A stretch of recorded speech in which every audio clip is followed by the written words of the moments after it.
Latoya.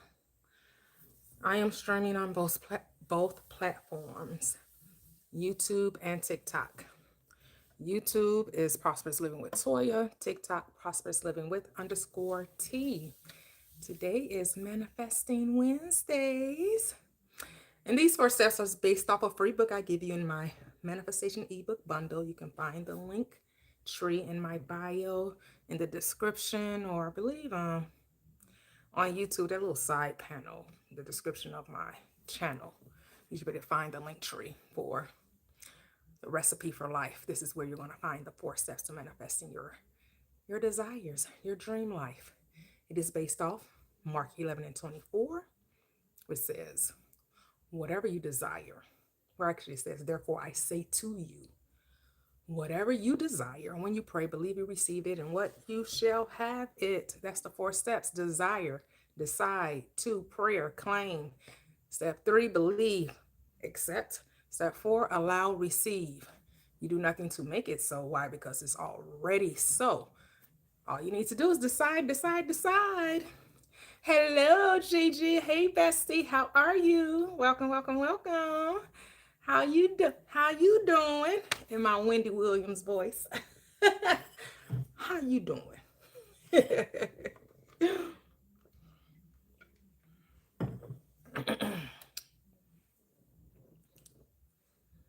Understanding that your imagination is God.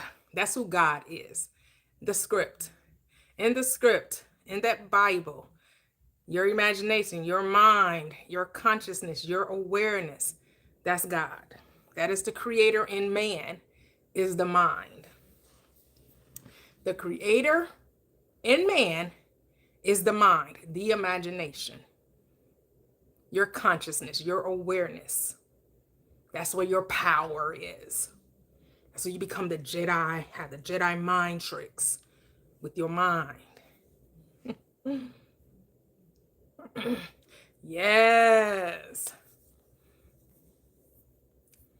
Because whatever you imagine, you become. It's just that simple. You just have to learn how not to get in the way. As some people say, run interference with your desire. You know, too many of us be trying to make something happen. You can't make anything happen. You just do. When you live from the state of already being it, then it becomes your reality. It's really that simple, because you have to act as though it's already your reality. You have to act as though it's already your reality. You know, I'm a football head, right? So I get a lot of football content. And they were doing a roundtable discussion with Tom Brady. You know, he won 7 Super Bowls, right? So they had my quarterback, my QB, Caleb Williams, was sitting right next to him. And then they had Jay-Z in the room, and they had some other quarterbacks in the room as well, some quarterbacks that are playing in the league now. And what he said was, I like what he said, which is something we always talk about, being it before it happens, right? He said every day was a Super Bowl for him. Every practice, every preseason, every game. So when he got to the Super Bowl, he had already been at the Super Bowl. He didn't wait to get to the Super Bowl to experience the Super Bowl. He experienced the Super Bowl before he got to the Super Bowl. So when he got to the Super Bowl, it wasn't like something new. It wasn't something strange. It wasn't something weird. Like, he knew he was supposed to be there. Same thing, like, you know, like what we say. Be it now, so then when it happens, you've already experienced it, right? It's like that script that says, I go before you to prepare a place for you. And if I go and prepare a place for you, I will come again and receive you unto myself, because where I am, that's where you shall also be. He went to the Super Bowl in his mind, and his body had to follow, because every day was a Super Bowl for him. Every practice, every preseason, every game, every playoff. Yes. Oh, I love that. I am a Jedi. The Force is always with me. Say that. Say that. Hey, Siobhan. Hello, Noreen. Howdy, everyone. How are you? Welcome, welcome, welcome. Hello, Andrea. Welcome.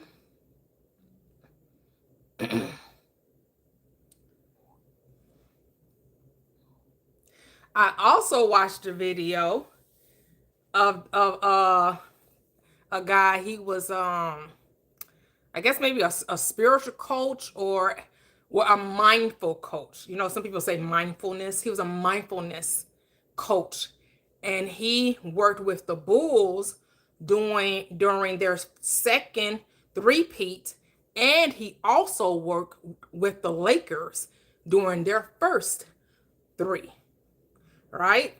Because he followed Phil Jackson. He was hired on by Phil Jackson. You know, Phil Jackson was into Buddhism, into Zen Buddhism, right? And so he said what I felt was interesting. That something that he said to Kobe is he said Kobe was trying to score. He said he had scored like 35 points or something like that. He said he felt like it was a lot of tension behind him scoring, right? And so he said he told Kobe, stop trying to score and just play the game. He said, because when you're trying, say you want to score 32 points, you try to score 8 each quarter. He said, now you're trying to force it. So if you end up only scoring 2 in the quarter, now you have to figure out how to make up for that, for that balance that you didn't get in the beginning.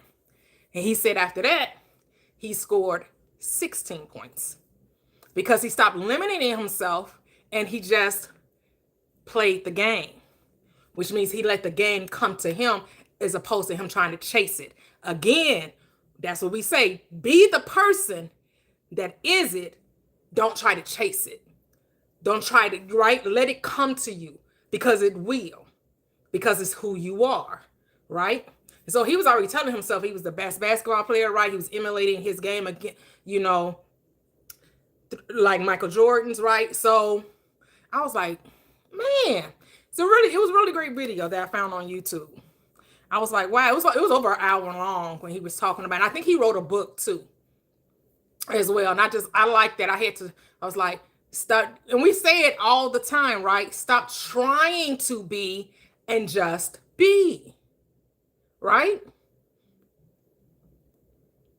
And let life come to you. Let life flow through you. Yes, a be the ball. Yes, I love that. I love that. Hey, Cheryl, how are you? Welcome, welcome, welcome. Yes, RIP. Yeah. Well, he's not resting. He's in another dimension. But yes, I get what you're saying, Gigi. Hello, Mari. So, yes, I will explain the 4 steps to manifesting in a very simple way. I am streaming on YouTube and on TikTok. YouTube is Prosperous Living with Toya. TikTok, Prosperous Living with _T. Here on Wednesdays, please double tap the screen, but we don't do the threshold of the 10K the easy way. But I do want us to make sure that we continue to like the live, share the live, so this live can be pushed out to all those who need to see it and those who will be blessed by it. But if you have questions with Manifesting Wednesdays, you can come up now when we can talk. We don't have to wait to the 10,000 threshold for that, for Manifesting Wednesdays. Oh, okay. You're still remembering, Andriel? I got you. So the 4 steps to manifesting, it is based off the scripture. Therefore, I say to you, whatever you desire, that's step 1. When you pray, that's step 2. Believe you received it, that's step 3. And you will have it, that's step 4. So 1, decide, what is it that you want? That's your desire, right? What is it that you want? And it doesn't matter what it is. Remember, that's the operative word in that script, whatever, which covers everything. It isn't about how big it is, and it isn't how small it is. It's no such thing as big and small in consciousness, right? That's a logical way of thinking. When you try to worry about, oh, well, this is too big or that's too small, nobody cares. No. It doesn't matter. What do you want? We realize a lot of people don't know what they want, so that's why they feel like it's a little challenging, because People will be like, I don't know. I don't think it's possible. I don't know. I don't know the right people. I don't have the right skill set. I don't have enough money. Don't consider that. Because God, nothing is impossible to God.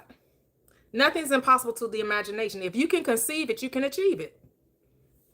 Step 2, claim it. This is what prayer is. Prayer is not begging, beseeching, bargaining, crying. I mean, you can, but unnecessary. But if you got to cry about it, do you? Prayer is about claiming, acknowledgement, recognition that the thing you're asking for already exists. You're not trying to create anything. You're deciding what you want and then claiming it. Step 3, now you do have to believe that it can be yours. You do have to accept it as true for you. You have to make it a reality for you, right? Because why are you asking for something you don't believe you can have? And so how do you make it real to you? See yourself with it. Live from it. And so Neville Goddard and Dr. Joseph Murphy, I really like those mystic teachers, Reverend Ike as well. Neville Goddard puts it this way: live from the state of already having it. And so what did he say? He would say, think of a 3 to 5 word sentence that indicates you have the thing that you're asking for. Would somebody congratulate you? So imagine someone congratulating you. Would you be driving the car with the car, whatever? I'm using car as an example. Would you let someone drive the car, or would you take someone as a passenger ride in the car? Or you could just simply say, I'm getting that car, or that car is mine. That car is mine. I don't know how. I don't know where the money comes from. That's not even supposed to be your work. You're supposed to just say, that's mine. Whatever it is you're desiring, you're supposed to see yourself with it. So some people will buy a key fob to represent that it's theirs. That's doing something external to you, which is nothing wrong with that, right? Neville Goddard would tell you, you don't have to do anything externally. Do everything within, do everything mentally.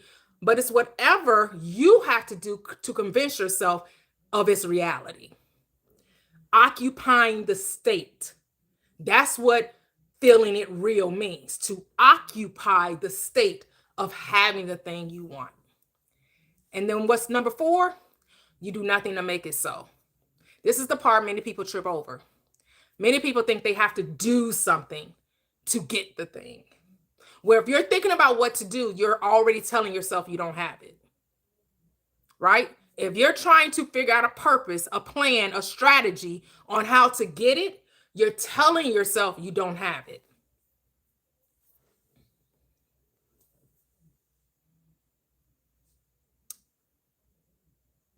Ooh, that's it. Love that. That's it. This is not what the gospel. This is not outside of what the gospel is about. You mean it's outside of what the religion teaches? It's outside of what religion teaches, and you're exactly right. It is completely out of what religion teaches, because religion teaches you have to beg God for something and hope he gives it to you. Yeah, that's what religion teaches. Because I used to be a Sunday school teacher, so I know that most pastors, I'm not going to say all, but most pastors would tell you it's only if it's the will of God. But then they'll tell you that the will of God wants them to have a jet. The will of God wants them to have a Mercedes or a Rolls Royce. The will of God says, oh, it's 500, y'all. They got $1,000. I need y'all to ante up and bring me that $1,000, because the will of God told me it's 500 y'all, or it's 50 y'all, or it's 20 y'all. They got $1,000, and I need you to give it to me. See, they'll make that the will of God, because they'll say, I heard the Lord. I had a dream, or in the moment of prayer, God laid upon my heart that you all got to give me some money. But they wrap it up real cute, put a nice little bow in it, and they prophesy in the church. Well, brother, they ain't prophesying. They actually are prophesying, because they believe that when they slap God in front of it and say, God told me to tell you, oh, they know you're going to do it. They know you're going to give it. So that's actually not a prophet. It's actually, they spoke it into existence. They decided they needed $50,000, and they knew the congregation would give it to them.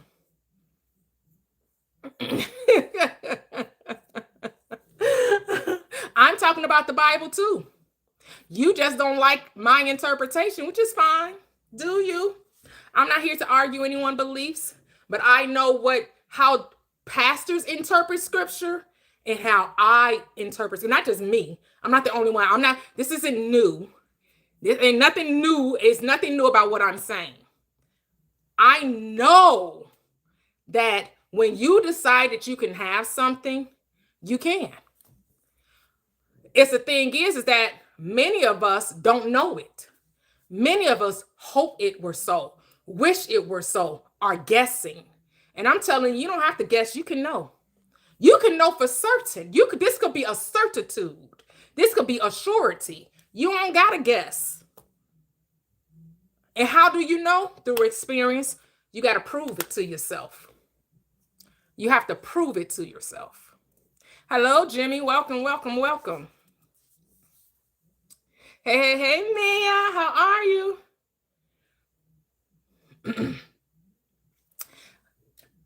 Why do you have a problem with it?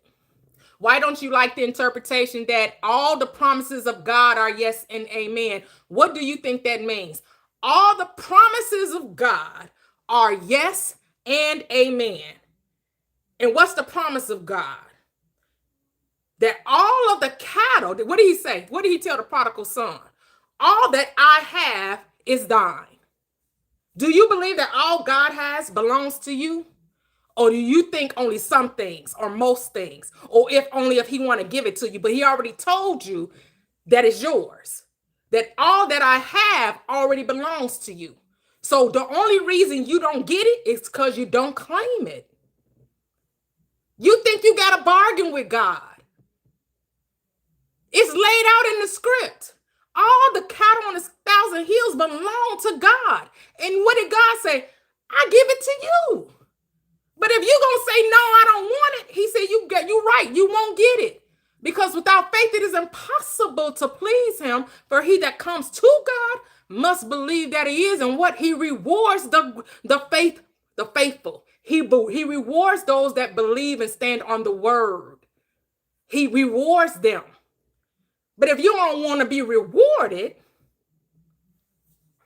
well, what do you think? I came that you may have life and that more abundantly.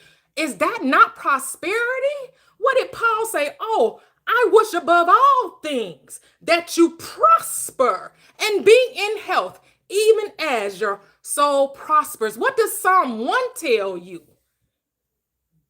For his delight is in the law of the Lord, and upon this law does he meditate day and night. And that what? He should be like a tree planted by the river, right? And that whatever he do, that he brings forth his fruit in due season, his leaf never withers, and all that he does prospers. Is that not the prosperity gospel? Right there in the book, all that you do will prosper. Come on now. But if you don't want to prosper, do you? If you don't want what this world has to offer, then don't take it. It's your world. If you want to live, in limitation, you get to. Because I am Jesus. Hey, Janine. Hey. Welcome. But please note, I'm not here to argue. So if you're coming up to argue, I will drop you. If you're coming up to argue over scripture, we're not doing that. If this message is not for you, I would just say drop now, because I'm not here to convince anyone of the truth. If you're not ready to hear it, that's okay. You said you're Jesus. Where does it show that you're Jesus? Can you show me a scripture where it says you're Jesus? I am the truth. I am the way. I am the light. That's blasphemy, man. That's blasphemy. This is a wolf in sheep's clothing. Okay. Well, goodbye. Mm-hmm. You don't have to stay here. No, I just want to know where you say you're Jesus. Where's the proof? We're not here to argue.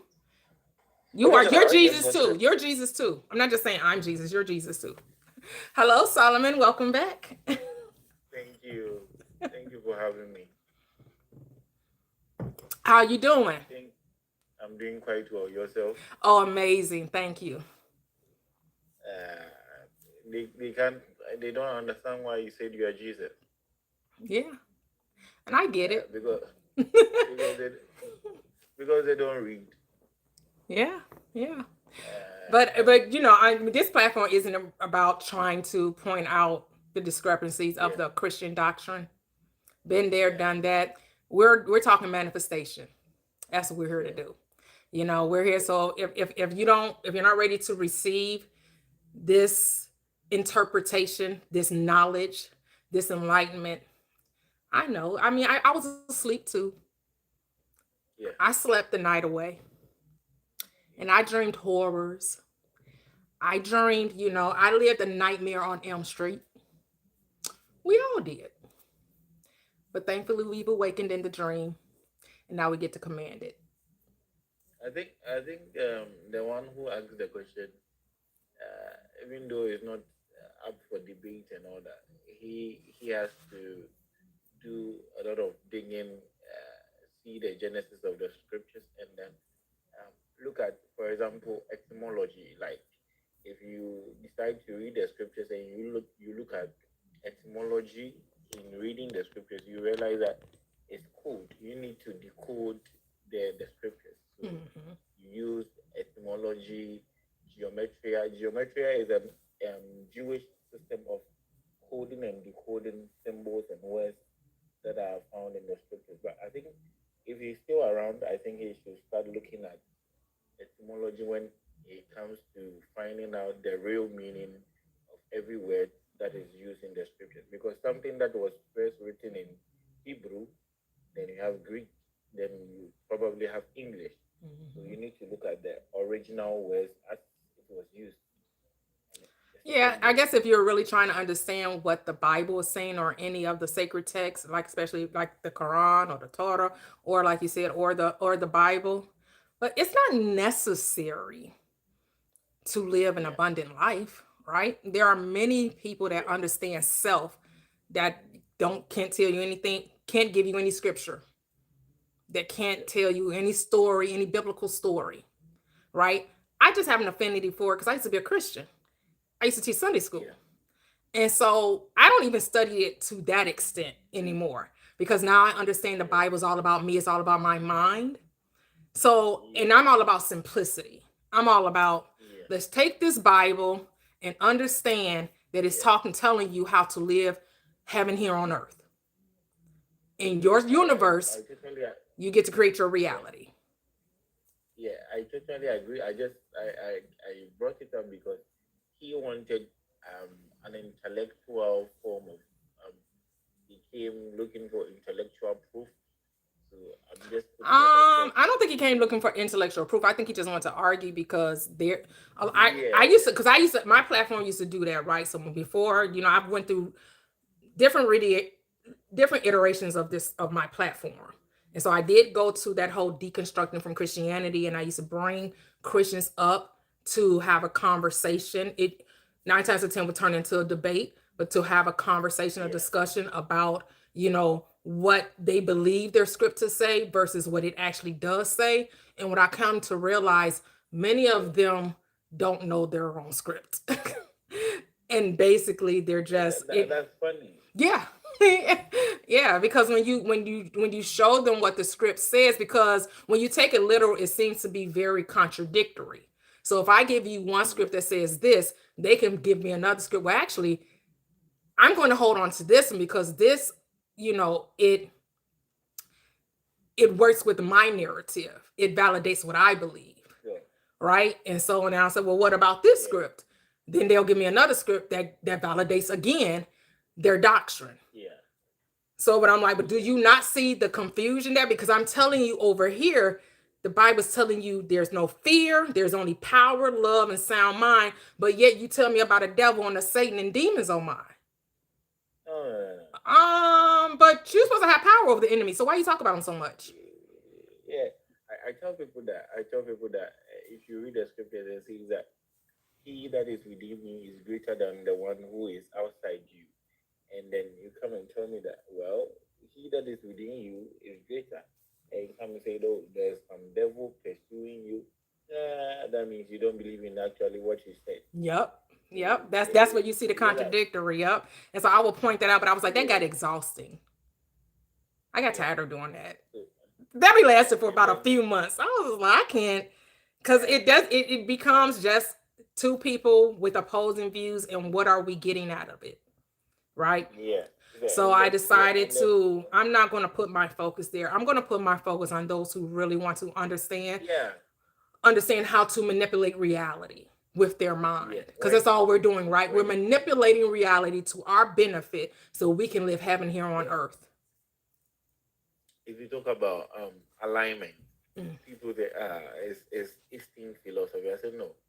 If the scripture says that in your mother's womb I knew you, when you were in your mother's womb I knew you, I've called you by your name. That means that you simply have to align.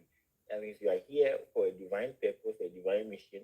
You are not a mistake, and everything that is happening to you is part of the bigger plan that you just need to allow things to flow. Just be in alignment and stop resisting. Things will actually fall into place. And they'll be, it's not true. I said, the thing is that why don't you want to accept it and go on? Well, Yeah. I don't And I know. think it's even bigger than being in alignment, because you are the alignment. You don't align to the outer aligns to the inner, right? So first you just be, and the world will shapeshift, and the world will align to you. All you have to I'm do hoping that, is decide and then stay there. yeah, The problem is people keep moving, playing dodgeball with their desire, yeah, right? sure. And they playing hopscotch, or what? Being double-minded. Double-mindedness causes you what? To miss the mark. You miss your aim. Yeah. You sin against yourself, right? Because it's not sinning against God, it's a sinning against the I am. Yeah. You're saying that it's impossible for God to do the very thing you asked. Yeah. Yeah. And you don't even believe that you are the thing that you are even asking for. Yeah. You are the sum total of everything. You are the all and all. You are the Alpha and Omega. You before the beginning began, you were there. Yeah. So before the beginning began, you were there. So it says, in the beginning was the Word was with God, and the Word was God. And so in the beginning was you. Yes. Because if you look at the word in Greek means logos. When logos means energy, thought, and if you want to be scientific about it, it tells you that energy cannot be created nor destroyed. It's just there. So in the beginning was you. Yes. In the beginning was the Word. That was you. Yes. And the Word was with God. So you were with God, and the Word was God, and you were God. You are the sum total of all things. So if we cannot pinpoint the beginning of God, it simply means you have no beginning. People think that the physical is me, but you go beyond the physical. So if we are able to pinpoint the beginning of God, then you find your beginning. And as of now, we can't find that. So we simply say, you have no beginning, no end. You exist eternally. Yep. That circle, right? Yeah. A circle has no beginning. A circle has no end. The circle of life. I know you probably. I know this is your second time, but I love a song to match what we're talking about. People in the chat, they know they call me Jukebox Toya. I will bring a song in there. It's amazing. Yep. No beginning, no end. That's it. And so, and that to me keeps people stuck too. Well, what happens? Where do we come from? What happens when we die? What does it matter? You're here now. What are you going to do with what you have, what you know now? What you do know is that you're here now. So what you gonna do with your life that you're aware of now?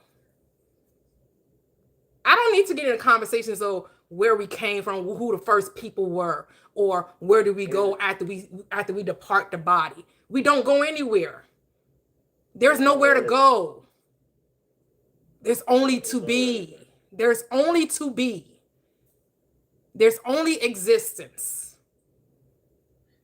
It's simple, but I don't know why people have made it very difficult. Let's take, for instance, word. If somebody says something to you, because words are thought, energy, force, air, anything.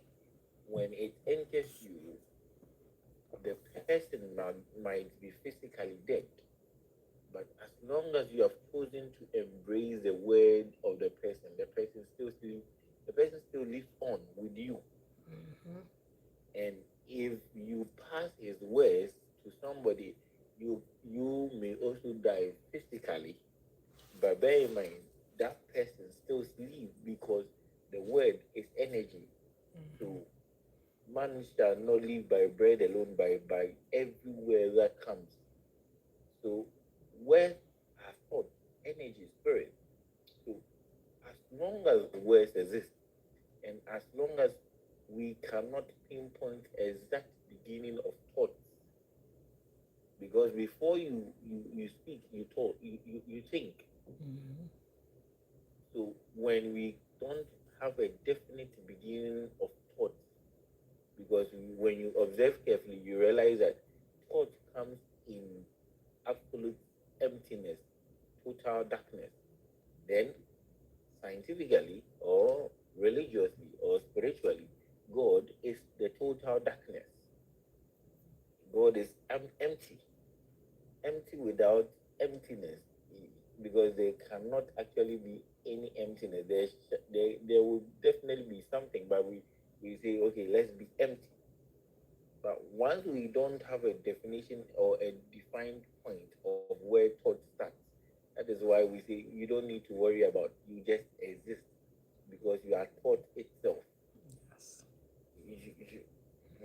And if you are going to look at it on the religious sense, and the people say that okay, God created this world, I say okay, I agree.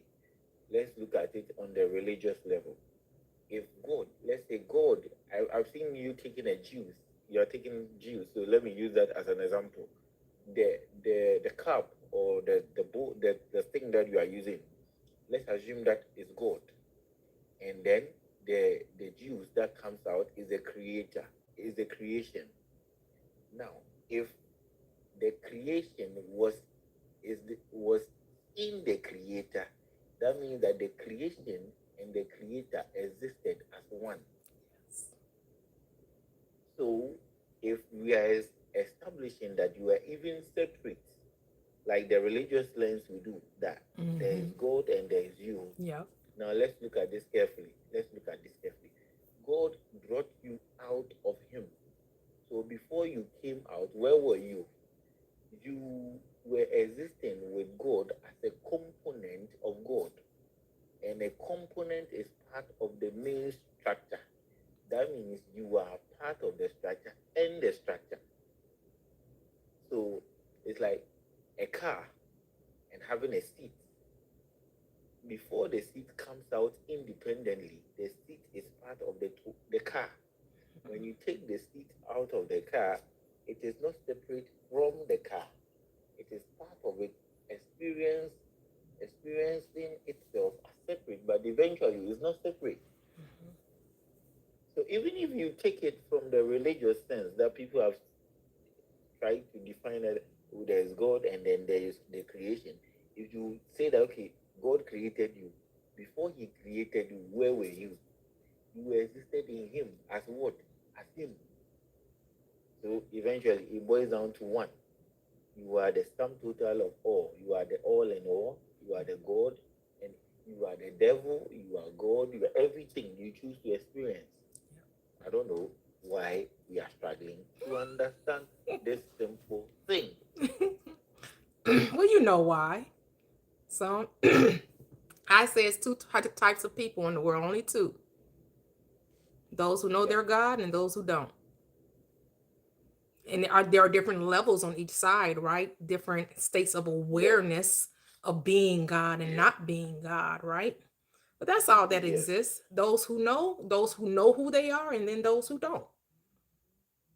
Sure. And everything that falls in between.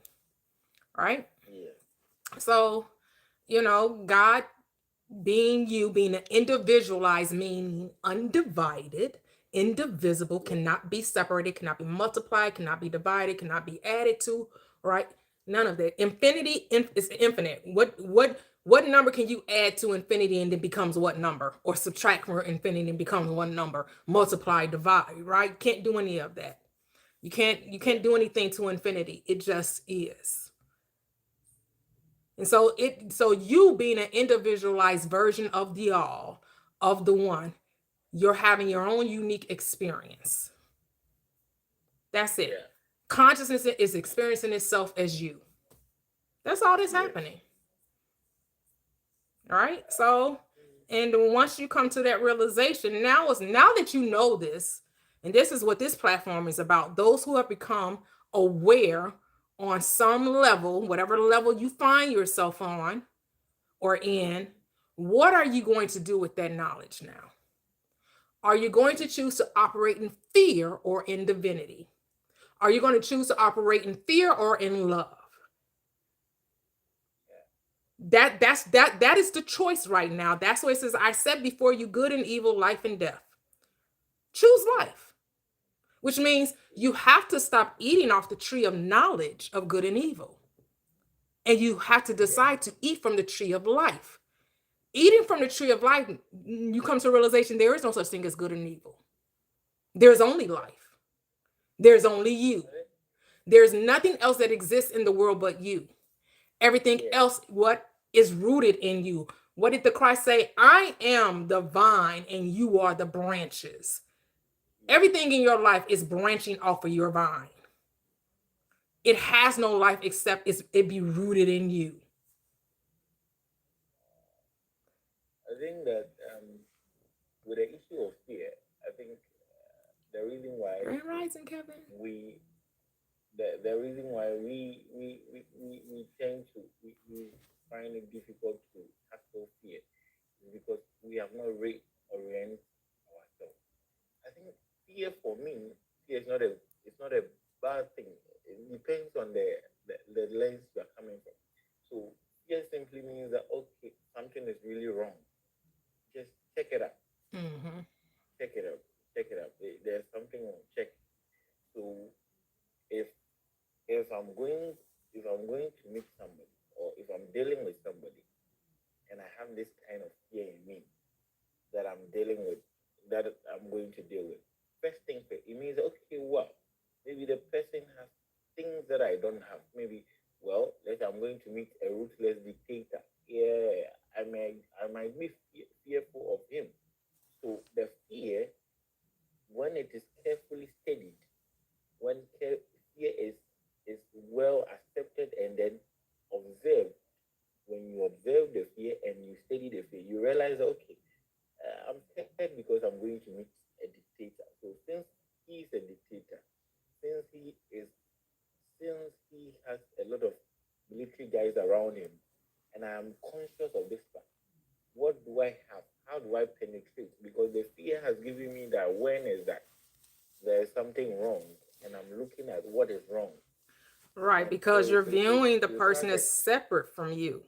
The person isn't separate from you. Nothing is said. The fear yes, only arises when we believe in the yes, illusion of separation, right? That's the only way fear can yes, have any type of power is when you look at your world as separate from you, as opposed to looking, is seeing somebody, that the world is you. The person that you're viewing is you.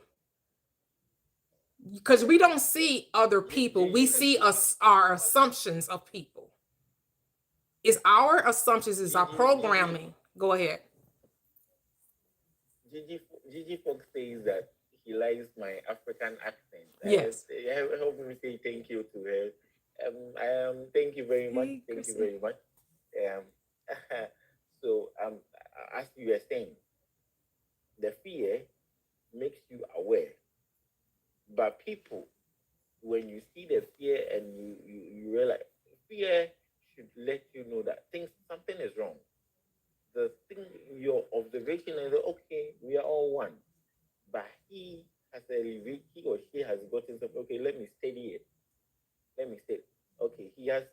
around him. I have my mind. I have friends. I have to act differently, walk differently. Fear propels you to be acting smart only if you observe it. But people rather run away from their fear rather than embracing it, holding it, like um, cherishing it. It's part of me. It's me. I'm damn afraid. So let me look at it. Let me look at my fears. Let me be courageous enough to enter into myself, see the fear, grab it, observe it, bisect it, and then find a remedy to it. It is only in that is that the only way you can deal with fear. Other than that, you cannot move away from it. It's part of the system, and it's part of it. It has a role to play in our evolutionary journey. If you know where fear has to play its role, you embrace the wholeness of yourself, and then things will be moving out for you. So, I hope a lot of people will be learning from you. And I love the way you have made the thing very simple. But it's quite unfortunate that even in the simplicity, people are struggling to grab the concept of oneness. It's very sad. I'm very sad. They say happy and sad at the same time, but we'll get Well, there. yeah, well, don't be sad because it's part of their journey to experience the world of opposites. We came to experience duality. And then once we Yeah. once we awaken from that state of sleep, we arise to unity, right? But we all have to go through the path. We all have to walk through the shadow of darkness and fear, no evil, right? We all have to experience it, right? So I'm not here to be sympathetic towards someone else's journey. I can empathize with it, but not be sympathetic to it because I understand that we all go through it. Every being born of woman came to experience the world of duality, to experience simplicity.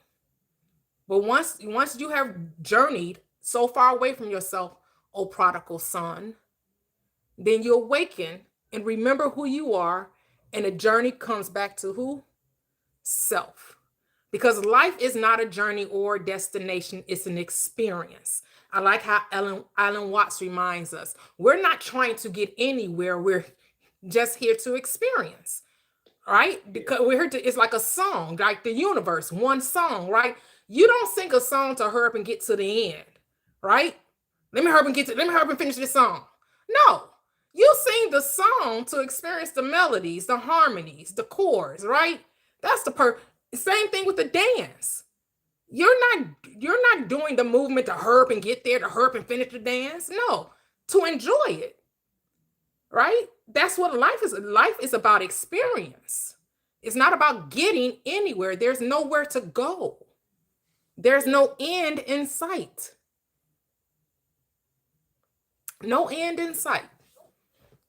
And so I know when you said that fear is showing you something that's wrong, I will bring it up a little higher. It's not about wrongness, because again, that only exists in the mind of man, which is the logical part of us. Yeah. Fear is the illusion, again, of separation. That's all fear is. The moment you start feeling fear, it's alerting you to, oh, I'm saying this thing is separate from me. Not as wrong. It's not wrong. It's not a right or wrong. It's not a good or bad. It's a forgetting. You forgot who you were, and you thought the thing that you were experiencing was separate from you. It's not separate from you. It is you. And so we have someone else on the panel. Miss Chrissy. How are you, Miss Chrissy? You can unmute. I'm doing good. How are you? Great, great, great. Thank you. So I was just wondering, like, why did you say we have to all experience, the darkness? Why did Term not was that what I used? I said we all came to experience duality. You're interpreting it as darkness. But I never said darkness. I said duality. I thought We you can said darkness. I said duality. Duplicity. Okay, what? I say duality, which is the What belief, makes which you? is the belief or the knowledge of good and evil. We think there is we think darkness is wrong. We think darkness is opposite. We believe in this or that, or this and that, when it's all of it. And even if you don't mind, even if the statement was we are here to experience, we all have to experience the darkness. It's not actually bad, because in order to construct, you must deconstruct. In order to build, you must, for example, when you have a land and you want to build, your first impression when you go and the building process has started, you'll be they will dismantle the place. The place will be a place that you cannot live there. But give yourself 3-4 months later, you realize that the place that where you have everything started, the place has been rearranged, organized, structured, and then you have your beautiful house. Our problem is that we cannot see through what we call our illusion, and our mind has made us think that called darkness. We don't have the heart to see through. We don't have the heart to see through the pain. That when you see through it, you realize that all that is like propelling you, strengthening you, sharpening you to become the light that you are. Because you cannot build without deconstructing. You cannot build, because this world was built in chaos. It came out of chaos, order arise. So we must also embrace the chaos nature of this world, and then see everything rising up beautifully. So my sister, if that one is also allowed, you can also choose to embrace it wholeheartedly. You see the light coming up beautifully for you. So that one is also allowed. If my submission is also welcome.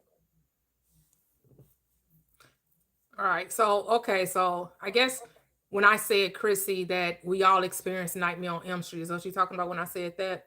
We all experience the forgetting who we are, forgetting that we're God, and just in experiencing not being God. And so doing when we experience that, we call it darkness, right? Which basically is saying ignorance of self. We have no knowledge of self because we agreed to forget. That's all I'm saying, is that when you come in as a babe and you allow yourself to be programmed by your environment, correct? Your parents, your anyone in your environment, whether you go to school or don't go to school, whether depending on whatever part of the world you find yourself in, because not everybody has the school system that we have, right? But we all decide that we're going to allow our environment to instruct us. And everyone awakens at different stages. Someone at 5 remembers, someone at 10 remembers, someone doesn't remember till they're 40, because consciousness doesn't know time as we, from the logical part of us, does, right? We know that time is a construct. So we know in consciousness, even though you're experiencing time, it does not exist. Okay, yeah. That's what it was. Thank you. You're welcome. Because we allowed ourselves to be taught. Yep. We didn't know what exactly we was getting ourselves into, but we agreed. Touche. I didn't agree on that now. Touche. But I did agree on being taught. Yep. We allowed our environment to be our schoolmaster. Yep. Right. Yep. That's why when they brought up the saying called product of our environment, like, why would you say that too? Like, young me, like, why would you say that? What about the creator of our environment? Why the product? I don't want to be like the people. Okay. Continue. Hello, Gigi. How are you? I'm doing good. Can you hear me clearly? Yeah, I can hear you. Okay. Good. How's everybody doing? Great, great, great. Good. Oh man. Um, this the I'm enjoying this live, and I'm enjoying well, the book that we're reading. I'm not going to get into that because I'll be talking to Saturday. But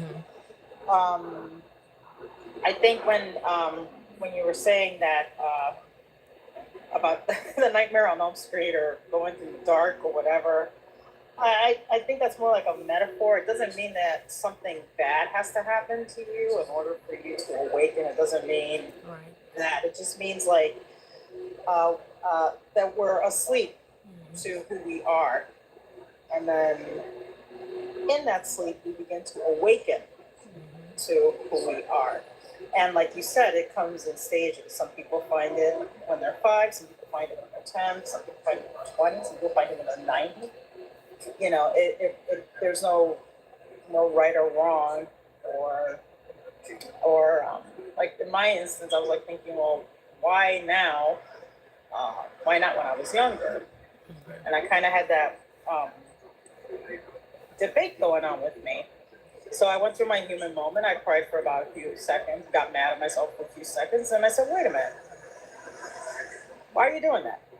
Okay, all right, Gigi, get it out of your system. Now that you know, what are we going to do about it? And then I said, yeah. Now that I know, okay. All right, so I said to myself, all right, you're going to give yourself 5 more minutes to feel sorry for yourself. You're going to give yourself a pity party for 5 more minutes, and then we're not going to live there. We're going to do something about it. We're going to have fun with this. And so my husband and I were coming back from our trip from the holidays. We went to Cane's, Raising Cane's. Anyway, I had ordered their dinner, and then I ordered their individual chicken strips. And I had no idea that they charge you for the sauce if you order it individually. So I asked the guy behind the counter very nicely. I said, "Hey, can I get some sauces? You know?" And he was, "I'm sorry, you have to pay for them." So I was about to get mad, and then I said, "All right, I can afford this." And then I said, "No, I'm going to get the sauce for free. Might not be through him, but it'll be through somebody else. I'm going to get the sauces for free." So I just completely was seeing myself with the free sauces for free. And this really nice manager girl comes out, and we were listening to Celine Dion, and we were mouthing Celine Dion, just having fun with it while they were grabbing my order. And then I said to her, "Hey, how many sauces can I get for $1?" And she goes, "How many sauces do you want?" I said, 2. She goes, "Don't worry about it." She says to the other kid, "Let her have the sauces for free. Give her two free sauces." Yeah. I said, "Oh, thank you." So then instead of focusing on how this kid behaved, something I'm learning from our book, I was like, nah, I'm going to focus on her. So I was like, "Thank you so much. That's so sweet that you did that. And I did contact Raising Cane's, and I gave her a great review, blah, blah, blah, blah, blah. Long story short, Raising Cane's sent me a coupon for like a free dinner thing there. And I was thinking, wow, it really is about your awareness. Had I been maybe focusing on this kid not giving it to me for free and going on that direction, who knows what would have happened. But because I decided to focus on how nice this girl was, I got the sauces for free. I already saw myself with the sauces for free, even before I got the sauces. Okay. Yes. It's like, Tom Brady saw himself at the Super Bowl. And then it just taught me a lesson, like, start seeing yourself with the things that you desire, whether it's as small as something like a sauce or anything big that you desire, whatever you perceive as big or whatever you perceive as small. Right. And just now when you were talking about Tom Brady and Kobe Bryant, about how they saw themselves already in the Super Bowl, like, Tom Brady already saw himself in the Super Bowl before he went to the Super Bowl, when he would practice, play little games or whatever. He already saw himself playing at the Super Bowl. I'm like, all right, I'm going to start doing that. And I've been doing that lately with music. Like, I'll be playing my music, and I'll be picturing myself at the Grammys or Yes. picturing myself playing at the Super Bowl. Why not? I'm doing the halftime show. Who's doing the halftime show? Gigi Yes, Fox, I know that's right. with Bestie sitting at the singing Girl. the VIP saying, "Oh Yeah. my God, it's my girl." Yes. You know, and you just, and then it's like, wow, it's like I do that anyway, but I'm gonna start doing it even more. I'm gonna start like incorporating seeing me there. That's something I learned also from what you just said, and also from our book, Yeah. which I recommend everybody go to the book club on Saturday, please. It's really good on how to put yourself in the situation that you want to experience. Yes. And and the moment you kind of tap into that childlike part of you, because it is like a childlike part of you that you tap into, and you put yourself in it, and you just go there. It's not, you don't have to do it like all day, every day. I mean, do it as often as you want, but you already start create. It's already created. You already start going towards that direction. If that makes sense. Yep. And then it's like I said, the sauce. Who knew that Raising Cane's sauce brought that epiphany? Because I really did see myself with the sauce for free already, without even saying anything to anybody. I was like, you know what? I have those sauces for free, and I just in my mind had a little vision of holding the sauces in my hand and dipping the chicken in the sauce. It's free, Yeah. and a big free sign over it. I don't know that popped up. I don't know where it came. Who cares? But so, I mean, I just want to encourage everybody, you know, that don't worry about where you are at life. Don't worry about how old you are. Age is nothing but a number. It's just your time here. That's it. Yep. Yep. Don't worry about when your awakening is. Embrace it, you know, and enjoy it. Have fun with it. Have your human moment. You're going to have a human moment. We all do. And we're always going to have a human moment because we're here to experience, you know, humanity. Yep. But this is just remembering who we are. Yep. And it's a beautiful thing when you remember who you are. Yep. So Yep. That's why I say life is a dream. The best thing you can do with it is hope to awaken within it. That's something, you know, that's all, the best you can do is to hope that you awaken within the dream. You know, and even if you don't, like those who have not fully come to that awareness, that still doesn't mean they're not having a great life. That doesn't mean that things aren't happening for them the way they want it to happen just because they don't know that they're God. That's okay. That let people be where they are. Let people experience life where they are. Right? And so, Chrissy, you could go ahead and then we'll let Mercury speak. No, I wasn't about to say anything. Oh, okay. I saw you unmuted. Usually I thought, you know, when you unmute, I thought you wanted to speak. I forgot I was unmuted. Oh, that's yeah, because you was muted, then you were unmuted, so I thought you wanted to speak. That's okay. No, thank you. They can go ahead. Okay. Mercury, you can unmute. Are you there? Yes. Hello, how are you? I'm doing good. How are you, man? Great, thank you. Miss Prosperous, right? Yes. Okay. It's Toya or T. You can call me T. Oh, okay. Well, it's nice to be here. I'm enjoying the conversation actually, and the discussion and debate. I'm not quite sure your prompt. The letters are very small. Did you have a prompt? Because I didn't read it. I can't read it. It's too small. Oh, that's okay. It's this platform today is Manifesting Wednesdays. So I have the 4 steps to manifesting based off the script in the Bible, Mark 11:24. So the 4 steps to manifesting, the first step is 1, decide. Step 2, claim. Step 3, accept. Step 4, allow. Oh, okay. Yes, I have a book, a free book in my link tree in my bio called The Recipe for Life. Right. And those are the 4 steps that you'll find based off that scripture. Oh, okay. Yeah. So I think I'm just gonna enjoy the discussion then, unless I am asked an opinion or something. But yeah. So this is like an introduction to me to your platform. Oh, okay. Are you familiar with manifesting, or have you heard that? I'm sure that terminology is like thrown everywhere. And here's the thing. I know manifesting is not a technique, it's a way of life. It's who we are. Thoughts become things. Rather, thoughts are things. That everything we're experiencing is a thought. Everything in our world was first a thought. And then it becomes a manifestation, which is an experience, a person, a place, an idea, a situation, a circumstance, an event. It was all first a thought, whether you were aware of it or not.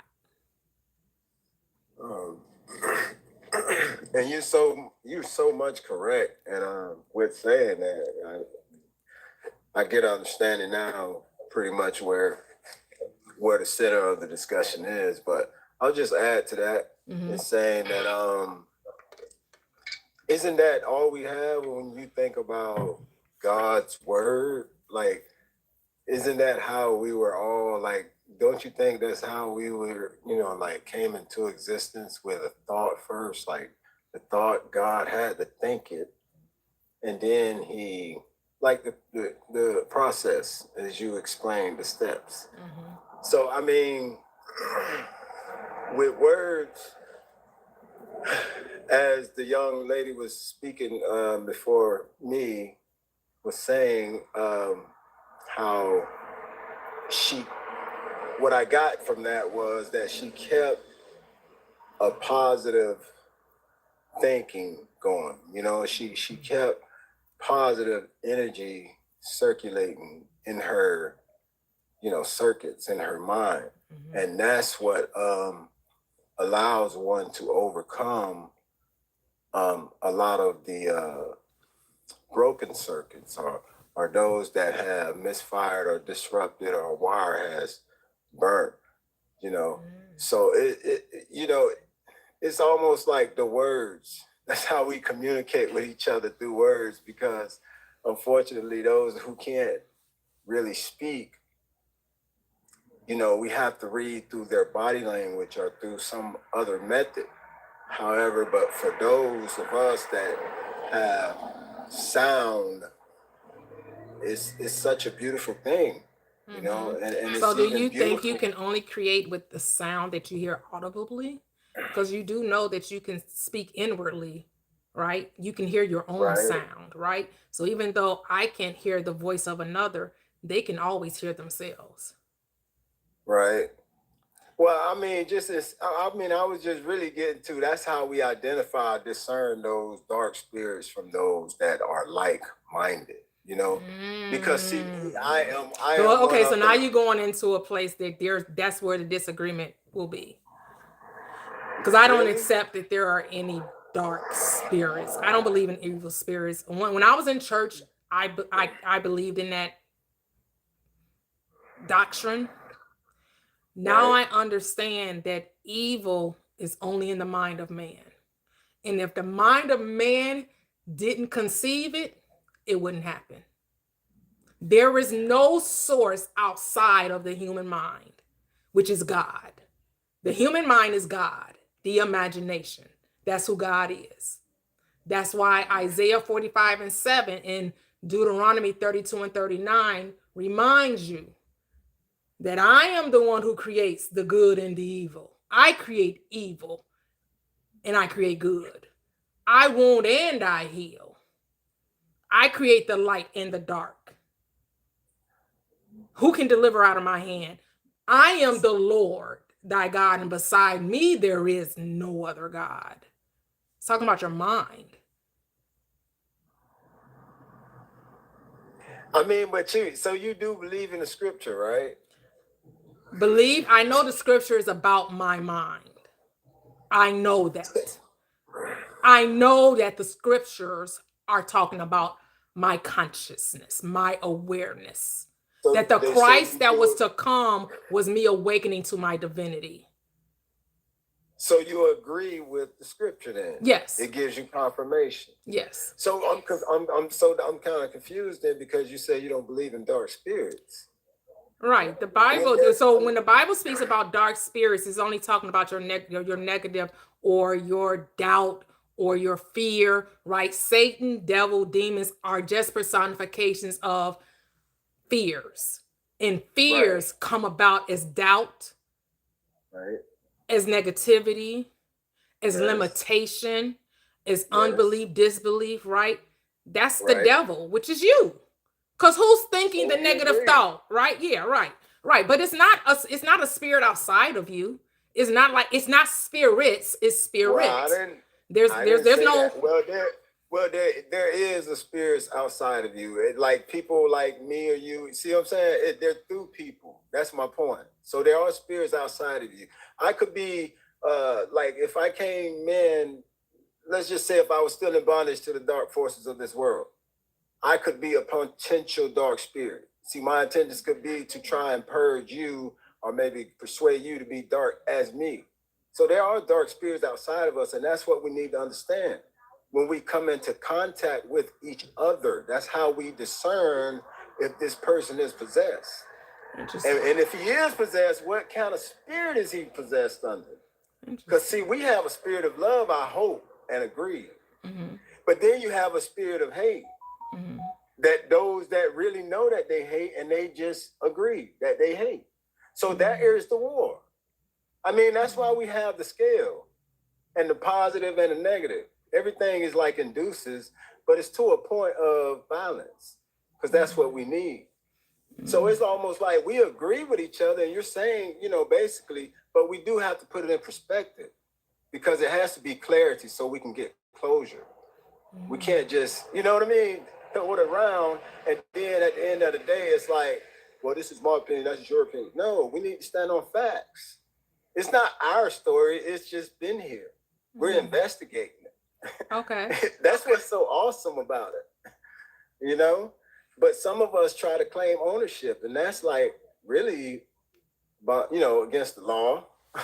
Don't try to claim and take what has been here, what is. Just say that, or just say, I would like to share. And this is what I have, come to conclude, or this is what my research has taught me or led me to believe. It's almost like sharing information. And then when we share like that, we'll see that we're building.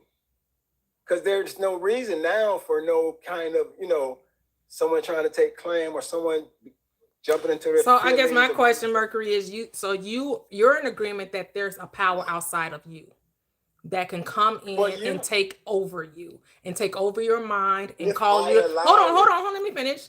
And do things to you against your will. If I do not know the truth, if I am not awoke, yes, there are powers out there that have.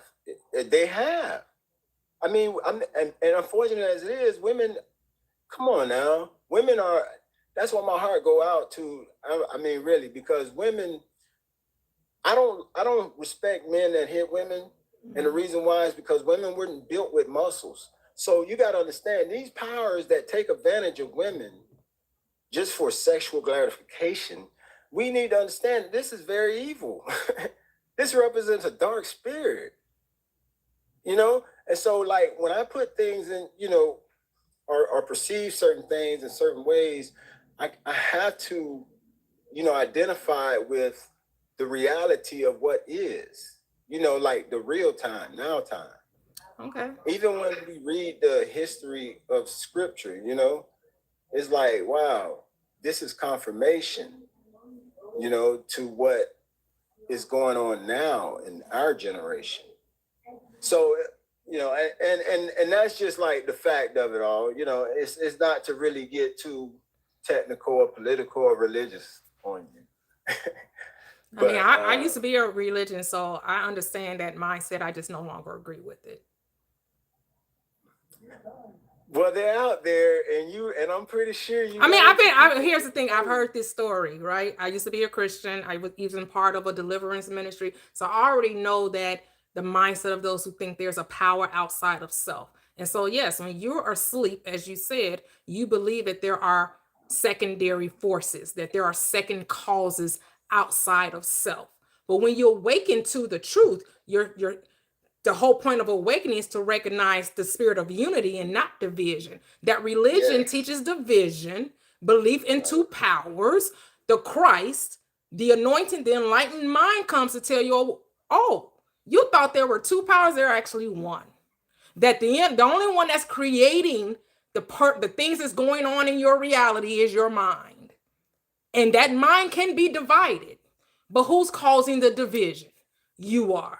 There is no power outside of self. There's only you. There's only God in the world. There's not two. There are not two gods. Oh, hear, O Israel, the Lord thy God is one. How did Paul put it? There's only one faith, one Lord, one baptism, and one Father of us all. There's only unity of the Spirit.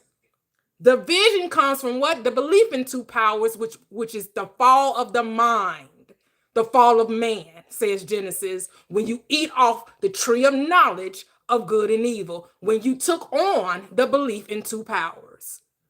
But the whole purpose of awakening is to remember there's only one.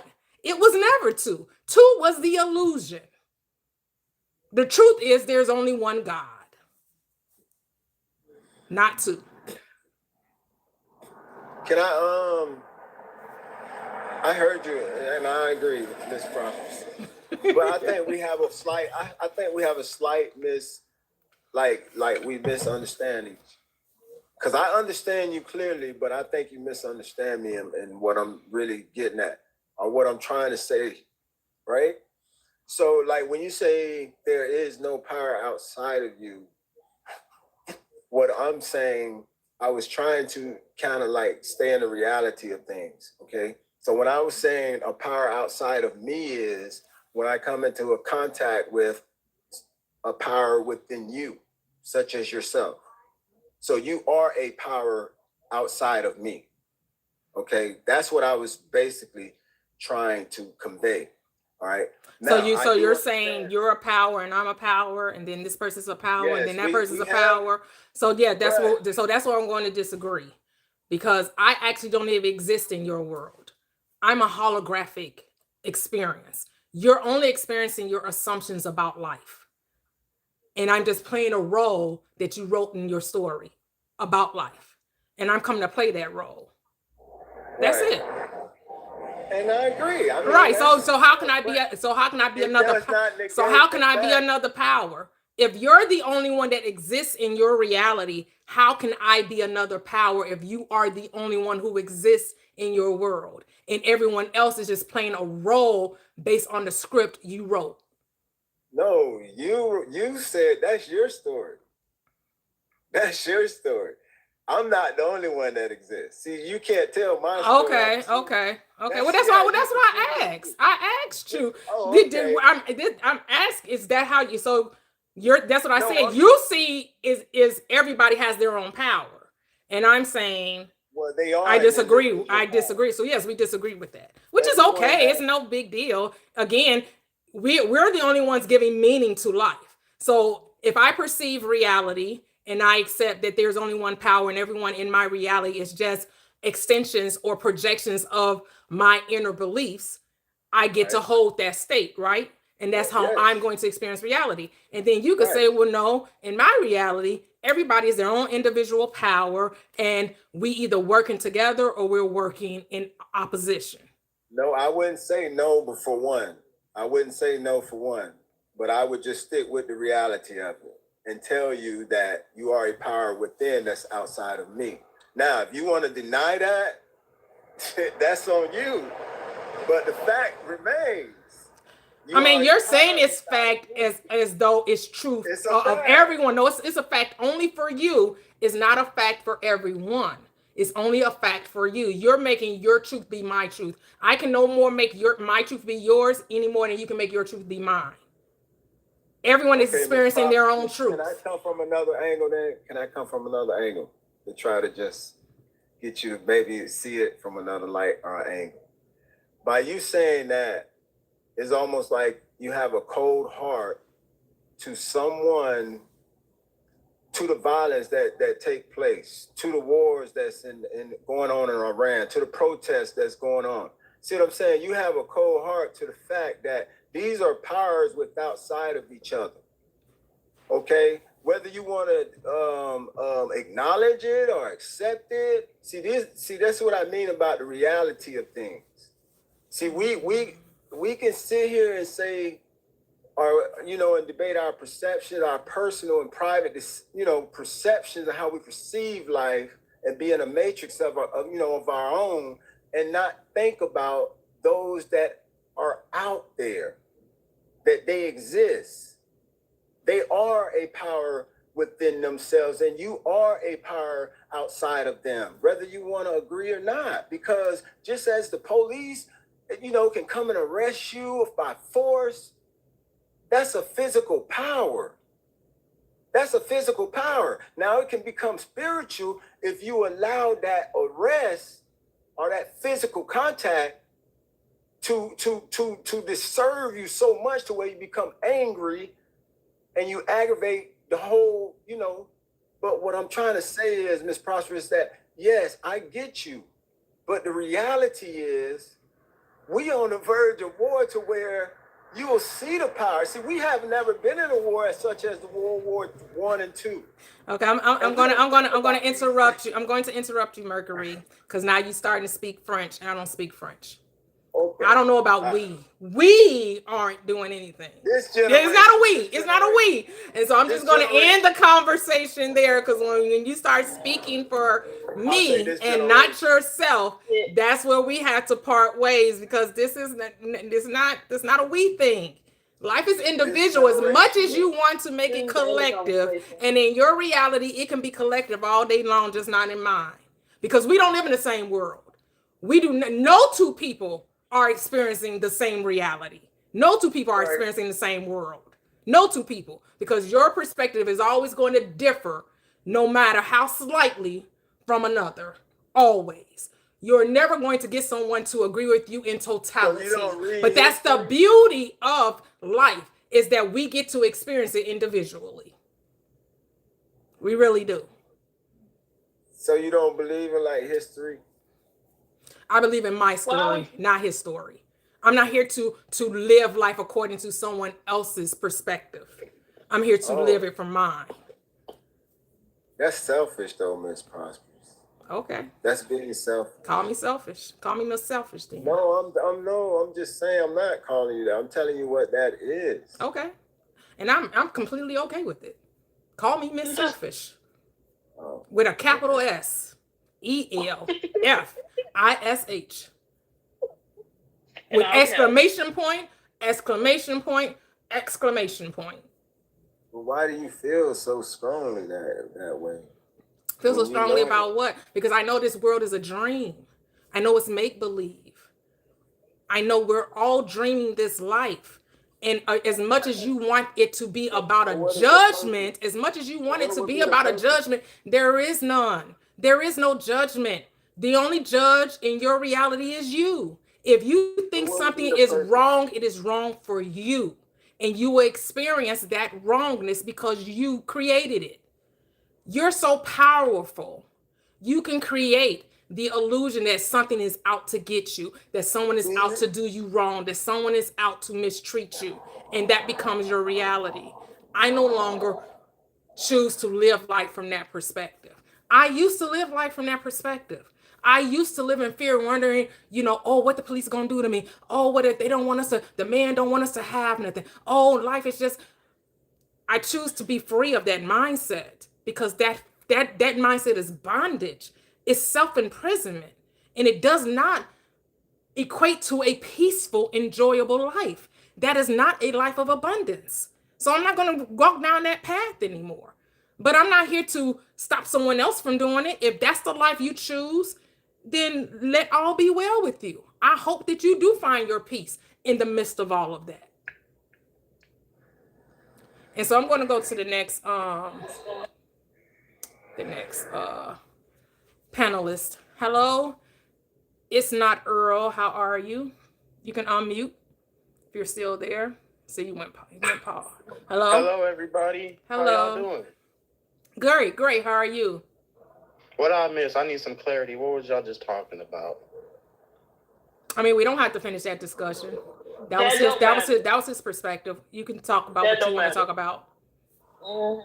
Okay, my fault. No problem. Because here's the thing. This is not a debate live. I'm not here to convince or argue another person's beliefs. Whatever you believe, you get to hold that dear to your heart. We're here to talk about manifesting our desires. We understand that we are not only the star in our reality, we're the producer, the director, as well as the author. Okay, I agree with all of that. So like, what is it like here? What do you like stand for? What I just said. That's it. Like, it's okay. So it's okay. Bet. All right. So, do you feel like it's like individual, or do we work together? Like a job. Like everyone has their own positions, but we're all doing like working together. You feel me? That harmony is created from within and it is expressed outwardly. So I do quote the script, the Bible. You can see I have Mark 11:24 here. So I'm going to quote something that the Christ said, because this is representative of every being born of woman. No man comes to me unless the Father within me draws him. Which means no manifestation, no experience, no situation, occurrence, event, lifestyle happens to me unless my awareness brings it to me. So no one comes to my life by accident. It says, if I be lifted up, I will draw all manner or men unto myself, which means I draw all manifestation to me. Whether I do it purposefully or unconsciously, whether I'm deliberate about it or I'm so oblivious to it, I'm the cause. You're the key. I agree. Yes. Amen. Yes. Okay, we on the same page. Okay. Ain't nothing disagree or nothing, because I don't believe who's right, who's wrong. Right. Because we all right. Yeah. We all right. It just Every man is right in his own ass, right? It just is. Yeah. Is. Okay, so we good. It's good. Yep. Okay. Yep. And you got that from scripture. I love that too. Okay. Because the book is all about me. In the volume of the book, it is written of me.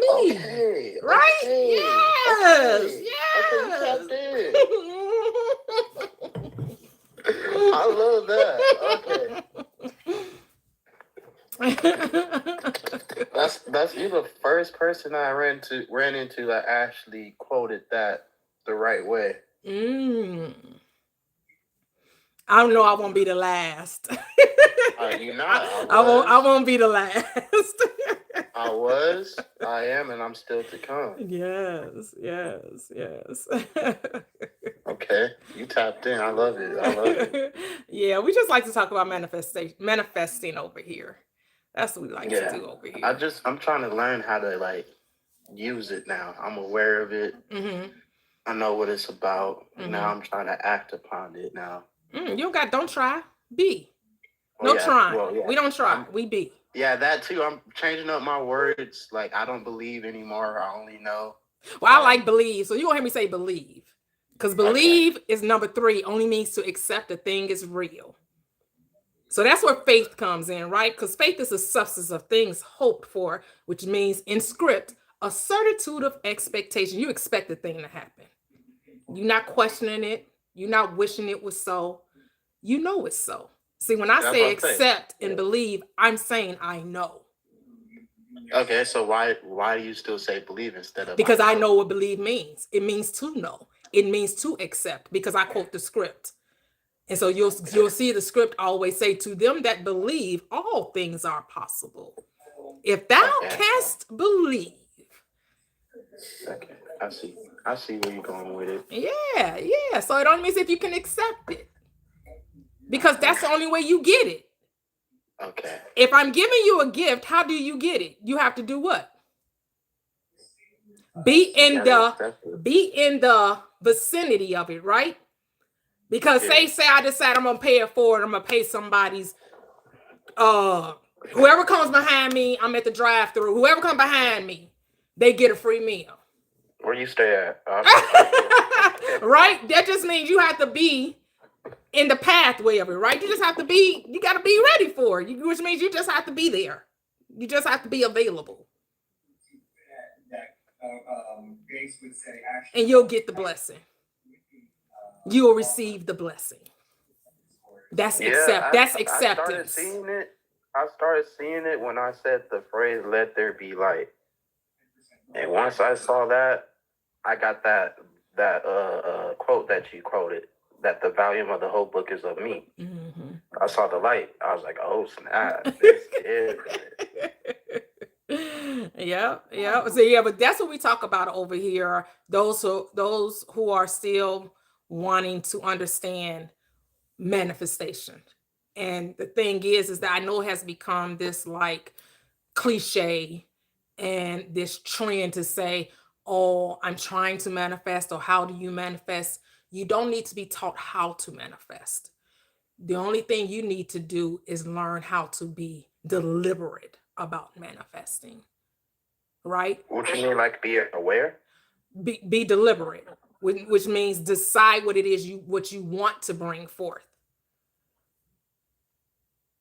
When like, you have been manifest programmed, without when being you have been programmed to struggle and to hardship, and now being told, oh, you don't have to make anything happen. You just have to choose what you want to happen.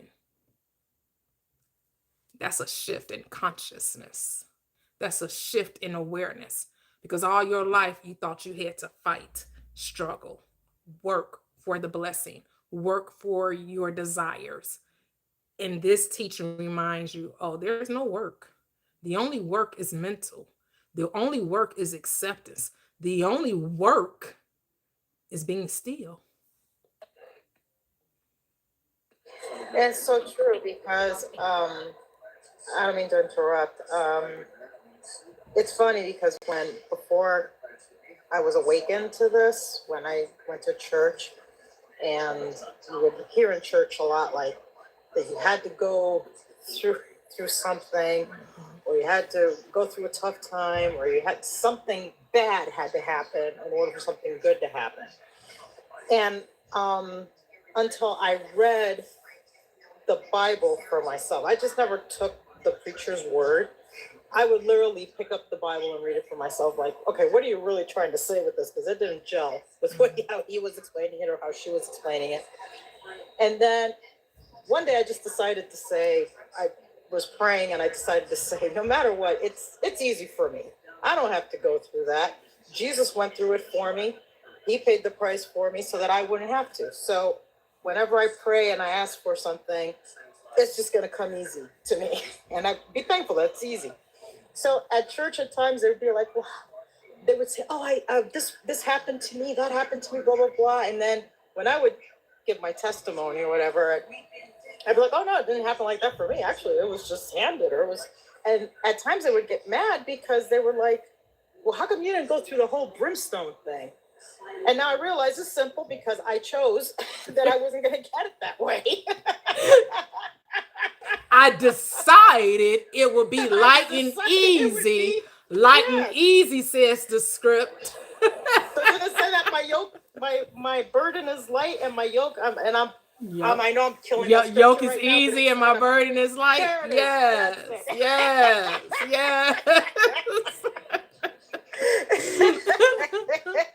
My burden is easy and my yoke is light. Yeah. I mean, if a yoke on an egg is easy, well, this yoke is going to be easy too. What the heck?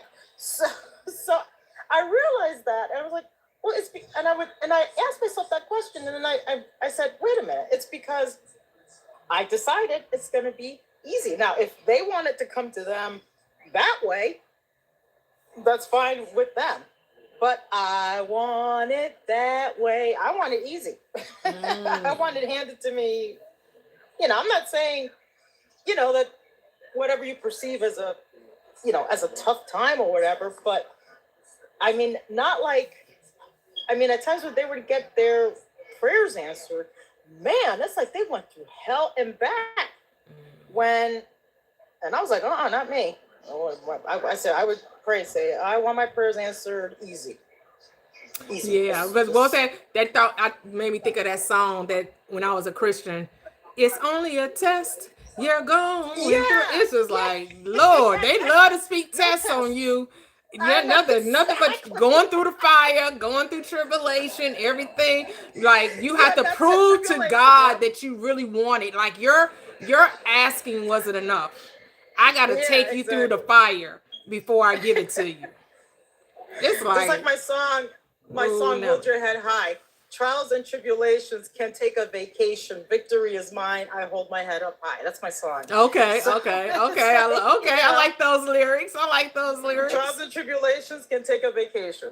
Yes, So, yes. I didn't want the trials and tribulations. It was like, because it's like really so. I know now, but then it was like, man, every time I ask for something, you mean I got to go through a. I said, and then I decided to read scripture. And I'm like, wait a minute, there's got to be something in here somewhere where it comes easy. So, I was like, okay, look, the lady with the issue of blood just said, you know, if I touch the hem of his garment, I'm healed, and there was no trial tribulation for her. So I just started looking at other people's examples, and I just started, okay, the same way you gave it easy to them, it's going to be even easier for me because we're in Christ Jesus. So no trials and tribulations, thank you, just easy. And so, but it's because that's how I wanted it. Right. So, But what Reverend Ike say, you don't got to go through hell to get to heaven. thank you. Exactly. Who wants to go through hell? I don't. I mean, it's like going to Dairy Queen and asking for an ice cream, you know, but Yep. you gotta go. Because what trips people up about this law is yeah. its simplicity, right? The simplicity. It just seems too simple. And because we've been trained for difficulty, we draw back and go Right. back to hardship, right? Like it coming too easy is almost spooky to the logical Yeah. mind because we've been trained to work for it. But if you can just remember the prodigal son, when he remembered who he was instantly given all that belonged to him, right? He did not Right. have to work for it. There was no condemnation. It was the moment he remembered and went back to the Father, he was restored to his rightful place. He was given everything that he thought he wasted. It was And then restored his to him. brother too. Right. And the brother, like, wait a minute, he go out to go live all willy-nilly, Mm-hmm. and you throw a party for it. I've been here the whole time. Where my party at? It's like, oh, you didn't even realize all that I have is thine. It's yours already, boo. You already got it. You had to just do what? Claim it. Claim it. The prodigal Claim son it. claimed it, and the brother did not. Yep.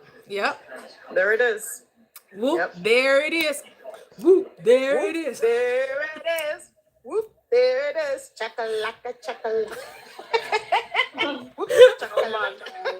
my God. I caught on to that song so fast. I was singing We it get in my silly head on right that. along with it. Yeah. Okay. I'm telling you, like, Toya could know some words to a song, they mess up some words, but I still know the song that she's singing. Yeah. Like, yeah. Because I really don't listen to music anymore. It's like in my Rolodex. And I'm just like, man, if I knew those lyrics, but I don't listen to music. So it's just like, I probably listen to music. I can count on one hand a year how often I listen to music. It's not that often. Yeah. Because I noticed being on this path, I'm like, what happened to me wanting to listen to music? I don't even get the urge anymore. Yeah, if it has to be a song that be like, oh, I like those lyrics. Let me go look it up on YouTube. Like try to remember, But yeah. It has to like come to me in a way. Yeah. And so we have Noreen. Hello, Noreen. How are you? Hi, Noreen. Hey, how are y'all? Great. I have a question regarding the 4 steps you have on the headboard. How would someone go about the 4 steps regarding wanting to win the lottery? Okay, so you've already the 4 steps is really 1 step. It's the first step. What's the first step? Decide. The 4 steps are really 1. Decide that you have it. Claim it, which is also deciding, right? Accept, which is also deciding, right? allow, which is also deciding, right? It's the same word, just said differently. Right. So decide that you want it. Now, you have to decide what makes you believe you want it. What determines your acceptance that you have occupied the state of a lottery winner? Would someone congratulate you? Can you just say to yourself, oh, I'm winning the lottery. I don't care what nobody said. I won the lottery. Whether you say it in a future tense as I'm winning it, or you're saying I've won it, right? Right. Or what works for you, hearing someone else congratulate you, or what would I be doing now that I've won the lottery? When I go on the shopping spree, could you imagine going on the shopping spree and spending whatever and not looking at price tags and just deciding I want this? Or did you buy yourself your dream car? Or did you move outside of the state that you're in? Like what would it be? What would your life be like now that you are this? Not how you got it, not where the money came from, but now that you don't have to check a bank account. Now that I don't have to look at how much something costs, I can just decide it's mine. Right. This wasn't my question. It was a question for someone that was wondering. You know, they're sitting next to me about like they didn't want to come up and ask, so I'm asking for them. Oh, no problem. Yeah. But they want to win the lottery, and well, they won the lottery. Okay, so lottery. stop wanting to win and decide that you've won. We're not wanting Well, it anymore. They always said that they're going to. They always said that I'm going to win. Okay. Congratulations. Now you got to occupy the state. So when you occupy the state, which means you are living from it, now you're not wondering, when did it happen? How did it happen? We no longer have that mindset, right? Because you've already won it. So now you have to live in the state of being the lottery winner. Right? And so, man, my family, I won this money. They always beg it. And then they try to act like that it ain't mine because I didn't work for it. They want to ask me for all my money and think I should just give it to them because I didn't work for it. Because in their mind, I didn't earn it. Because in their mind, they think, oh, the money just fell out the sky. And how dare I not share it with them? But I got the right to say no. Like, what? Steal my money. I don't care how I got it. Just because you had to work for yours and mine came through a lottery ticket, don't lessen that it's mine. Because some people do think like that. Some people actually do think because you won it, that you did, because you didn't earn it, that somehow they have a right to it. Right. And it was, as I said, the question wasn't for me. I know. I'm just saying. And when I say you, right? When I say you, I'm saying you in general, not you specifically, Noreen. So I'm just saying you. I'm generalizing the you. I get it. So somebody asked. They want me to talk about. Low key wants me to talk about. Can you answer this? How does this work if you want to buy a house as a first-time home buyer? Okay, so move out of wanting to buy the house to you now have the house. You have to move out of the state of desiring it and now being the person that has it. So you have the house. Are you having a housewarming? Do you know what type of house you want? Sleep in it.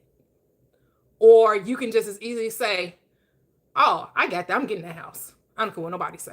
Not how you're going to get the house, not when you're going to get the house, but that you're buying the house. Because that's a lot of times how I would talk. When I know I'm going to experience something, I would say, oh, I'm going to. But that wasn't as like, I'm hoping it was so. No, I know it. Like, like the first time I got married, before I even knew this whole thing about manifestation, I'd be like, oh, I'm getting married. I don't care what y'all say. Oh, I'm getting married. I'm getting married. That's not no ifs, ands, or buts about it. I'm getting married, because I was in the church. I was newly saved. And of course, you had a lot of people that was hitting 30 and hadn't been married yet, and they was wondering if they was gonna get married, where their husband coming from. The pastor was prophesying to people, telling them you gonna get married in the next year. It still didn't happen, telling people this. I didn't need nobody to prophesy over me. I knew it. Even Like I wasn't raised in the house. I was raised, many of you have heard me say this. I started out in my grandfather's home, and then because my mother was a very, very young mother, and she ended up marrying, and I was raised in like in a 2-bedroom HUD housing.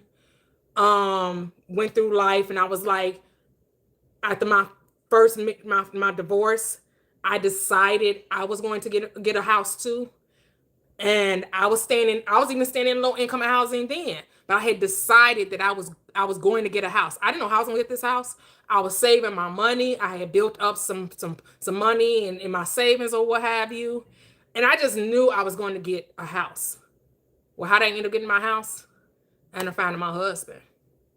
And that's how I ended up getting it. But I didn't know that was going to be the road. I just knew I was going to end up in a house. And the house ended up being built from ground up, ended up being a brand new home. But it came by way of me finding my mate for life. Now, it wasn't like, oh, I'm gonna get married, then get a house. No, I had 3 children. I was a divorced mother. And I was just like, I'm gonna get a house.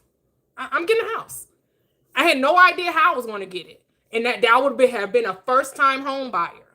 What ended up being, I got the house, and I'm not even on the mortgage. I'm not on the loan. I'm on the title, but I'm not even on the loan. I'm on title. My name is on the title. I have rights to the house, but I'm not on the loan for the house. I'm not on the deed. I'm not on the mortgage. But I still got it. I still got my house.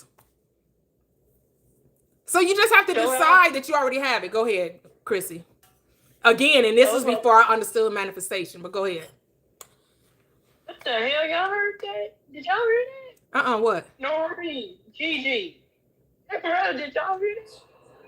Heard what? Y'all didn't hear that? What are you talking about, Chrissy? Y'all didn't What hear she just that? said? I heard No. what she said, yeah. No. Oh, never mind. No. I know I heard something. What was he supposed to hear? What happened? Don't worry about it. You so silly, girl. You asked them, did they hear it now? You didn't. What did you hear? What did you hear? Don't even worry about it. You so silly, girl.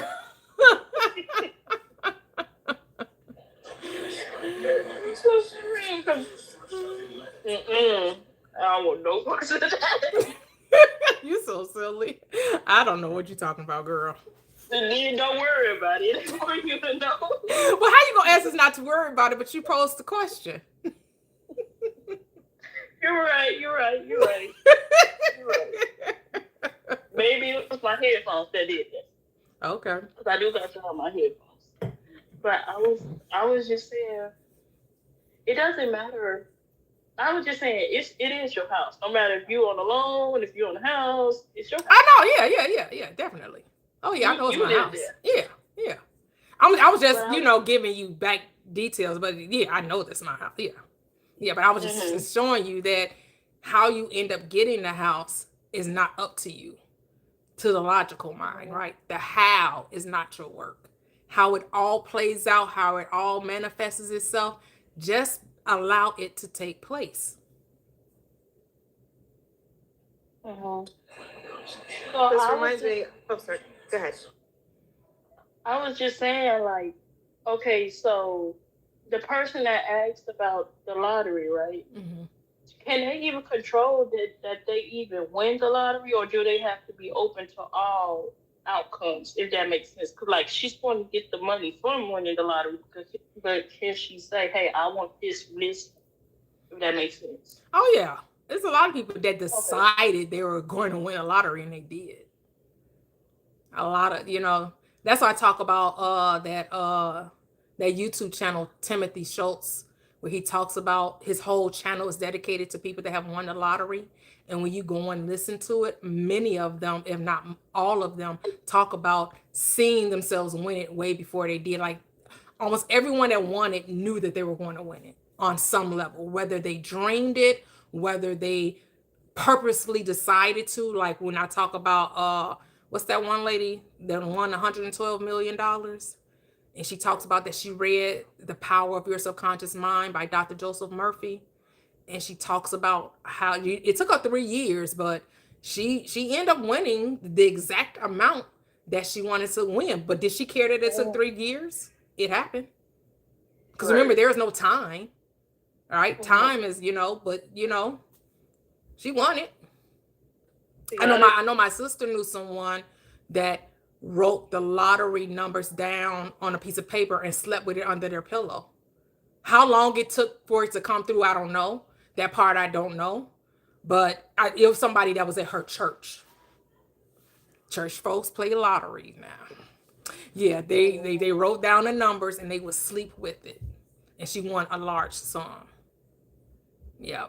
Actually, my husband know a older lady. I talked to her and she used to play pick 4 and pick 3. And she said that she could just see the numbers, but she got spooked by it. And so she stopped playing because her numbers would always come through. She got scared though and stopped playing. Go figure, all right? Hey, I've had people come on here. Y'all, I don't know how, some of y'all have been rocking with me for a while. People will come and say, yeah, I got the money. And then somebody about a few months ago, probably about 6 months ago, someone that used to come in my live regularly said that they had came into a large sum of money and they had to go to a therapist in order to deal with it because they weren't ready. They weren't ready to what came along. I don't know how much they won. They didn't, divulge that information to us, but they did say that they had to go to therapy to align with. The good thing is that at least they didn't lose it. Because like the lady that won 112 million, her name's Cynthia, she ended up losing it. She didn't keep her money. She went bankrupt. And she's actually on that show, Timothy Show. She's on that show and she talks about how she won it and how she lost it. And how did she lose it? She didn't feel worthy of it. That's why the Bible tells you there's a story in the script. I can't remember if it's Elijah or Elisha or Elisha. Jahsha, when they wanted rain, right? Because there had been a drought in the land and they wanted rain. And God told them to dig the ditches because the rain is going to pour and you need the ground to be able to receive the blessing of the rain because it was going to be a torrential downpour, and told them to dig the ditches, which means prepare your mind to receive the blessing. People be wanting stuff that they, like I say, like you remember, I think you said this before, Chrissy, right? It's coming whether you're ready or not. Mm-hmm. But you want to be ready. So then when it do come, you get to keep it and enjoy it. What's the sense of winning the lottery and you ain't ready to receive the blessing, and now you scared of it? You wondering why people begging you for it. You don't know how to deal with it. Like, because the blessings of the Lord makes you rich and adds no sorrow to it. See, you want to not have no sorrow with that blessing. So you want to be prepared to receive it. So when you act as though you already now, like when I was talking about the Tom Brady, he had already been to the Super Bowl before he went to the Super Bowl. So his mind was already prepared to be in the Super Bowl because he had already been there. So you need to say that you already won the lottery. Act like you're the lottery winner now. Who are you now that you have these millions of dollars?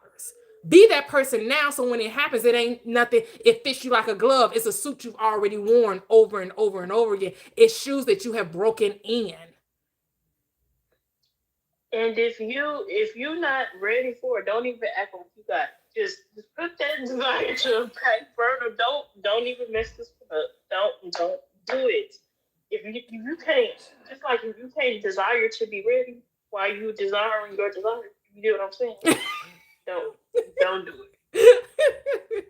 Here's the thing. The question is it better to have loved and have lost, or not to have loved at all? Dang, you're right.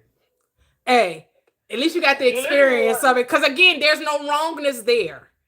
Get it. And then if you got to go to therapy, rolling around in your millions. I just feel like I would wonder that. Wake up crying in your millions. Oh, I can't believe these people keep bugging me about my millions. Oh my goodness, these millions. People keep calling me about my millions. Oh, whatever. Oh my God.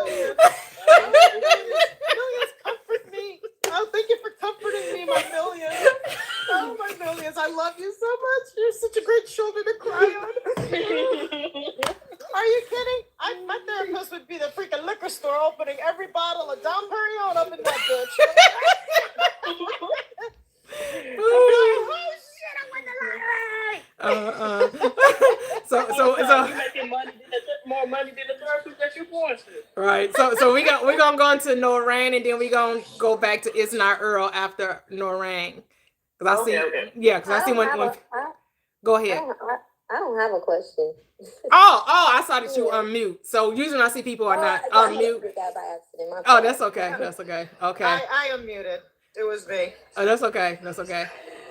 Hey, It's Not Earl. Go ahead. What's up? What is it? Well, you were unmuted. I thought you wanted to say something. Was I unmuted? Yeah.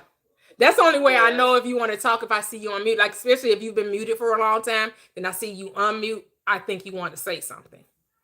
No. I Oh, will okay. say something just to say it though. Is law of attraction the same thing as manifestation? Want me to say that again? Wait. Say that again. Is the law of attraction the same thing, or is it the same thing as manifestation? Oh, yeah. Yeah. Okay. Yeah. Law of And one attraction. more I know a lot of question. people that teach the law of attraction. I don't really rock with law of attraction. I like the law of assumption.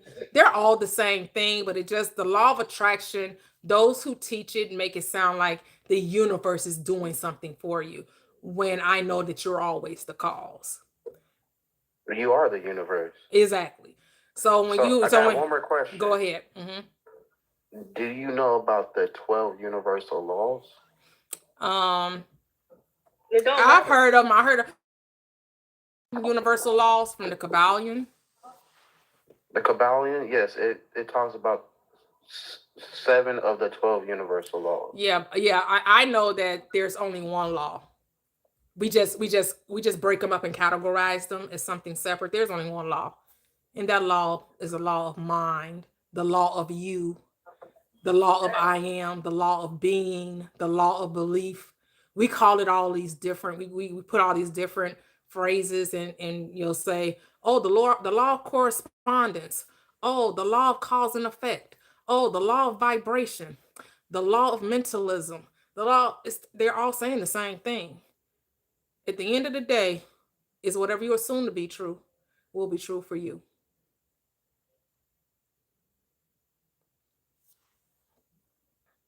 That's it. Yep, I am. This oneness. That's it. The law of Jack Daniels. You funny.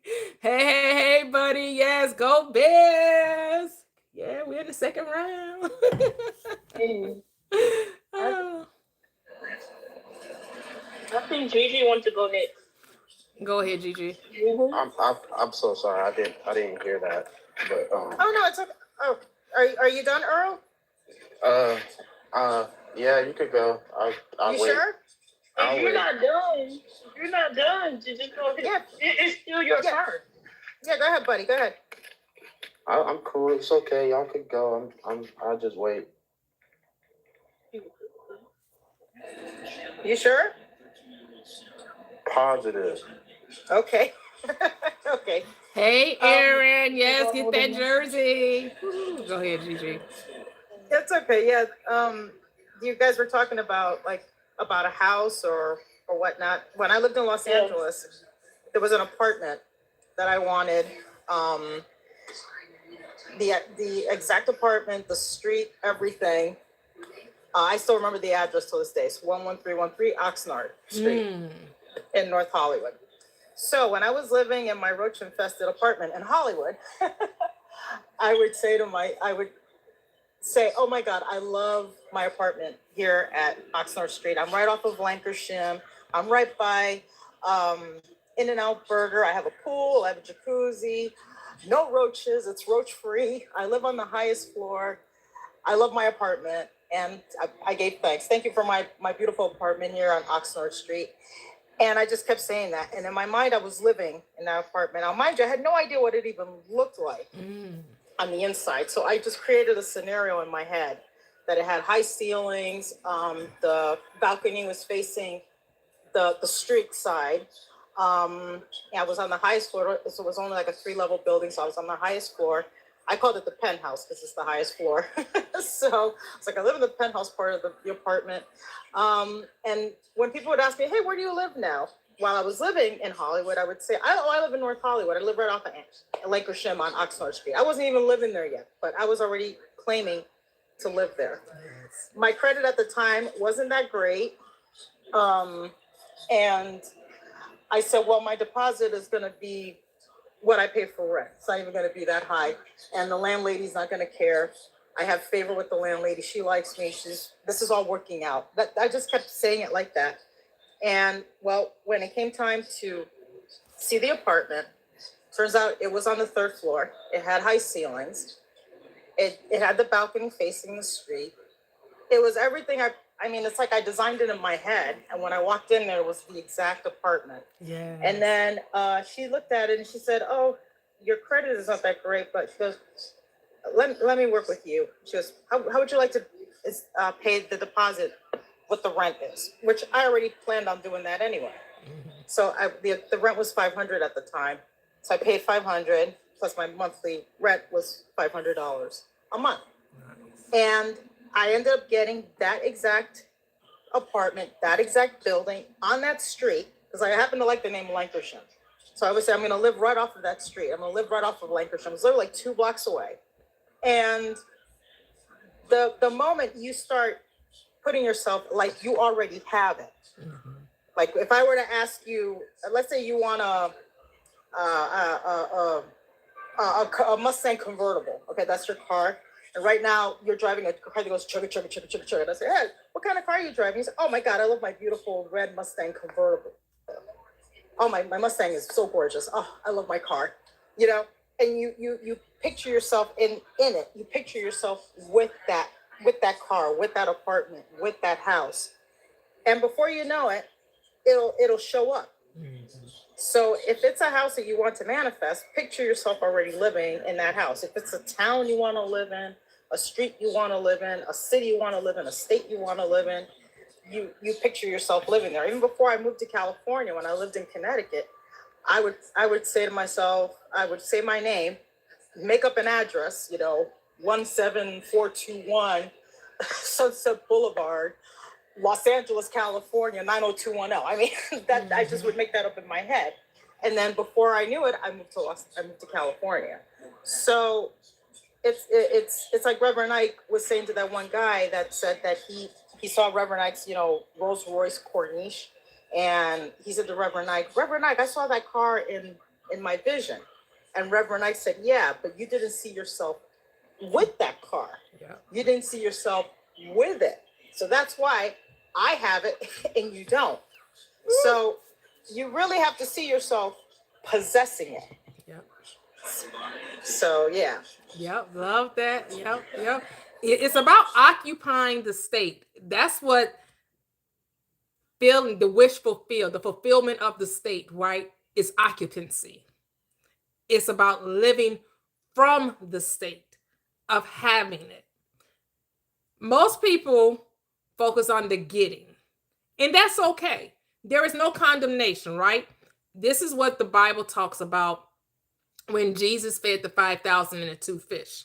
And all the multitude followed him around because, they were so impressed by the miracle, right? And he told them, had you understood the miracle, you would know that you can do the very thing that I did. But they were so impressed by the miracle, so they were all about the getting.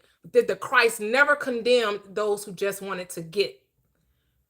The thing is, the Christ also knew that the getting did not mean being. That's why a lot of people have things, but there's no peace with it. There's no joy with it. There's no rest in the mind with it. Because you're told by the Christ, seek ye first the kingdom of God, which is good, and all of its righteousness, which is right thinking. And then the things get added unto you. Because before he said this, and this is Matthew 6, he said, don't worry about where you're going to sleep or what you're going to eat or what clothes you're going to wear. My Father knows that you have need of these things.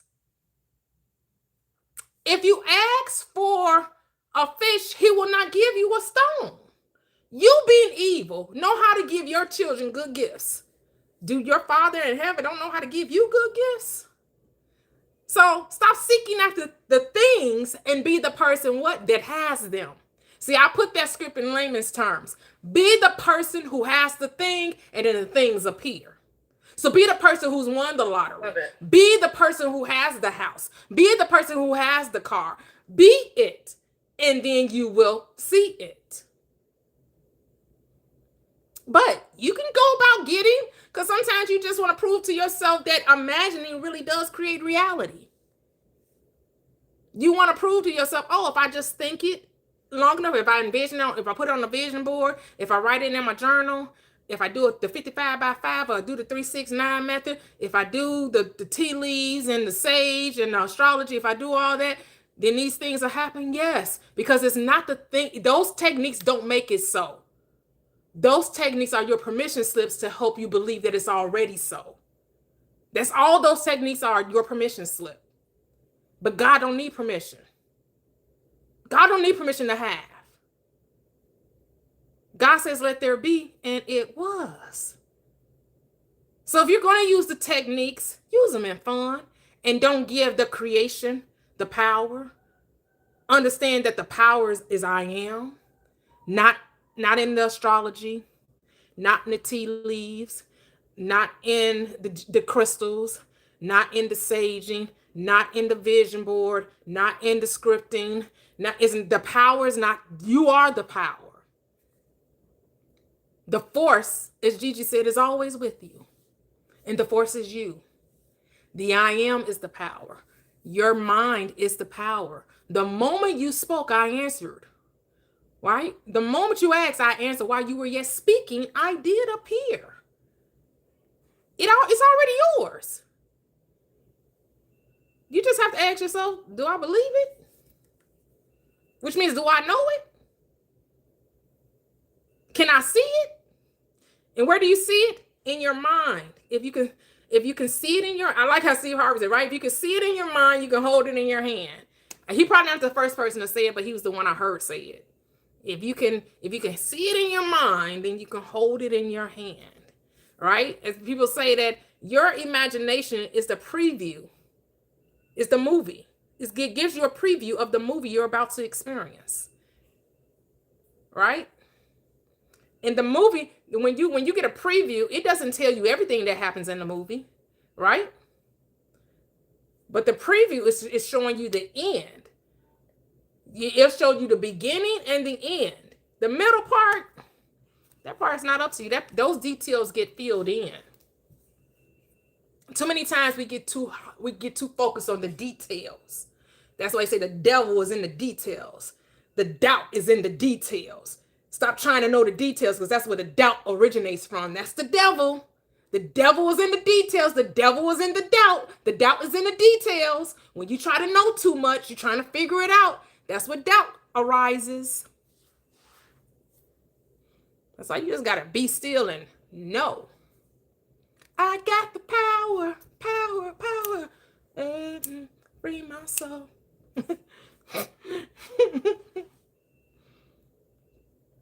Oh, so, yes. Hey, D-Rich. Hey, Luke Skywalker.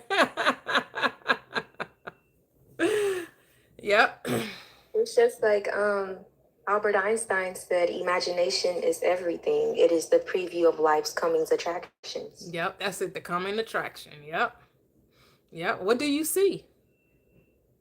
What do you see? It's what you see inwardly. Understand that. It's not what you see outwardly. It's what you see inwardly. What do you see in your mind? Remember, what you're seeing now is things that has already taken place, right? As Abraham Hicks would say, what you see now is old news. That's yesterday's story. Your current reality is yesterday's news. It's things that you thought before. That's what you're experiencing now. Oh, I like that. Yesterday was history. Tomorrow's a mystery, but right now, present moment is a gift. That's it. But here's the thing. Right there. Tomorrow don't have to be a mystery. You can be certain about tomorrow. I can't agree on that Really? because tomorrow's not promised. Anything could happen. Here's the thing. Do you think you're aware of your transition? If you die, do you think you...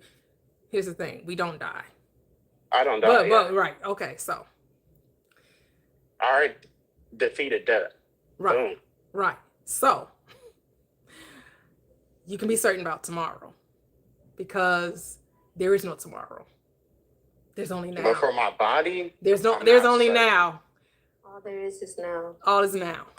Yeah. Okay. So, Okay. so, Okay. so your awareness may not be in this third dimensional reality. It may be in another dimension, but all you have is awareness. That's all you have is awareness. You only have awareness. That's why we tell you not to be concerned about tomorrow. No, that's how I felt about like when like my whole journey. Like I just had like this feeling, and I was like, it just like a niche and like it ignited inside of me, and I was like, bro, I'm back, and like I just started looking at my hands all differently and stuff. Like I'm all like, what is this? Like I'm here, but I'm not here. Yes. He's like, right? Mm-hmm. That's what you mean? I mean, yeah, on any level. In any level you can then make you allow it to make sense to you, right? Because my concern isn't about what happens when we put off the body, because who cares? I mean, I care because the body came from what? you think once you depart the body that you're going to care that you departed the body? I care about the body. I care about all things because all things came from what? The non-physical stuff that we cannot see. Mm-hmm. So, I mean, yeah, you get to care about the body if you want to. My thing is, and when I'm saying, I don't look into what. Okay, so I didn't realize everything I wanted to. Okay. no, we do realize it. Well, I do. I'm pretty sure you do. I mean, here's the thing. All this stuff that we're trying to get and experience is just part of this third dimensional reality. And at the end of the day, does it really matter? It does matter because it came from the non-physical. Okay. Everything you see around you, your house, your toothbrush, your whatever, the mirror. And why does that matter? It came from where? A thought. Right. But why does it matter? You gotta know where you come from, so you know where you're going. Where are you going? You're going back to my source. And where is that? And where is that? In the light. And where is that? The true light. Where is the that? true light. Where is that? It was there. It was there in the beginning of the foundations of the earth. I know, but where is that? It was always there. It's always there. It's everywhere. The light is in everything. It's fragments of light in everything. Right. It's not a place. It's a beingness, right? No, it's not I mean, it is both. Like, it's a being in a place. Like, I live in the light now. Like, I see everything as of the light. Okay. If that makes sense. Okay. I don't know if I'm making sense right now. Yeah, I might yeah. just be yapping. No, you're making sense. You're making sense. I mean, you're not wrong. Because it's whatever you say. No. Because it's whatever you say it is. Because it's whatever you say it is. No, I need some correction, dog. Cause what? Why do you need correction? Why do you need correction?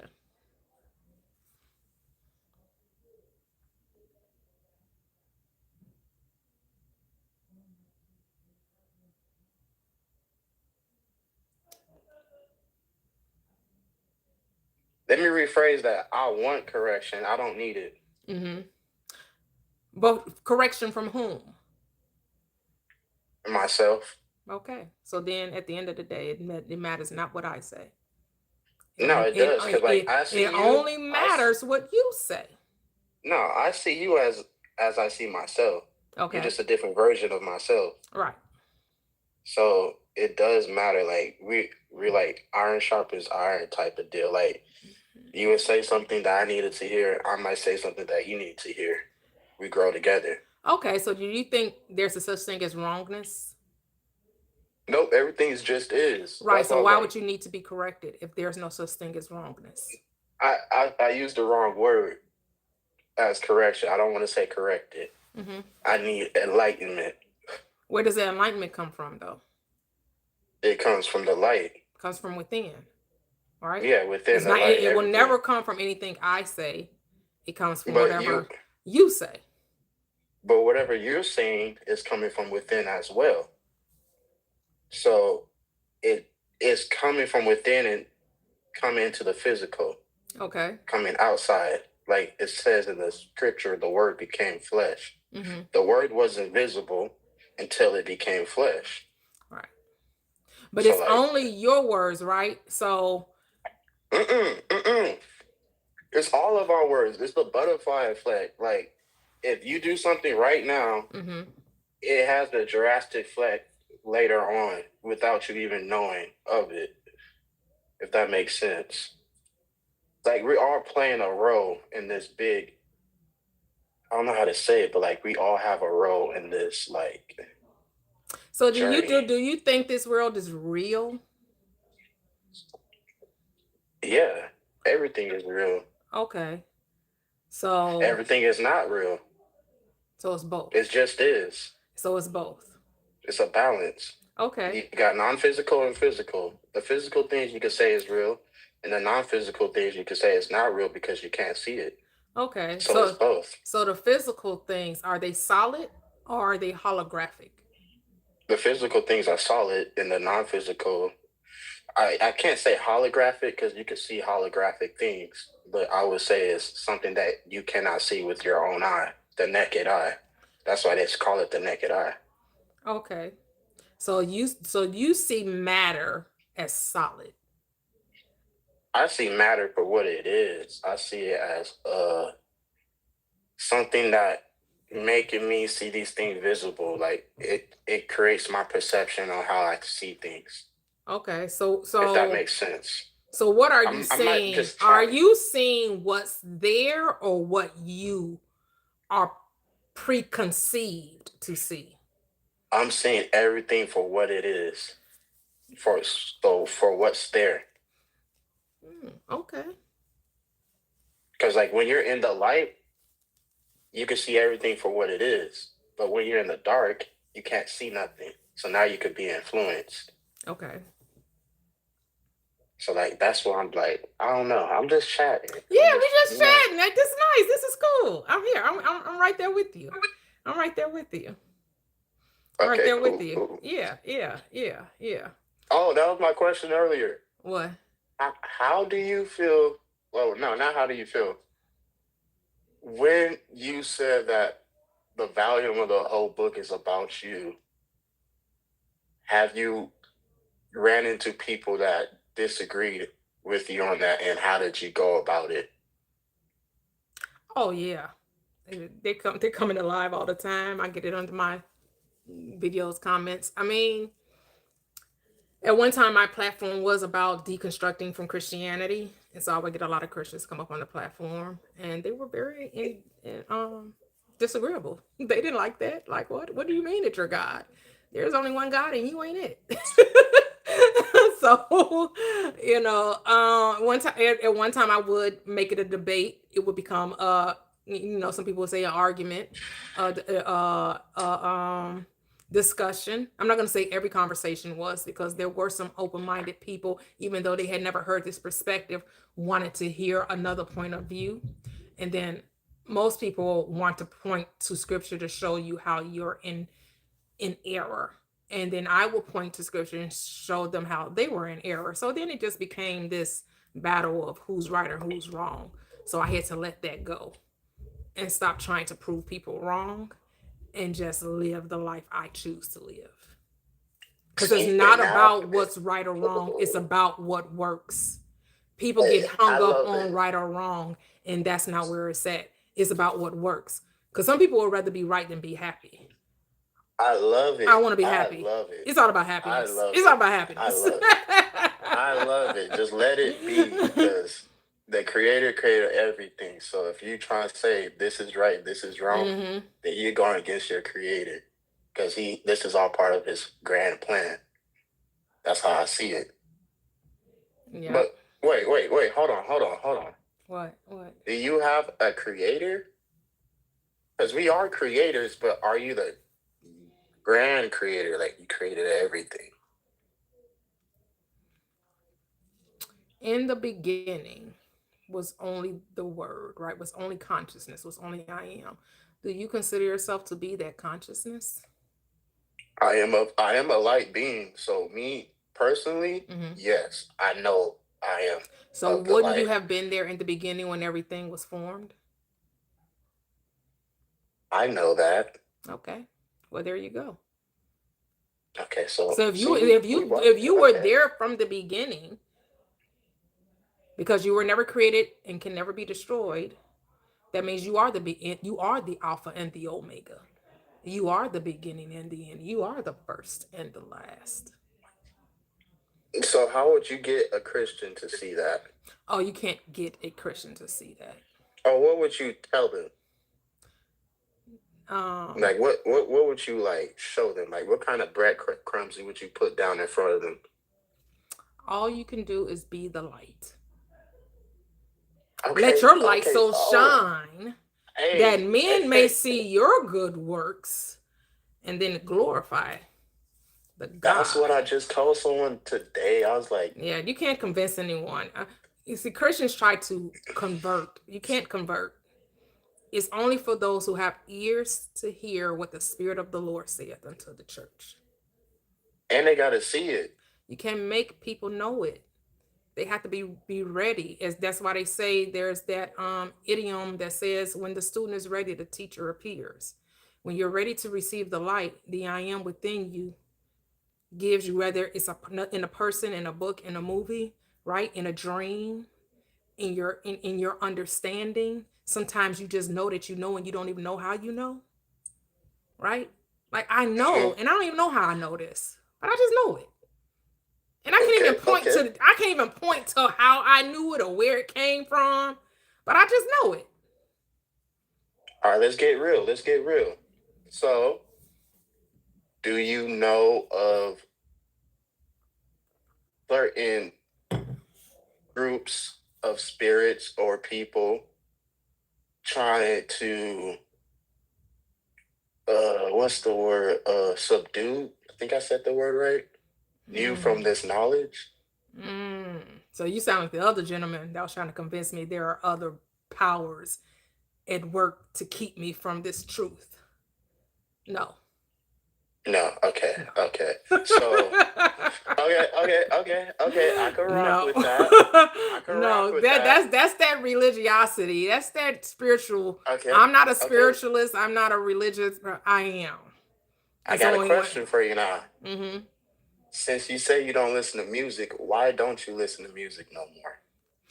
Oh, it's no reason. I still, I do video. I do my TikTok videos. I'll think of some songs. Some songs will come to me like, oh, I remember this song. Let me make a little clip, and I'll do a Get Ready With Me or Outfit of the Day. But I don't like in my 20s. Like I used to belong back in the day in the 90s. We used to have this way of purchasing music where you can get 5 CDs for a penny, and you would get music, so I used to buy music back when I was in my 20s and my 30s. But then when I joined religion in my late 20s, I gave up the secular world.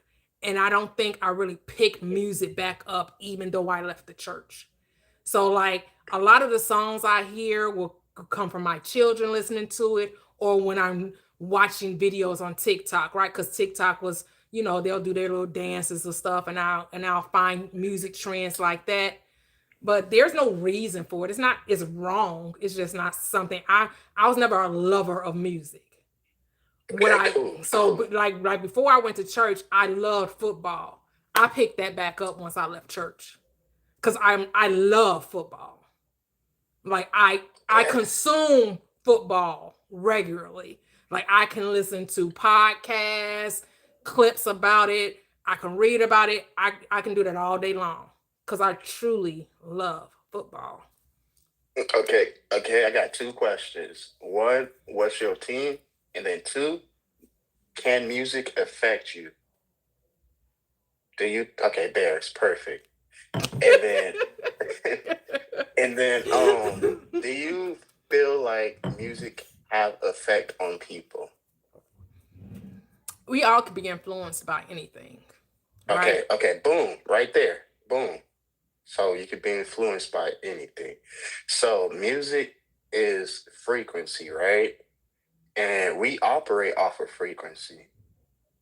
And so if you are aware of these things, you'll know that there's frequency all around you, right? So now you got to identify what type of frequency this is. Because like right now, you're using a phone, we're using technology. This is pushing out a certain type of frequency. What kind of frequency is it pushing out? And how is it affecting me? Right? Mm-hmm.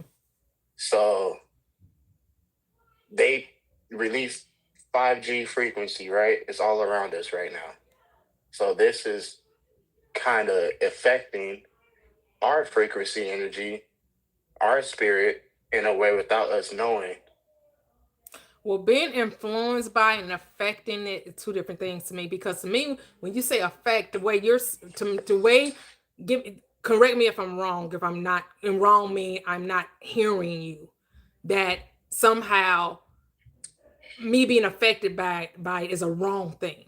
When I say influence, I'm not saying influence negatively or positively. You're just influenced by, the more you hear something, the more you become that thing, right? You are what you think about, right? Like I say, you are what you eat, you are what you consume. Whatever you consume mentally, you become.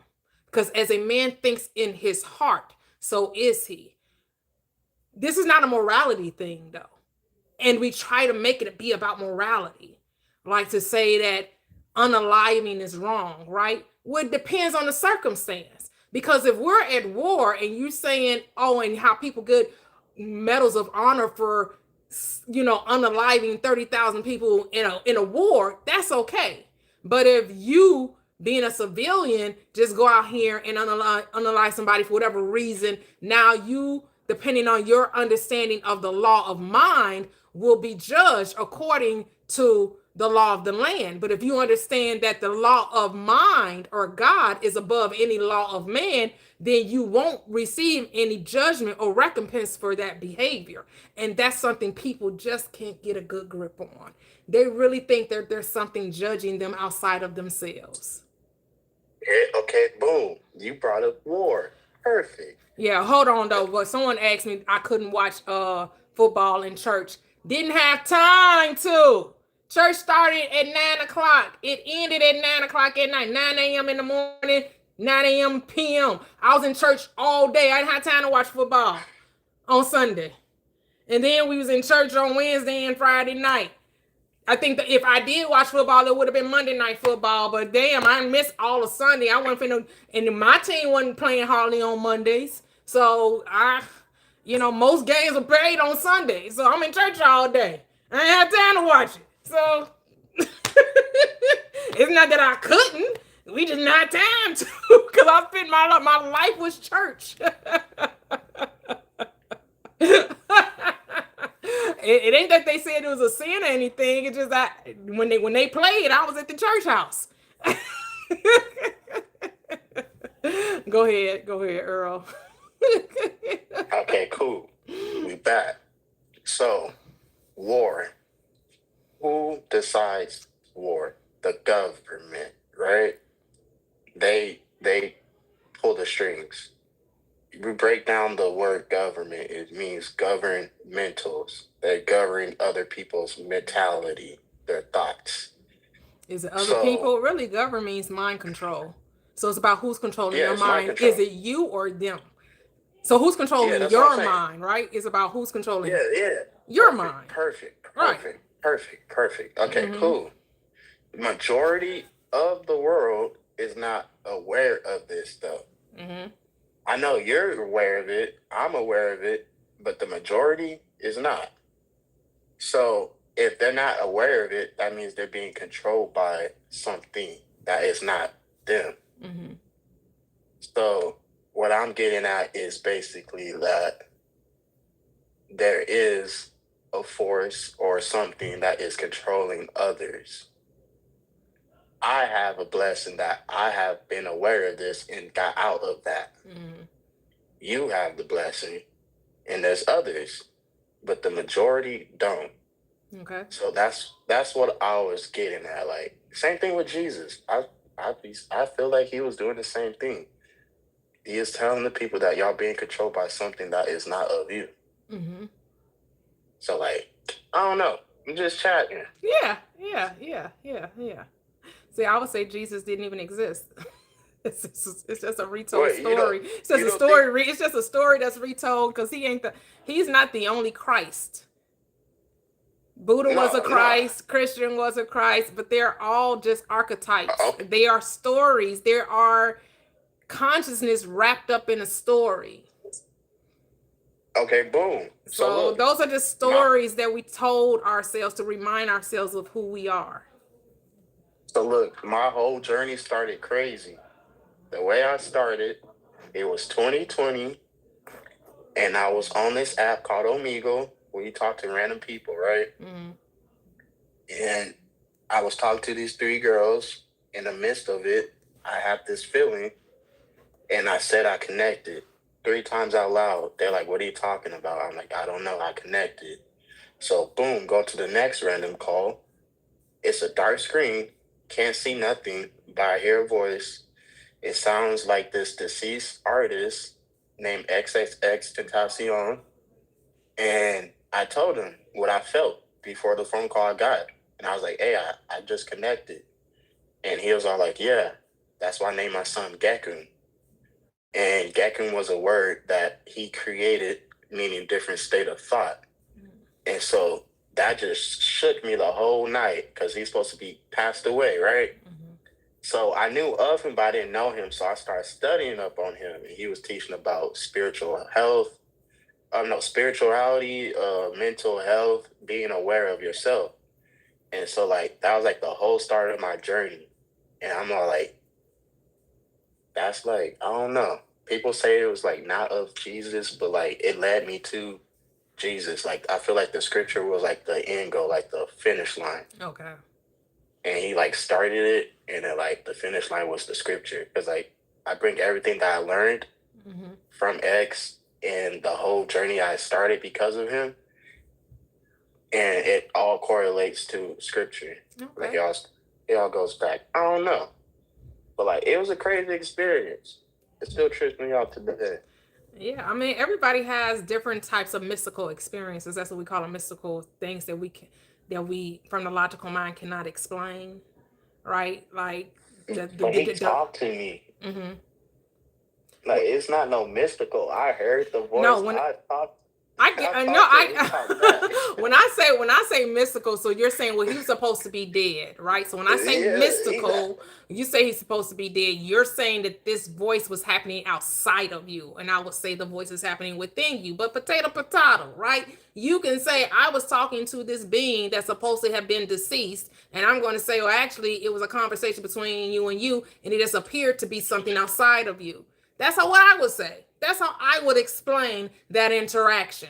But you would say, well, it happened to me. And I'm going to say that I actually spoke to a person outside of me, and he's supposed to be deceased. And this spirit, again, believing in separation.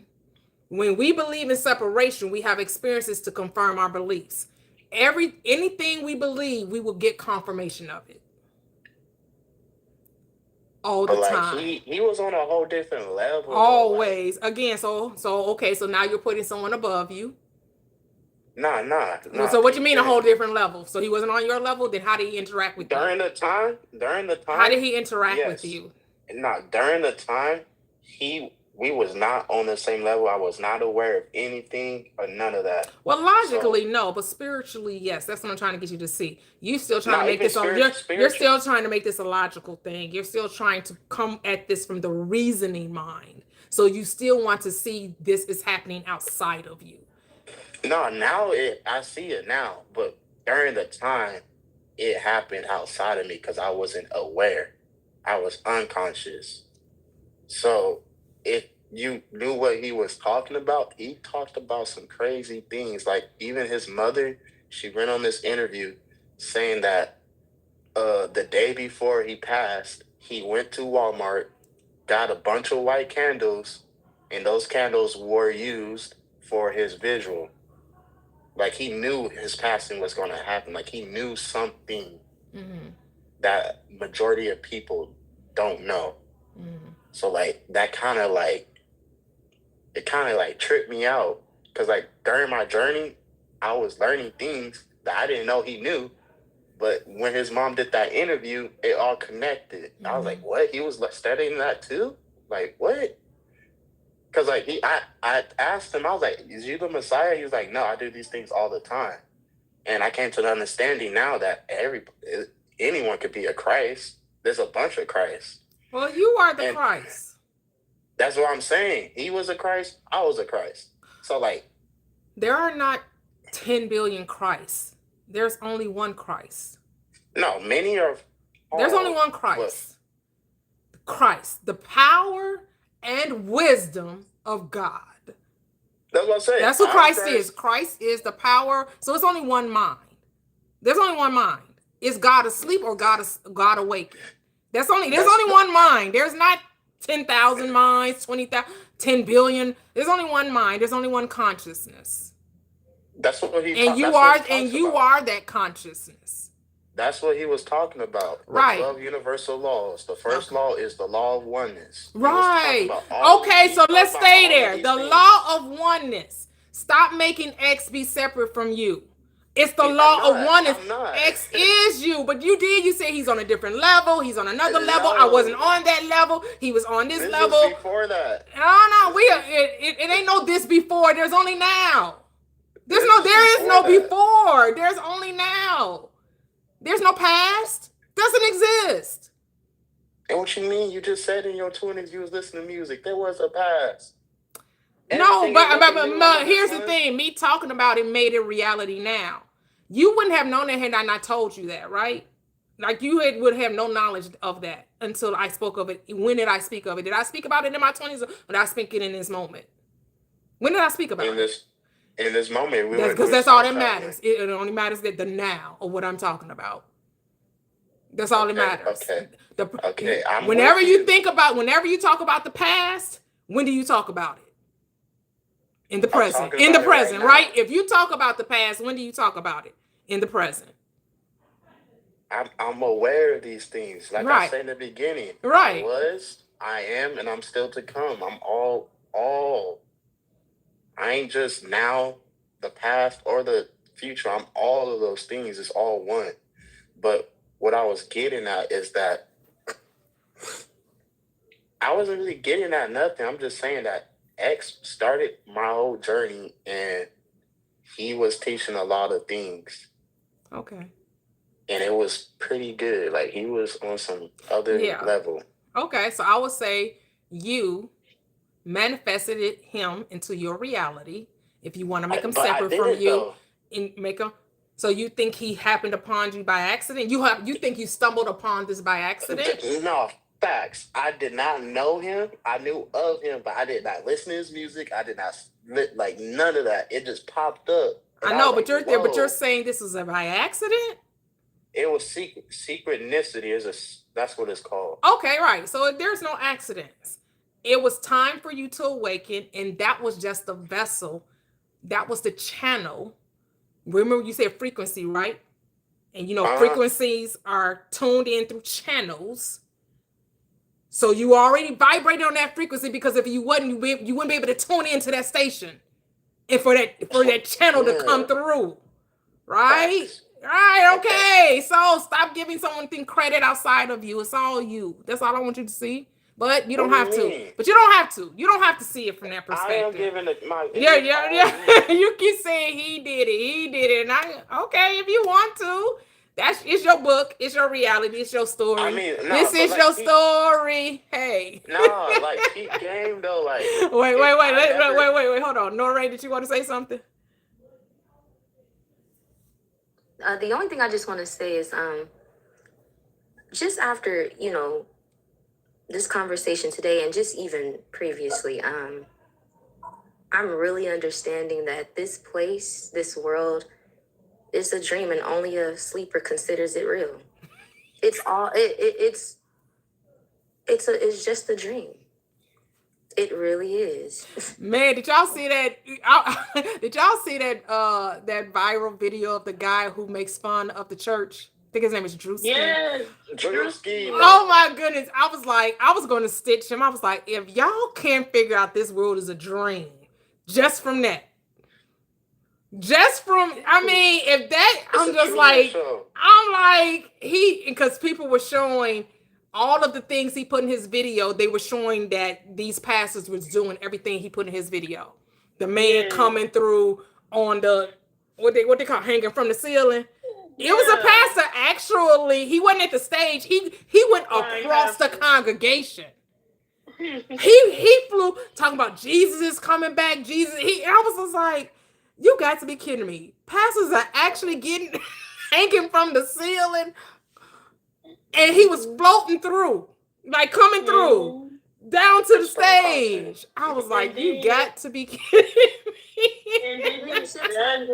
Because my daughter sent me the video. Because at first I was like, is this AI? Because in the beginning, like he's hanging from the thing, you see the smoke coming through, and then he was like, this lady right here, she asked me to pray for her. She's like 70 years old, saying that she couldn't get pregnant. But I said I was going to pregnate her with the word. So I thought it was AI. So I stopped the video. I didn't watch no more of it. Because I'm like, and I text my daughter. She's like, Mom, I don't do AI. No, he's a comedian and he makes fun of her. I was like, oh, okay, I'm going to go back and watch the whole video. Because it just seemed like AI in the beginning. But she's like, no, he puts on these skits and he does. I was like, oh. That didn't seem like a skit to me. That did not seem like no skit to me. Nah, Drewski don't miss. Excuse me. It seemed like a reenact. Like, you know how somebody reenact something? Yeah. But it did, he I had never seen him before. I had never heard of him. I didn't know nothing about it until my daughter sent it. So this was my first interaction with this this comedian. So I had no idea of his work or anything. I'm just. Did you see the part where it was like he exaggerated the pastor asking for money? Really, the pastor wanted $40,000, but with Drewski did, he asked for $4 million. Right. I was like, that is such an exaggeration. That was such an exaggeration. He's funny though. It was yeah, I mean, it's funny because then you have Christians saying who's not a real Christian, right? And they be arguing about who's a real Christian, who's not a real Christian, right? You got the unorthodox, the Eastern Orthodox, the Catholic, the Protestant, and then all of the litany of Protestants that between the Pentecostals, the Baptists, the Methodists, Episcopalian. They are arguing about who got it wrong. It's funny. Just over here, just making a comedy out of it. Like, yeah, that was funny to me. But I wanted to ask you, why do people? So why did you revise the situation if only the now exists? Did you say that you revised the situation before? Revise.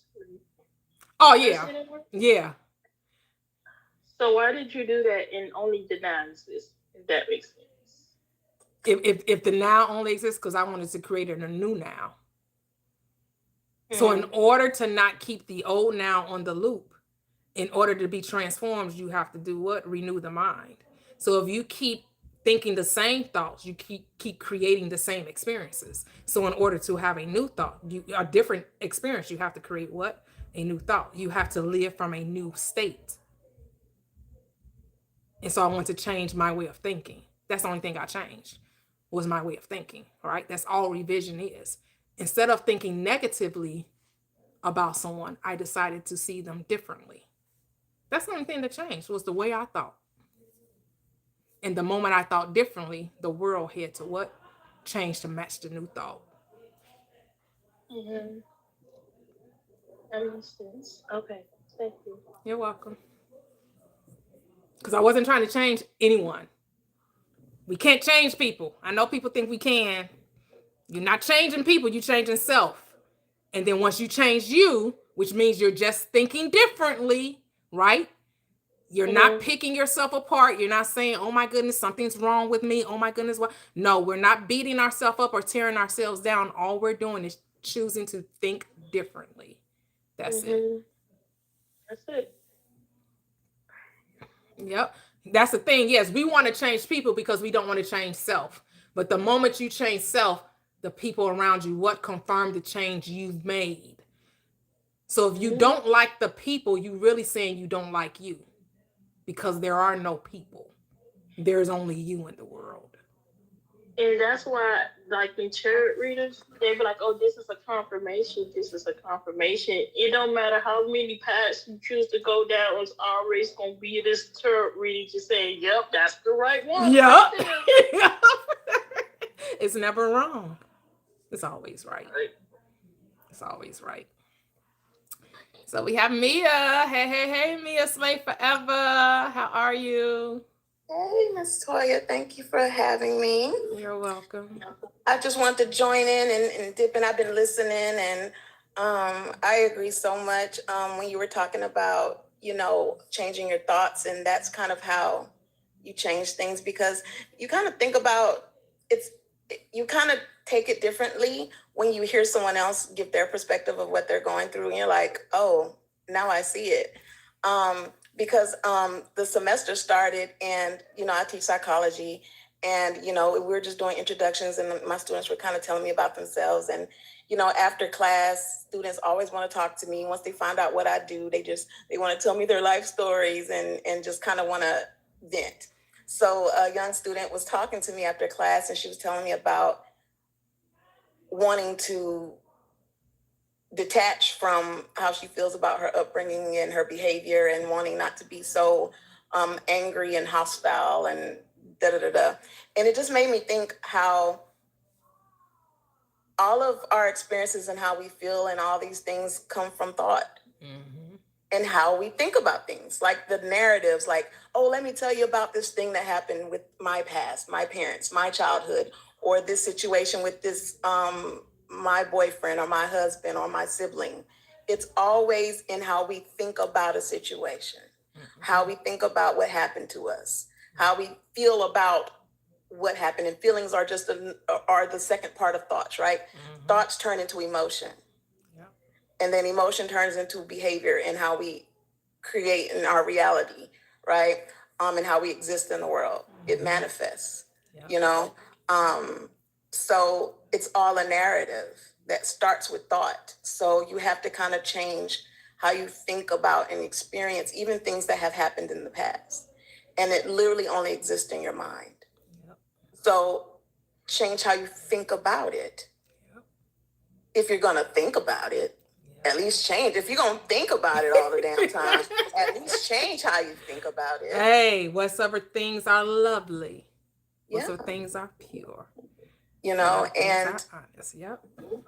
Those are the kind of things that bother us, right? You kind of just think about things, and you just think about how a person hurt you. You think about how someone wronged you, and you want them to change, and you want them to understand what they did to you, and you want some type of closure, and you want this and you want that, and you're just thinking about it, and you're thinking about how that person is wrong. And it will always be that way as long as you're thinking about it that way. And you just have to either have to think that it doesn't matter, and that it's okay, and that what they did doesn't matter, and that you have to know that it has nothing to do with you. You either have to detach from it altogether, or change the story altogether. Because, you know, it's your story and you keep telling that story and it has to play out whatever way you tell it. Ooh, say that. That's It it. has to play out whatever way you tell it. Yep. You know, if you say, and that's everything. That's everything. You know, if you are a victim of, if you a slave and if you are, you know, all of these bad things, then you gotta be a victim. Mhm. If the government is controlling you and you're miserable and you can never make it in this world, well, that's gonna be your life. You know? Yep. If every man is a cheater, then that's gonna be your experience. Yep. So you have to change your thoughts about a thing to get the things you want. Yep. And you know, Yeah. there's things in life that- we are detaching because we're detaching from the old story. That's all that means. Yes. Detachment just means you're letting go of telling the old story. You're going to stop Absolutely. talking about how life is so hard, how it's so difficult, how it's against you. It doesn't do you. It isn't right for you. That's the detachment we're talking Yes. about. We're not detaching from the desired state. We're detaching from the unwanted state. Yes. Right? And how does detachment happens? It happens effortlessly. The moment you give your attention to the thing wanted, the thing unwanted dissipates on its own. It automatically detaches or atrophies. It's all in the story. And unfortunately, they tell a different story of Christ, right? Christ on that cross is a story of suffering. And you got to suffer and get beaten down to the ground and suffer to come alive. That ain't what that was about. But they're attached to a different story. Yep. So that's why people feel like you got to go through the hard times and struggle and scratch and survive to get it to the top. So when things come easy, you don't believe it. You think it's from the devil. The devil gave it to me because it's easy. Because I'm supposed to struggle and get beat down. You know, if I meet a man and he's too good to me, he gotta be a liar. It gotta be a catch. Right? Mhm. So that's the story that people keep telling them. They gotta need a savior. When Christ was really trying to tell you, ain't none of this shit real. Yep. Can't nothing hurt you because your consciousness live forever. Yep. Your consciousness, when you go, your body go to sleep, your consciousness don't. Yep. I wake up in the morning sweating because my consciousness must have been running laps. You ever woke up in the morning sweating? My consciousness was doing something. You know, so sometimes I feel like the dream world is the real world. It You is know, the real world. And because technology's not even there. Because that ain't real. Nothing that's not real is in your dreams. You ain't never seen a cell phone in your dream. I ain't never seen an iPhone in my dream. I ain't never seen a PlayStation in my dream. I ain't never seen a laptop in my dream. I ain't never dreamed about TikTok. And I be on TikTok all the time. Silly. I'll dream about Shaq. Shaquille O'Neal will be bouncing around in my dream, but not TikTok. You know what I'm saying? So, you know, it's just being in touch with what's real and staying in the now, and focusing on what you want. You know, I try to kick those negative thoughts out. Yay, that hater keep coming in there, and we got to kick that hater out. So, you know, you got to be accountable. You got to be able to take them hard punches and know who you are and be able to know when you got to, you know, attach to things that are important. So that's the big thing about manifesting. And you have to know how to really take a strong hold to those things you want and let go of those ones and know what to focus on. And really not worry about the how. And if you really look back at your life and all the things that have happened, most things have happened for you, for your good, because here in the now, you're here and you're well and you're okay. You know, and before I land my plane, you know, there's a lot of things I let go, and it's weird. It might seem weird to y'all, but it's little things that I've noticed that in changing how I thought has changed my experience. Like, I used to be a very fearful person. I used to be scared of like bugs and every little thing, frogs, every little thing. I just, oh my God. I would have a can of bug spray in every room of my house just to make sure if anything pop out, I'm ready and ready to get you. I ain't got to look for a spray. I'm ready. Like, I was kind of scary. When I changed like my fear, I don't even see bugs. Yes. And I used to tell people I have a sixth sense. I can just see a bug could be on a wall in the back of me, and I'll just feel it and see it because I was looking for it because I had fear, and I was always looking for a bug to pop out because I was afraid of bugs and spiders. I haven't seen a bug in so long. I don't think about them. I don't fear, I don't think about it. I don't get sick. I don't think about health stuff. I don't think about I don't think about that stuff. I just am. I do what I need to do to be what I need to be, whatever I feel healthy is. And I don't worry. I don't worry about fear. I don't think about frogs. And look, I used to be afraid of a frog. I used to wouldn't go to my mom and daddy house if it rained because the frogs would come out. I said, y'all, it rain today. I'll see y'all tomorrow. Or I would leave before it got dark when the frogs got out. So, fear would control me, and I would see things and experience things based on my level of fear. Yeah. So when I changed how I thought about things, I don't experience fear. Beautiful. So yeah, that's what I tradition now. Oh, beautiful, beautiful, beautiful. You could go ahead, Noreen. Just piggybacking on what she's saying about, how you can think things into existence. It's like with racism. I've never experienced racism a day in my life. Neither has my mom. And racism, it exists, but not in my reality because my awareness is not on that. So, when I was just saying that the world is, just a dream and only a sleeper considers it real.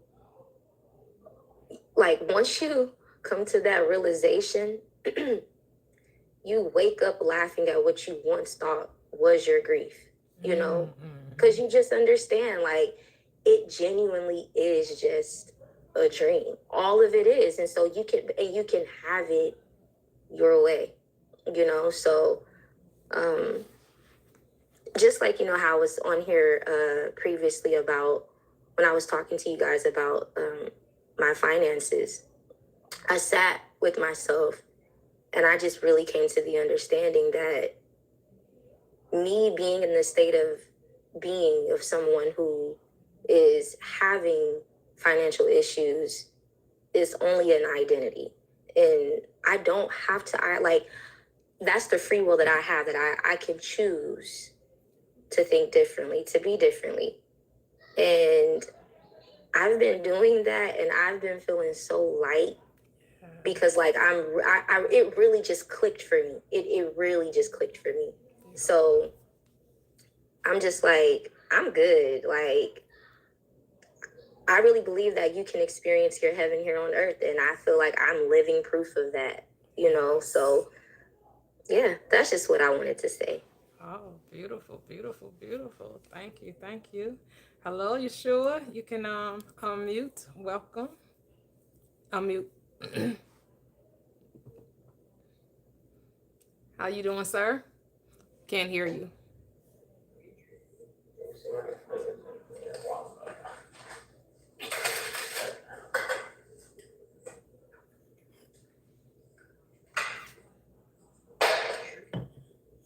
You sound far, dog.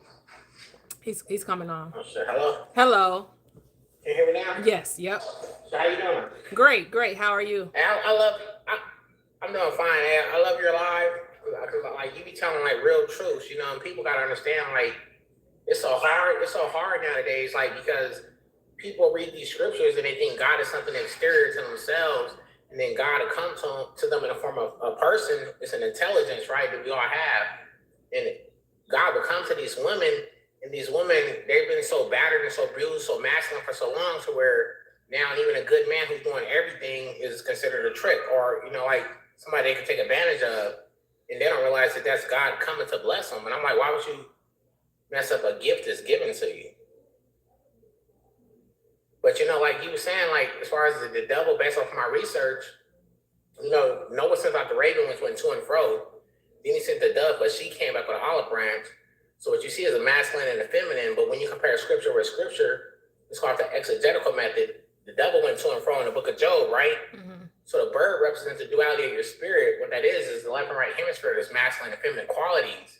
So you have the universe, the masculine and feminine principles within you. So it's nothing outside of us, it's within us. And when you come to that understanding that it's your ego, and ego is a term that's from Latin and Greek, in modern English is the eyes, the hand of God. Well, eye is your nervous system, it's your mind. So once you understand how your nervous system functions, the prefrontal and dorsal cortex and the limbic system, you can control it, you understand it, you can develop it through emotional intelligence. You can resonate at a higher frequency, but we fear, we stress. Because we fear and we stress, we don't vibrate at a high magnetic resonance. We're not able to manifest stuff into our life the way that we want to. Mm-hmm. But when you know who you are, you're happy every day. Yep. Love that. Yep. That's it. That's it.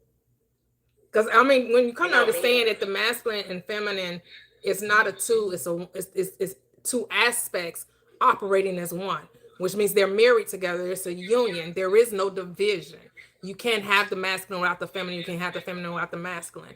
The two shall become one, and they operate as such.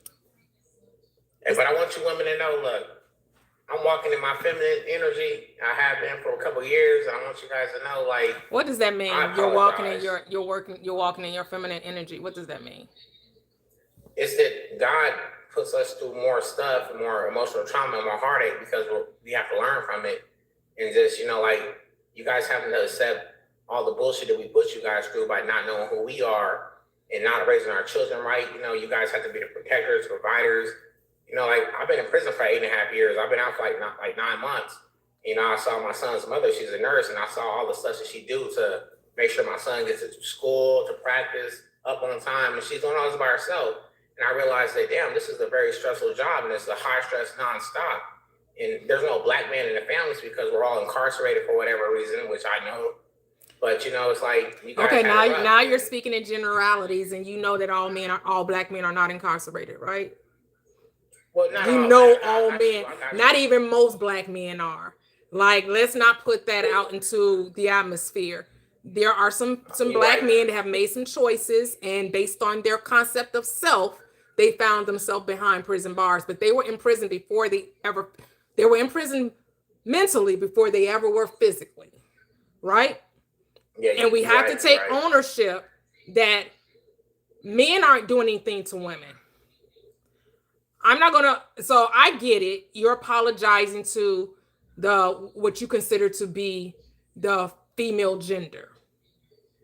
However, on this platform, we take a full accountability that nothing happens to us. Really? Things happen through us and for us and because of us. I know, because I was married before. I was a single parent, 3 children. I know that it was nothing that my ex-husband did to me. It was my concept of men had me have the relationship I had with him. Had I thought differently about men and about myself, my experience with my first husband would have been different. That's why my experience with my second husband is different. Because I decided to think differently about men. And mostly I decided to think differently about myself. I know there's no cause outside of self. There is no cause out. We don't give causes to secondary things. We don't give cause to the world of effects. We know that the cause is always mental. Okay, so check this out though, right? Like women, you like the kids come out and they imprint on the mother. The mother is the primary caregiver, right? Then they develop an attachment bond from like 3 months to 6 years old. But because the women are enduring so much stress, they're passing these stress hormones on to the children. And you can research this in the works of Dr. Richard Davidson. You know, and this ties to the incarceration rate. And I'm in Oklahoma right now. They're like 47 out of 51 in education, and they have like 10 times the incarceration rate of black men. And it's systematic, right? So a lot of our men are being systematically put in prison. And I'm not saying all black men are in prison because I never saw myself going to prison. I'm a retired vet. You know, I got a couple of degrees, one in neuroscience, and I'm like, dang, I never been in trouble, but I found myself standing in front of this white judge and I get locked up for 8.5 years. But I utilize that time for the better. But now that I'm out, I see the emotional, intellectual, and spiritual state of our people, especially our men, because I saw it in prison. And, you know, most of these dudes don't even know we're made of atoms. We're hurting. We're hurting. And how can I sit there and tell my women to try to guide her when I don't know myself? I don't even know where I'm from, right? And that's important to understand, because when our women lay down with a man, that sperm cell has a cap, has a sac of mitochondria, and has a tail for propulsion. That mitochondria is pure energy, so when it pierces the woman's ovum, her energy centers, her meridians are activated. So if you have sex with a guy who's been conditioned to be in his lower nature, you're lowering your psychic abilities, and you guys are psychic because of motherhood. You have a predisposition to have this empathy. So, you know, we're diminishing this for our women. So they're so masculine now. So what do we do? Because I can't keep one. I know I'm a good person, but I can't keep a woman right now because I value myself, because I know what I am. And if I can do this in a week and I see something that I don't like, I'm going to cut you completely off because you're in my energy and I like to manifest. Okay, so this is what I do know. It's not theory. The once you change your self-concept, the woman that comes into your experience is going to match your energy, because she is your energy. That's true. Because she is you. But as long as you keep saying that the things that's happening in the world of the woman is because of something outside of her, you're displacing accountability. Say that one more time, please. When you say that the things that happen to the woman is because of something that happened outside of her, mainly it's the black man's fault that the black woman is experiencing whatever she's experiencing, you're displacing accountability. Because now you're saying she takes no ownership of the choices that she made. That somehow the choices that she made is because of the man. No, the choices that she made is because of her own self-concept. Now, are we, when we come into this third dimensional reality, allowing our environment to program our perception of ourselves? Yes. So yes, the mother, the father, the grandmother, the aunt, our academic institutions, our religious institutions, our government, they're all playing a role in how we perceive our reality until we awaken within it. That's when the change begins. True change doesn't come until you awaken to the truth of your being, understanding that the cause always and always will be because of you. So we're talking about epigenetics, right? I don't know what you saw. I don't know what the label is. I don't know. So it's when the environment acts upon you and it alters the way that you behave and you perceive life, and that's how you perceive reality. I'm not saying black men are the cause of women, and I think it's amazing you guys are taking accountability, because the woman that I've come encounter with, they don't take accountability, and that's a big issue because the man can't express his emotional side, and this is a feminine energy. He's attacked. He's being confrontational. He's being delusional. And these are all things that I haven't seen since I've been out, and I know my degree of intelligence. I know where my spirit's connected to. And I'm not saying that black men are the cause. I'm saying, like, we're being conditioned to keep each other trapped, so to say, in a low vibrational field, because they use a system that the Romans used to breed their citizens. Okay. And I wrote a book on it. You know, I'm actually working on it right now. Mm-hmm. So I agree with everything you're saying. I just want you to know, I'm not saying black men is the cause of anything. I'm saying energy, the exchange of energy and physics is all determines how we grow, our growth. Right. So metaphysics will tell you that all is mind. And so what you're physically experiencing first initiated in the mind and consciousness. And nothing changes until consciousness changes. So you can do all of the physical things you want to. You can try to change the outer, but if you don't change the inner, the outer will remain the same. See, the script says it's not what goes into a man that defiles him, it's what comes out of a man. What comes out of you, your thought. All is mind. The scripts also says, whatever a man mind thinks, so is he, she. So it's whatever you think about you. See, this is what I do know. I'm going to say this again. This is what I do know. That you are the author of your reality. You are the producer of your reality. You're the director of your reality. And you're also starring in your reality. So the relationship you have with women is the relationship you have with yourself. It's your thoughts that you think about relationships, is that what you're going to experience? And not until you change your thoughts about you and women, your relationships with them won't change. It's not until you take accountability to how you think about women and what you think women think about you. And until you rewrite that script, you're going to keep playing that same movie. Hey, you're right, but check this out. You're absolutely correct, but what applies to other people don't apply to me. Because I know that I'm the universe manifested in human form and intelligence and everything. So I'm walking in my purpose. So I'm being guided through synchronicity. So I got to go through certain learning lessons. So I have experiences because I understand my emotions come from the line where immaturity means to move, right? So I understand that I'm being moved by the universe to learn certain things so I can continue my purpose. But what you're saying is right. But I'm saying for me, I know the woman's my mirror. But at the same time, I'm going through a lot right now in isolation. Because I'm learning to Okay, so she's your mirror. Let's stay right there. She's your mirror, which means she's showing you your reflection. So with the mirror, do we change the mirror or do we change what's imaging the mirror, what's causing the reflection? What gets changed? Well, the mirror or the thing that's causing the reflection? Who has the onus in this situation? The thing that's causing the reflection. You already know the question to this. So where does the woman fit in this equation in your story? What responsibility does the woman hold in this story? If she's only reflecting you, what responsibility does she have? Absolutely none. Where are we getting to with this? Where are we getting with this? Absolutely none. The woman has absolutely no responsibility in your reality. Absolutely none. She's reflecting you. You just told me she's your mirror, which means she holds no power.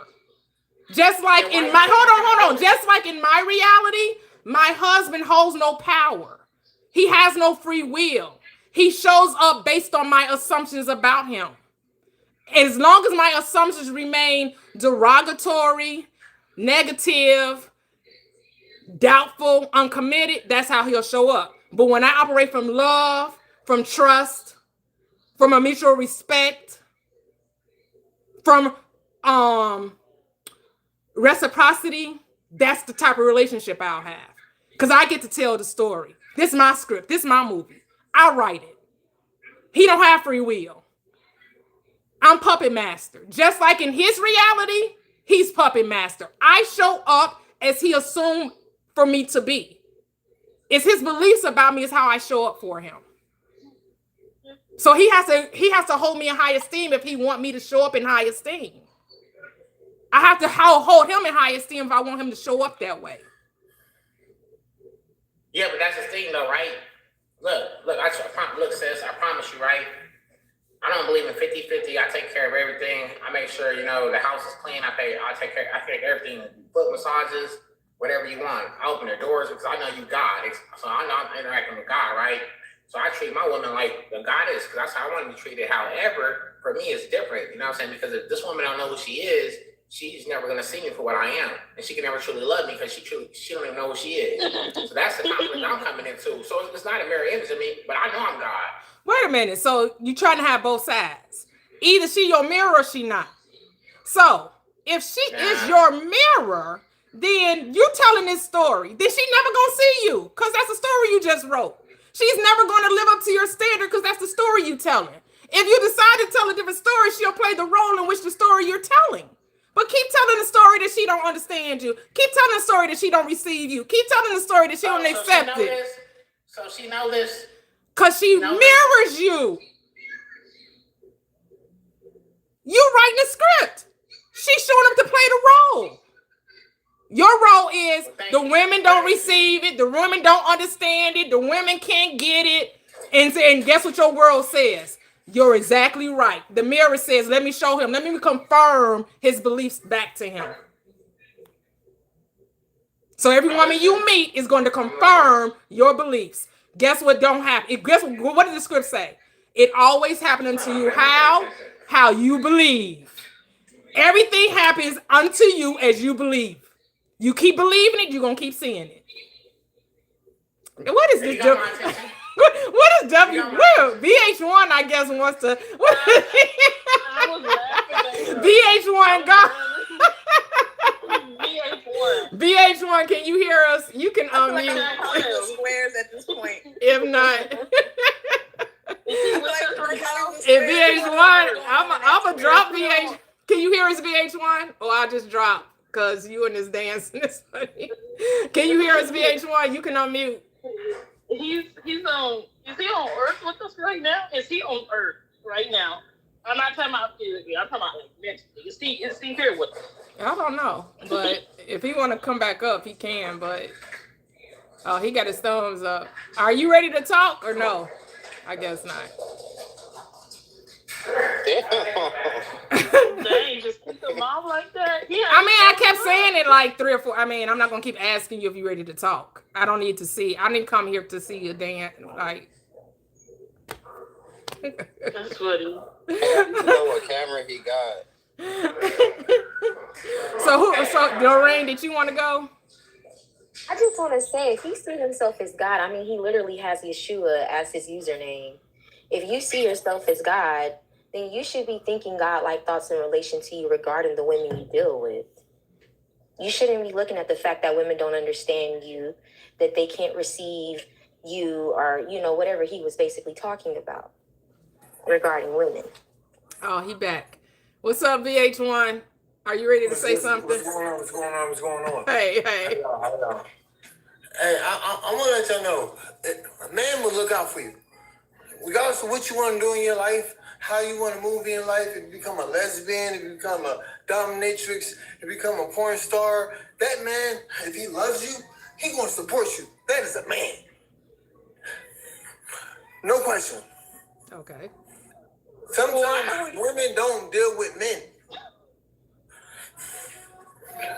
But you have to do that same thing and mirror that man the same way. And that's when you're a perfect partner. Don't make it difficult for that man, for whatever that man chooses to do in his life. Don't make it hard. Here's the thing. Don't make it hard on yourself, then life wouldn't be hard. It's not the responsibility of another to make life easy. You have to make life easy for yourself. Don't lie and put him in situations that he don't deserve to be in. Ever. Okay. Never. He doesn't understand. He don't know.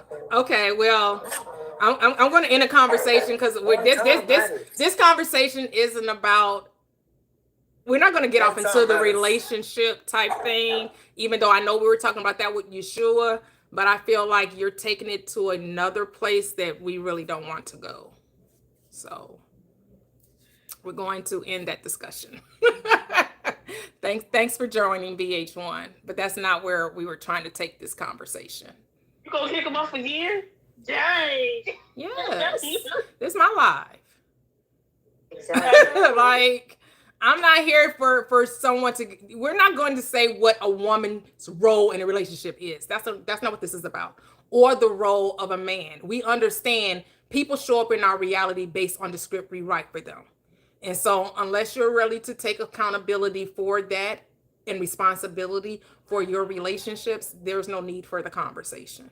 Didn't it seem like he was coming off low-key hostile too? So I feel like even if no one had agreed with what he was saying, he was about to turn up, and probably in the worst way. So. Yeah, see, Yeshua was on a different frequency. Yeah. He, right? Yeah, he wasn't.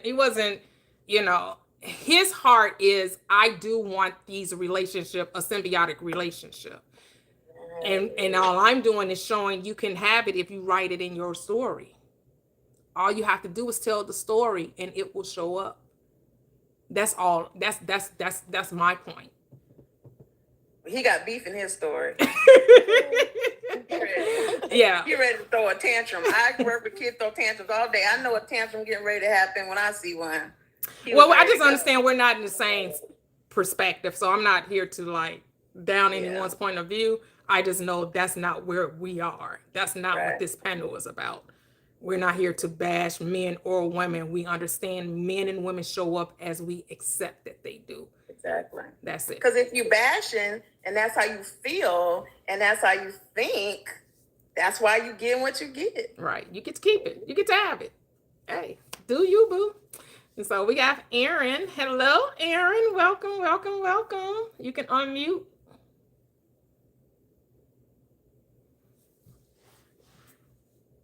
Oh my God, the button wasn't working. Oh. I just want to say, hey y'all. The one thing I got from this live today, I'm so glad I joined when I did, was I said, just start acting like you have what you want, so that when by the time you get it, it's not like any surprise or anything like that.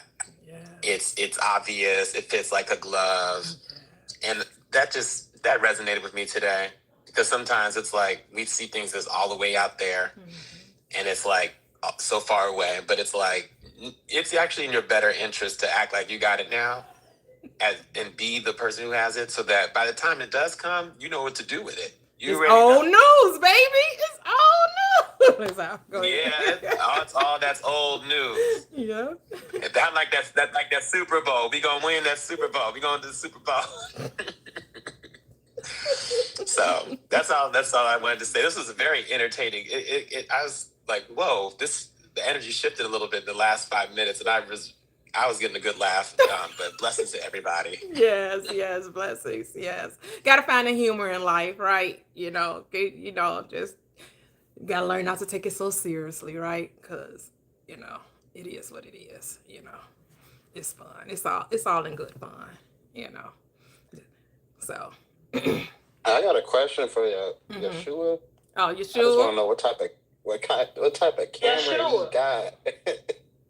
I think that's the iPhone 17. Right. No, like it's following him. So I have one of the boxes. One, you can buy it. You can put your phone on it, and it follows you. So it's like for people who vlog, or if you go live, you can like sit it, and it'll follow you wherever you walk around. And it's like a tripod type. Yeah, it's like a little. I have one. I just haven't even opened it. It's small. You can put it like on your island in your kitchen, or just sit it on a tripod, or just put it on something small and just put your phone in it, and it'll just swivel and follow you as you move around. It's good for people who like blog and stuff or go on live. Yeah. Okay. One second, guys. I am on YouTube, so I do have a question from the YouTube chat. Hold on. Hello, Danny. Welcome. Say, may I ask a question? When did you all know that the Bible was a metaphor, allegory, poetry? I grew up thinking and believing it was all real. Well, it took me a while to think that it was, to recognize it was metaphor too. So I left the church back in my mid-30s, but I didn't come to the realization that the Bible was metaphoric, that it was all psychological, until I was about 45 years old. So like within the last 7 or 8 years that I come to that realization, And when I left the church back when I was in my 30s, I recognized that the Bible was contradictory. Well, the teaching of of the church was contradictory. So I saw that if I took the Bible literally, that the Pauline doctrine and the doctrine of the Gospels did not match, that there was no unifying theme there, until I understood that all the scriptures were just about the mind. Then I was like, oh, so actually Paul is saying the same thing that the Christ was saying. Once I understood it was all allegory. So that's when I recognized it. Some people, some of those in the chat said they were really young and they knew it when they were, because some people grew up in it, was birthed into Christianity, and some of them recognized when they were children that some things just didn't make sense, some things just didn't resonate. But as far as the awakening process, many of people were probably a little older. Like I said, but some people still were like less than 10 years old. Some, you know, different time frames, but we know there is no time. You know, that's just the way we measure reality. We constructed a time, but we know all is now, that there is no past or future. There are just what parallel realities. Everything all at once, as they say. Isn't that a movie? Everything all at once. I think that's what it's called. Something like that. To be fair, I never was really a Christian. I identified as one because my parents was one, and that's all that I do. But it ain't take me long to awaken. I was like 13. Okay. See, 13. Mm-hmm. That's beautiful. That's beautiful. Hey, You know what hey, made Lynn. How are you? Hey, Lynn. Hey, A-Town. Welcome. Well, who's that? Go ahead. what made me honestly awaken, after my divorce was finally realizing that I never could find peace. I could never feel okay. Like I've been raised in a church and I had a praying mother, and I've been through things in life, but I just realized that I never felt that I could never get a grasp on feeling okay. And I needed to feel okay, and I was just determined to figure out how I could feel okay within myself. I was tired of looking outward. Beautiful, beautiful.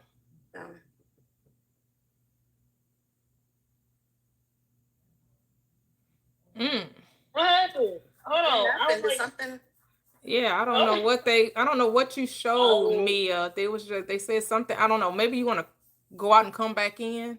I don't know what TikTok saw, but they're saying to remove you. So I'm saying maybe come out of the live and then come back in. I don't know what they saw, but they saying something about that some things may be found uncomfortable. And I'm just like, you didn't say nothing crazy. So I don't know what was. Maybe because my shoulders are showing. Oh yeah, I don't know. Sometimes if your shoulders show, they think you're nude. Oh wow. Yeah. Yeah. So they are saying that my life may be unavailable to some audiences. Oh. Yeah, because that means children. They think I might be nude. Yeah. Let me come up. Yeah, but yeah. Now I'm gonna come out. did age restrict you? Wow. Yeah. They said live will be restricted. Yep. I'm like, wow. Oh, dang. Just Yeah, they don't play. Oh my God. That's it? Oh, okay. Oh, yeah, you're welcome. Yeah, don't be angry. It was just part of the human experience. Religion was the part of the construct to help us believe in duality, right? That was the fall of mind, to believe in two powers, right? That was the eating off the tree of knowledge of good and evil as described in Genesis. But it's just telling you that. Also, I believe it's in the New Testament too, where it says that which it may be, I can't remember, I think it's New Testament, that which descended must then ascend. So what descended? The mind. And then what rises? The mind, right? It's just telling you the story of the fall of mind to the awakened mind. That's all that's happening, right? We fell into duality and then we awakened to oneness. That's it. That's all that's going on. That's all that's going on. So there's no need to be upset, no need to be mad. It was just part of the fall of mind, the experience of duality. Hey, Goddess, can I say something real quick? Sure, go ahead. Hey, so this is from my book, so I studied physics, quantum physics, thermodynamics, philosophy, theology. I studied the editor of the Bible. I did a lot of research, right? Mm-hmm. And, like you said, the Bible is permeated with what's called parables and allegories, which are known as what's called achromatic ciphers. They're unique in that they can be retranslated and reprinted without changing the text. And the highest understanding is the sciences that dealing with the solar truth, because we had a solar connection, right? So spirit is Latin, but I'm not going to go into the history of it, etymology or none of that. But let's say the spirit is a nervous system that comes from the sun. So your mind is literally connected to the sun, experiencing itself, right? So when people come to that true understanding, you could know, but when you truly understand your connection to everything, you start to get more synchronicities. You start to get more manifestations into your life because you're naturally connected. Now you have a divine connection. And most people that I've encountered in any community, not just the Black community, just the uneducated class, they don't know their true connection, so they don't know their true power. They don't know how to even walk in it because they don't know how to tap into it because they don't have the knowledge to see it. Mm-hmm. But women have an intuition.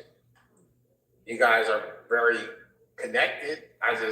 So you don't think men are intuitive? I was gonna say that. Yeah, very few that I've encountered. Interesting. But women, you know. So you think this is about gender? Spirit is genderless.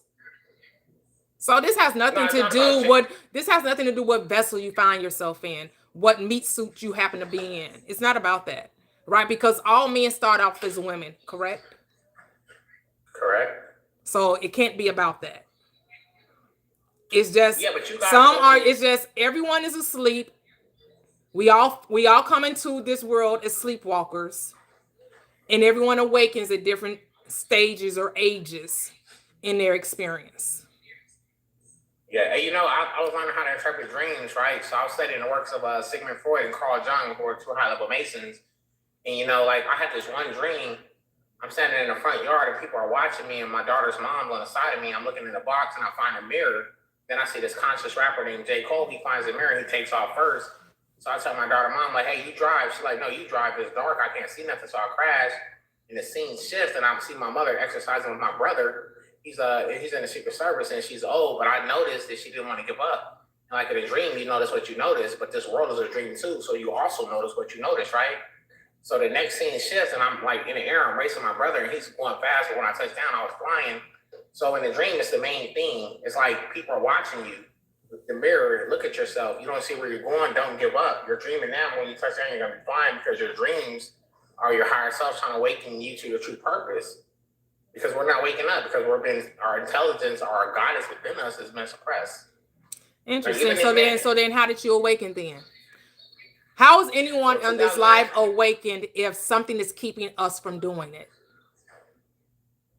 Well, there's levels, right? But the thing is, you said people don't want us to awaken. But guess what?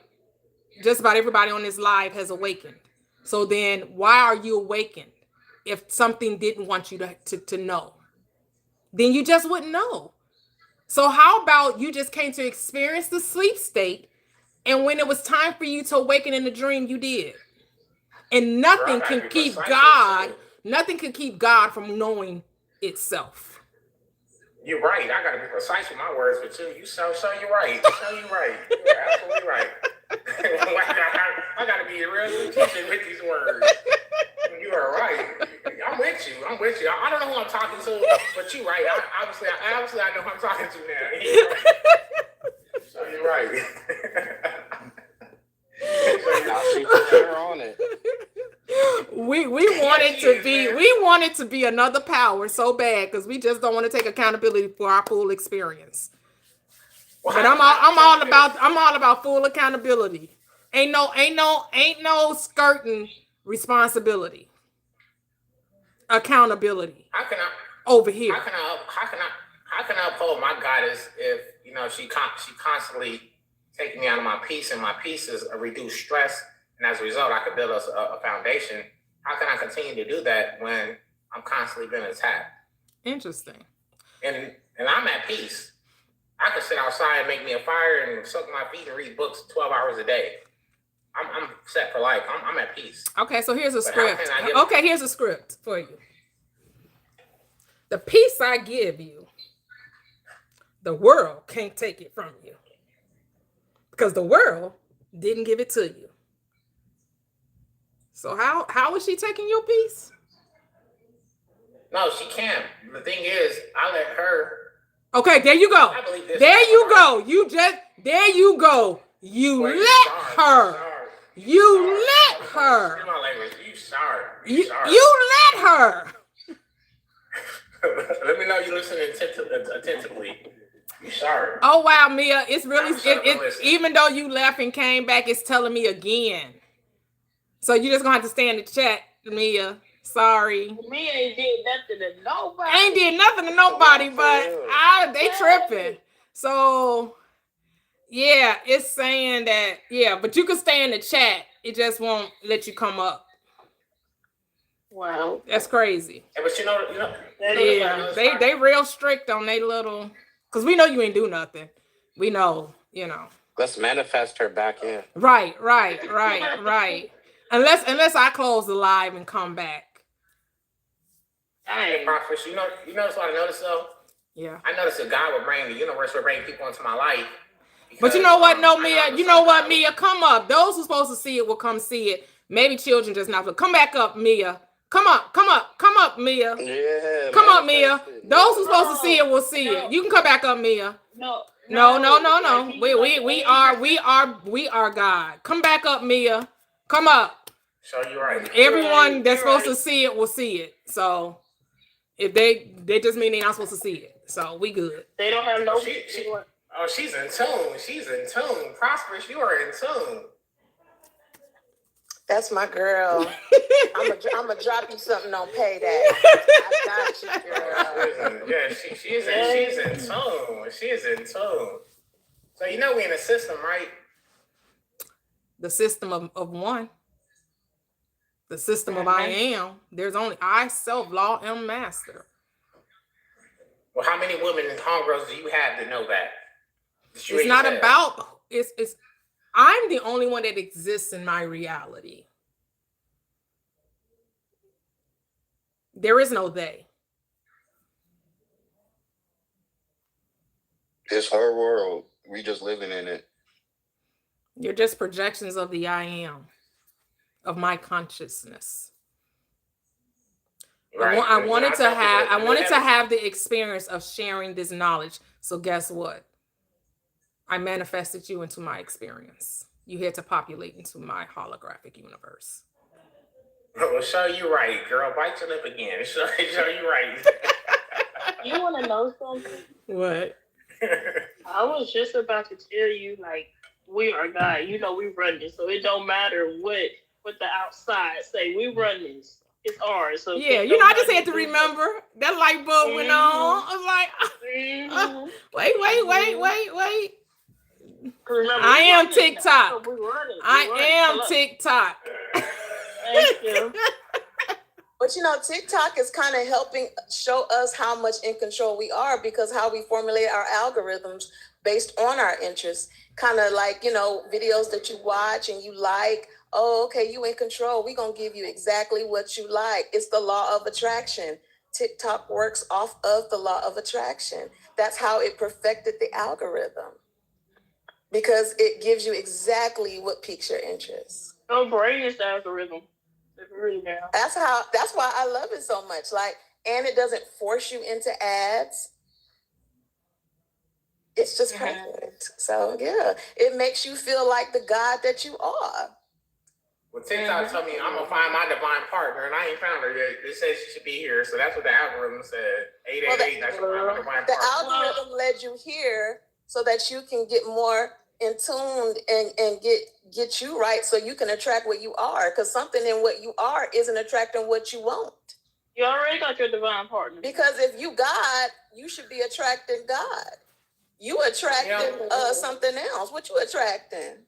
Hey, you know, the way I look at it, right, is when I had my awakening, I was in a chemical marriage with the divine goddess, so she started communicating with me, right, through vibrations, through my pineal gland. So I have a divine marriage, so when I see a woman, I see my wife, but she put me through different experiences so I can learn different things. So for me, it's a little bit different. But yeah, I get you. I'm with you guys. It's your story. Accountability for what you're getting. It's your story. Whatever you say. It literally is whatever you say. Whatever you say. It's whatever you say. So if that's what you say, then that's what you get. You get to have what you say. So what are you saying? When I was young and broken, God sent me a young broke man. Mm-hmm. And he was broke literally, and I was broken figuratively. And you know what? That was that. And now I'm no longer, I'm no longer broken. I am healed, and I am attracting that. Yeah, you're right. Because at this stage of my life, I want to be to where I can only see my woman. I don't see nobody else because I know there's simulations and I could choose to interact with them, but I know that they're not part of my divine counterpart. So when I see my woman, I only see her. Yeah, And you're trying to manifest instead of being. Stop What trying. you mean by that? You start trying to get a woman and know that you already have her. Mhm. The moment you decide that it shall be. But as long as you keep trying, it will never be. Mhm. I want to be the kind of woman that the man I want is going to attract to. Like I'm focused on being the wife. I'm being her. I am everything that I need to be to get exactly what I want. I'm not focused on a list of things that I want a man to be. That's not that, because everything he needs to be is what I need to be to get. I need to work on being. I need to focus on being. I'm going to be everything I need to be to get exactly what I want.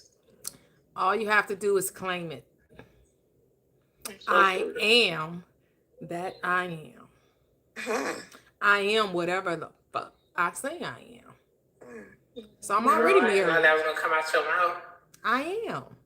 I am married. So you're right. I am happy. I am abundant. I am. I'm not trying to be anything. I am. Yeah, somebody just left. What happened? Who left? I forget who's up at the top. Yeah, me too. Oh well. Oh, you know who that was? Solomon. He hadn't spoken in a while. I was surprised he was still up there. Solomon. Oh, Solomon was up there. Yeah. you talking about the guy with the accent? Uh-huh. Where's that? Yeah. Oh my god. Yeah. You have to kind of think about it like a job interview, right? So if you were at a job interview and you were the interviewer and you were sitting across from someone that you want a job to offer someone paying $250,000, right? And you're asking them, you know, why should I give you this position? And they're giving you a list of things that they're trying to be versus telling you who they are and why they deserve the job because of who they are versus telling you, well, my plan is I'm gonna one day be, I think I'm gonna be, and then I think I could, and then what I'm working on, let you go on a date and tell somebody, talk about, I want to hear who a man is. Don't tell me what your plans are. Tell me who you are today. Right now. Keep going. What is it? What's 3LW? You keep giving me promises. Broken promises. That's one day. That's a way to not get a second date. Telling me a bunch of plans. A bunch of plans. You ain't even got You are not started an am. You are gonna be. I need an am. I need somebody who is an I am, not a gonna be one. So yeah. And those who are don't have to tell it. Exactly, because I'm gonna see it. Because you are. If you are it, you don't have to talk about it.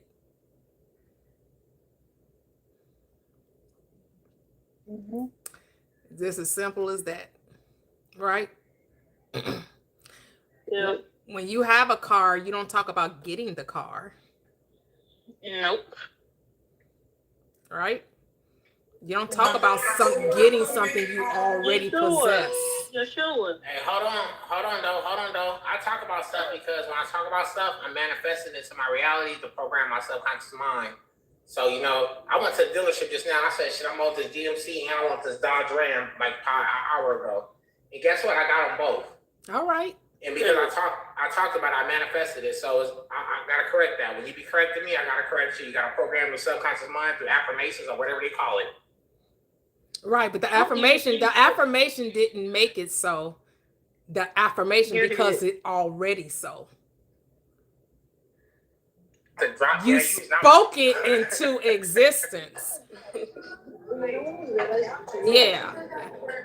And because this is Manifestation Wednesday, I do have to drop a manifestation before the live is ended. Yeah, one second, Mia. So when someone new comes onto the panel, I want to give them opportunity to speak. So hold on for a second. No problem. Hey, Andriel, how are you? Hey, how are you? Great. Yes, I can. Mm-hmm. Okay. So I just want to talk about self-concepts because especially the book that we read in this past Saturday. And I realized, well, I've been realized it's all you. It's all how you think. It's all how you know, see things. It's all how you even speak about yourself. You see what I'm saying? And I noticed a big difference when I started changing my own self-beliefs. I started seeing a difference in my relationships, with everything. You know what I'm saying? Because it all started with me. And that was in the beginning was a hard pill to swallow when you realize it was you from the beginning, how you was thinking, how you was feeling, all those different things. You know what I'm saying? Even how you see others is your perspective, is how you are viewing things, you know? And so once I'm trying not to break down because it really was like an eye-opening moment. It was me. You see what I'm saying? And that's what things changed for me, like literally changed for me. You see what I'm saying? So the self-concept is important. It's how you view things. It's what you are saying about it. You know what I'm saying? It's not what nobody else saying. It's how you see it, you know? And so how you view men, how you view women, how you view your mother, how you view your father, any relationship that you have, you see what I'm saying? It's you. And I was proud of myself because I had a situation that happened like the other day. I was talking to my mom about this new way of thinking and being. And she just flat out told me, I ain't doing that shit. She said it just like that. I ain't doing that shit. I ain't doing it. Okay. And now back in the day, I would have cried, I would have got upset. I would have been like, you know, I would have reacted to her. You get what I'm saying? But what I did was, I just like, you know what, I said, okay. I responded differently. You know what I'm saying? I accepted her for who she was. You see what I'm saying? And I'm like, you know what? When it's her time, it's her time. And that's it. And I kept it moving. You see what I'm saying? Because I was shocked at myself for the growth because I didn't react. Because most of the time we are reactionary. You see what I'm saying? We're not, you know, giving ourselves time to respond. We're reacting all the time. And that's something that I realized that was going on with me, was being very reactionary. And then I have this question, why this happened to me? Why this happened to me? You get what I'm saying? Instead of just being like, okay, just sit and pause and think right quick. What were you thinking? What were you talking? What would you know, how do you see her? You see what I'm saying? Like all those different things. And so I'm grateful for your platform because I have learned a lot, you know what I'm saying, from you, and also, you know, different books with Neville Goddard and stuff like that. But the self-concept really let me see is always how you're thinking.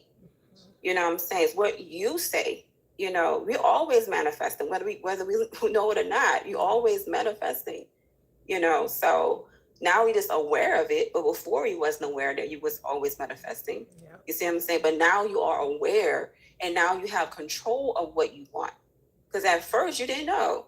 And so I had to give myself grace for that because I'm like, I didn't know that. I didn't know I was always manifesting, you know, good and bad. You know what I'm saying? It's what I said. You know, I spoke it into existence and it happened just like I said it.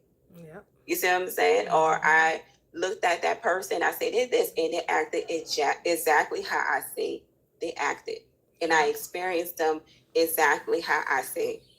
So it really is you. It's nobody else but you. And knowing that God is within you, you are the I am, then you can have fun because you know, okay, I can let me create some stuff. Let me have fun with it. Let me see what I can do. You know what I'm saying? Like take it from that point of view, having fun of creating the world that you want to live in. Yeah. You see what I'm saying? Because it's really you. Yeah. It's you. So that's all I wanted to add to it because like, we can't, you know, oh, he did this or he did that. Okay, but how were you feeling? Well, I had low self-esteem at that time. I was feeling like I wasn't deserving of this or whatever the case may be, you know? And it happened to me the way I was feeling. But now that I'm loving myself, I'm having higher self-esteem, I'm loving me, you know, now I can have the boundaries, the healthy relationships because I love me enough to say, you know what, I don't deserve that. And I'm not going to take that. Yes. You see what I'm saying? My self-concept has changed to that. I'm saying I am strong, I am bold, I am confident. Yes. You see what I'm saying? Because I am in me. That's what I am aligning to. That's what I'm saying I am. Yes. So all of that changed once I start loving me. If you notice when people say things change, when I start changing my thinking, things change. My life changed once I changed my thinking. Yep. That's what it is. We live in a thought, we really do live in a thought world. Yes. And you really do have what you say. Mm-hmm. You have what you say. Bad, good, bad, or indifferent. It's what you say, is how you feel about it. You see what I'm saying? So all I wanted to say, I just wanted to add to the conversations, have been entertaining. But I just want to say that at the end of the day, it still goes back to your self-concept, how you see you. Yep.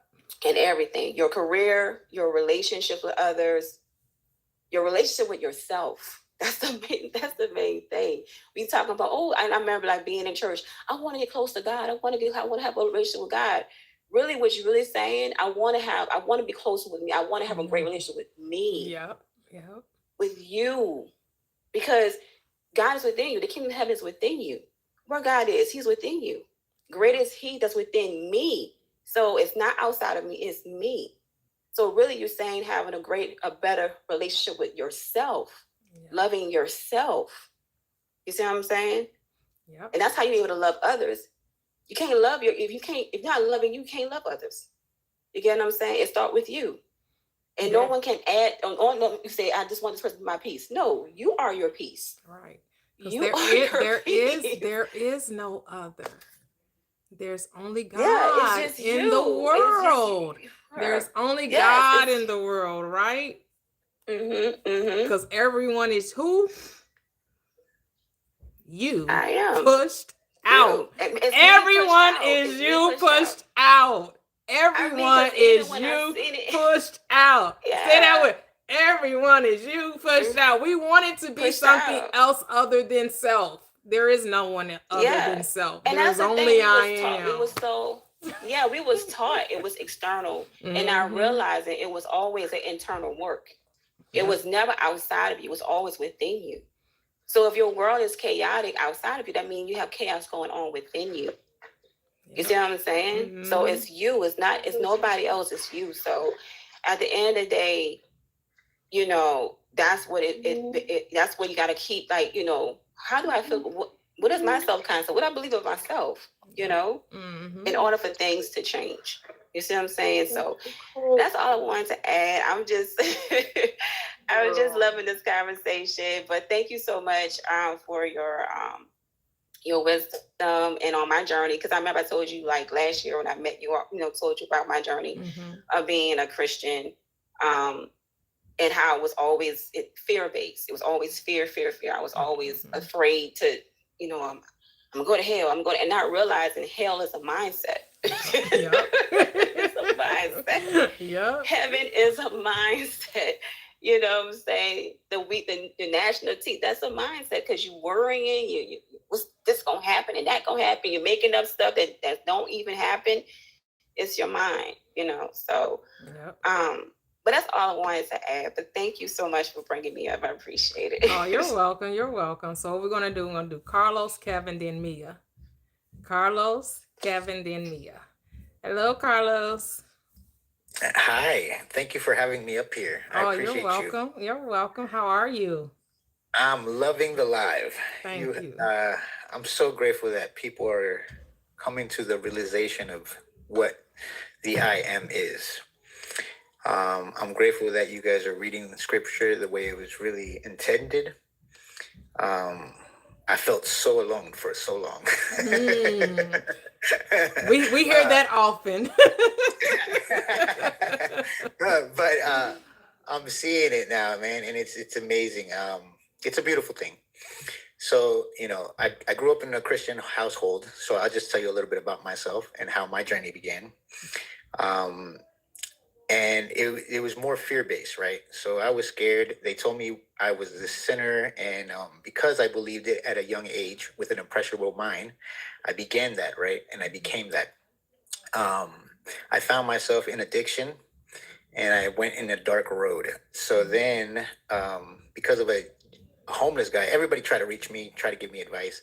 A homeless guy, to make a long story short, pointed me to the rooms of Narcotics Anonymous.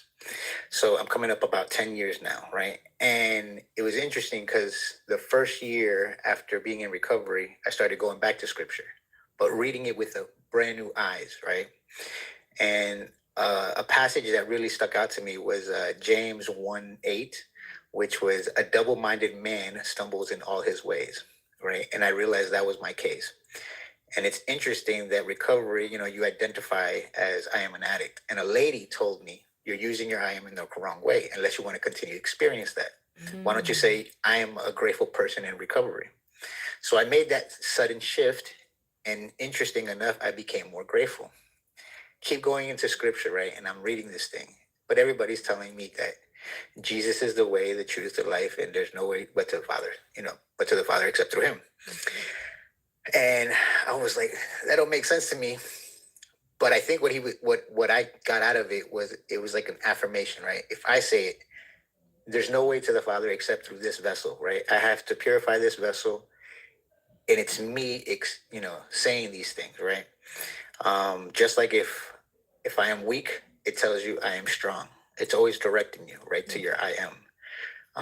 I found interesting that it said, before Abraham was, I am. And then that's what he told Moses. Who do I say that sent me? Tell them that I am that sent you. So this theme kept reoccurring. And because I started embodying that and I just started using my I am correctly, my whole world changed. Right. And now I get to help other people in recovery.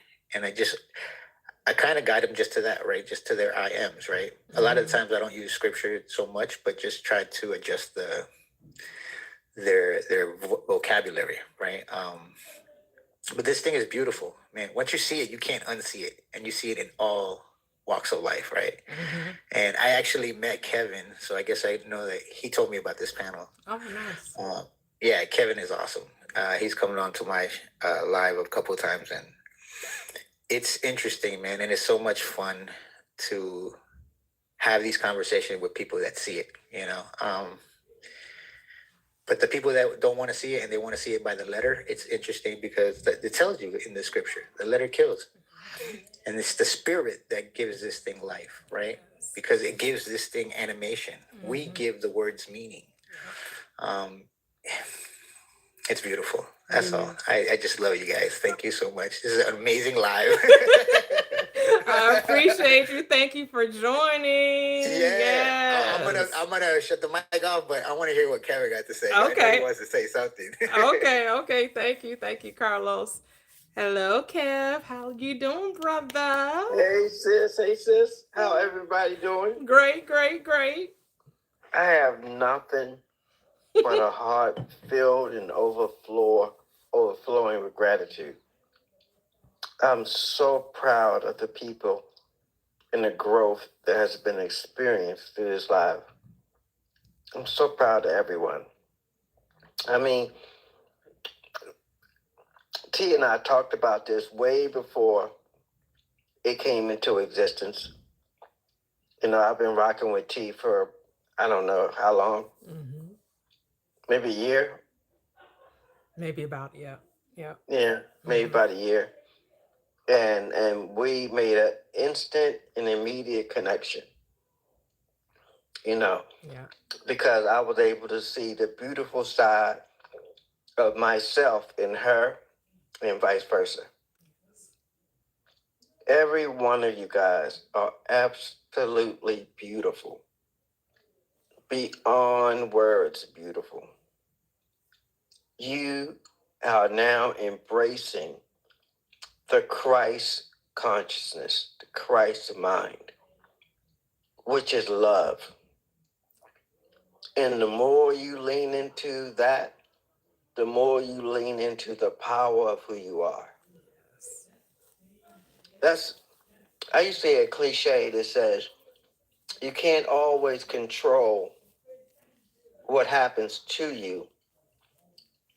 However, you can control how you respond to it. I like to make a correction.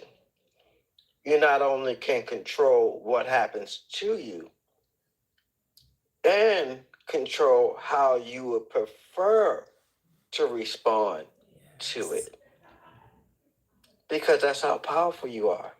Yep. You are immortal.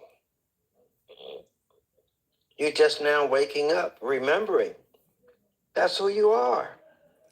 So when someone's acting in a way, don't try to change the mirror. Change you, because there's only you. What's really, I want you to wrap your head around, I'm who you sent to talk to you. How did I get here? You drew me. The scripture says, if I be lifted up, I draw. Isn't that the law of attraction? Yep. Yep. You draw me to you. I just love everyone. I really do. And I don't worry about how big the numbers are. Those who get it are those that are meant to get it. Yep. Those that don't get it aren't meant to get it right now. Yep. Yep. And they will get it in their now. Yep. Not in the future, in their now. Because we only have now. I land my plane. Ooh, thank you, thank you, thank you. Appreciate you. Mia, you can unmute and share your story with us, your success story. I was trying to take my time. I didn't want to slip up and do that to camera. You know, them shoulders is getting people banned these days. But You're so silly. but I thought about it because, you know, I've been at my new job and I'm back in the clinic and, you know, I'm learning and I'm trying not to be overwhelmed and kind of talking to myself because, you know, I'm just, you know, the getting back into the old things in the clinic. And I remembered the manifestation and the affirmations I said. You know, I was like, you that girl, you're a competent BCBA, you got it going on when I was getting the job. And, you know, as I'm working and interacting with the kids and my, you know, doing my supervision around the clinic, people keep coming up to me saying, I want to, you know, they're building my team of technicians that work under me. And people keep coming to me saying, I want to be in your class. I want to work on in your class. You know, I heard you're building a team. Can I be on your team? And people keep coming up to me saying they want to work with me and saying, I heard you're looking for a lead. Can I be your lead? And I'm so glad, you know, we finally got a Black BCBA. And I'm just like, why are people coming up to me like, oh, and I'm like, oh, I forgot. I said I was that girl. Yeah. Bam. Bam. I forgot. Bam. That's it. That part. So it's just like, it's real. And I've worked and I've done, you know, I've been working in this field for 20 years. Professionally in the behavioral health field, like as a professional for 12, you know, and that's never happened. So it's just, but until I knew it, it was mirrored back to me. Yeah. And I've always been great at my job. I've gotten raises and merits, and I've always been praised in other ways, but just praised in the way that was directly mirrored back from, and just the way that was meaningful. Mm-hmm. You know? So yeah, I just wanted to share that. That's beautiful. That's beautiful. Yes. Yep. The world will always confirm who we say we are, right? Because it's not how long you do a thing. It's the frequency of the occupancy. Living from the end, as Neville Goddard says, are you being the person as opposed to trying to get the thing? What I want us to understand, there was no condemnation to the multitude that just wanted the 5 loaves and the 2 fish. Christ did not condemn that state. But there was a recommendation that seek first the kingdom of your good and all of the right thinking about that state. And then the things get added. And so, you know how I put it in layman's terms, be the person who has the thing, and then what? The thing shall appear. When you know I am that, then what? You will be that. That's always told, be still and know. Go ahead, Noreen. I also want to say too, like my issue at the time, regarding the law is, I would be in the state of being, but then I would be checking outside of myself to see if, basically to confirm that truth. And it's just like putting a cake in the oven. You don't keep opening the oven to see if the cake, is ready. Mm-hmm. You go about your business knowing that the cake is, it's cooking, about to it's baking. Yeah, exactly. Same thing like with an Amazon package. Like we'll go on Amazon, we get what we want. We're not constantly checking to see if it's on the way. We already know it is, so that's what's helping me to stay in the state, is just knowing that, girl, the 3D has no choice but to reflect you. Like, so you might as well go ahead and have fun in the state of being, like, because it's on the way. I think that's why, like, I know the Bible says thank him in advance. And like, even, David danced so hard that his clothes came off because he already knew, like, like it was his. Yep. The blessing was his. You know what I mean? So even like with the story of, I think it's the story of Joshua wrestling with the angel. I think it was that story. Jacob. Yeah, Jacob. There we go. He said, I'm not letting go until you give me my blessing. Like, and so just like I was saying in the comments, like, we got to have this, like, the energy of audacity. Like, you just got to know it's yours. You just got to boldly assume it and know it and not keep being double-minded, So. Yep. That's why I'm saying ego, right? Yes. Like. Got a huge ego.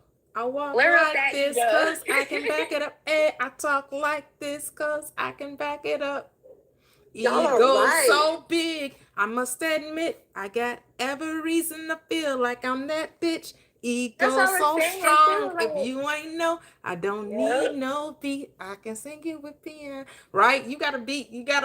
People try to tell you, oh no, you gotta kill the ego. You gotta die to the ego. Yes. Not understanding who the ego is. It's the audacity to speak the unseen and bring it into visibility. And that's why, like I was saying earlier too, like, a lot of people don't like Donald Trump. But I'm like, one thing y'all cannot take away from that man is that he knows how to work the law.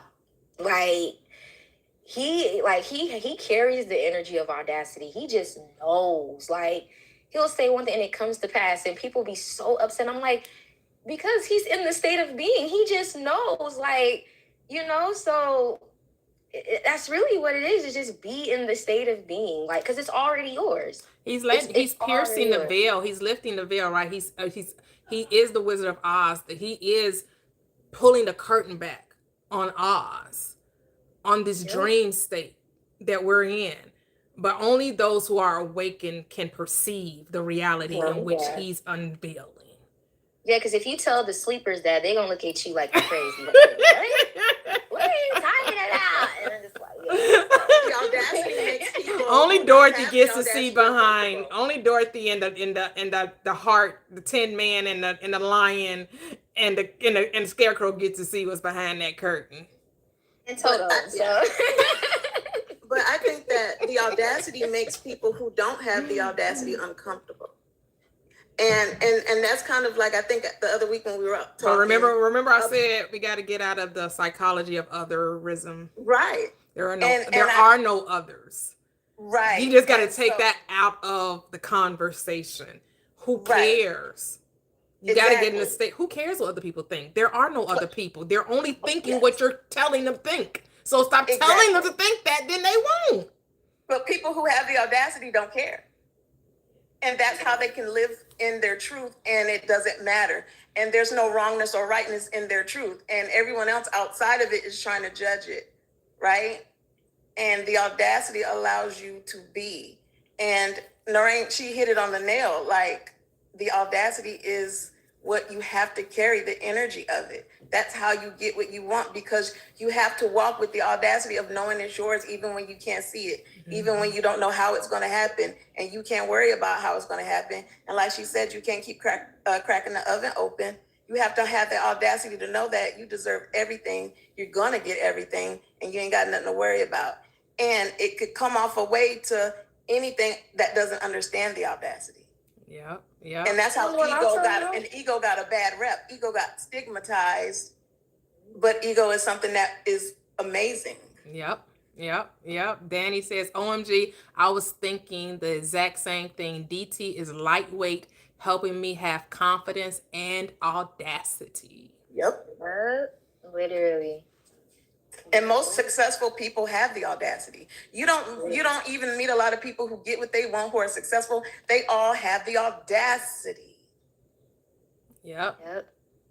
I mean, even Gucci Mane, when he was living with his moms, and he said that when he was living with her, eating on noodles, he said, and even though that was his physical reality, mentally, he said he was a rich man. He saw himself as a rich man, and now look where he at today.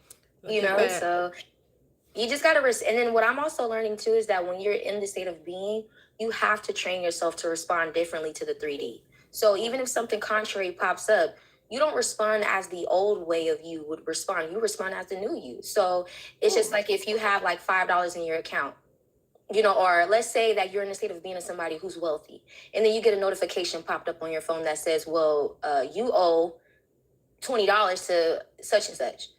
You don't be like, oh my God, like, how am I going to get this money? Because I only got $5 in my, no, you don't respond that way. You say, that's taken care of. I'm not tripping because I'm wealthy. Right. Your reactions to life tell you what state you occupy. Yes. So say that you did say, oh my gosh, how am I going to how am I going to pay that? Why did that come? This is what you do. You don't justify or analyze the response. You be aware of it, and then what? Change it. All you gotta do is revise it. All you have to do is recreate that very same scene and say, well, actually, I didn't even respond. Actually, I said nothing. Whatever reaction you wanted to have, recreate the scene and then give the state that you want. That's why Neville would say, before you go to sleep, take an accounting of your day. Did you have responses in your reality that did not fit the ideal of the day you wanted to experience? Well, before you drift off to sleep, you don't let the sun go down upon your wrath, and just replay the day the way you wanted it to be. Because life is not fixed. It's moldable. All you're doing is being Jeremiah and going back, or all you're doing is going down to the potter's house. And the thing that was molded in the way you didn't like, you get to reform it. You get to reshape it. You get to mold it again into the reality you wanted. Then go to sleep. Go ahead, Carlos. So that's actually one of the guys that I really loved, Neville Goddard. I loved his books and his literature. So there's one thing that I really operated when he said he lives off of the law of assumption, right? This thing that you assume it to the point that you're living in the end, and then it starts what they would call manifestation, right? So like she was saying, like, you don't make the assumption and then go check in the oven, right? But he used to use the analogies like you don't go plant a seed and then go dig it up to see if the plant grew, right? Mm-hmm. So it was always this thing that you just have to have unwavering faith and just believe that it's going to work out for you, even if the outside perspective, like even if the world hasn't showed it yet, because you're still operating from an old thought, right? But if you keep proceeding it, in this thing and be persistent at it, the world can't resist but to give you that thing, right? Most people understand that what you resist will persist in a negative content. But if you persist at the thing that you really want, the world has to give it to you, right? In scripture, it says the kingdom of heaven is within, right? If people want to think of just, well, I don't believe in God and I believe in the universe. Well, even in the wordplay, it's you in verse. This thing, it is always demonstrating you, right? So when I read scripture now, there was a passage that says, you are the light of the world. So if I think of a projector, all it does is emit light.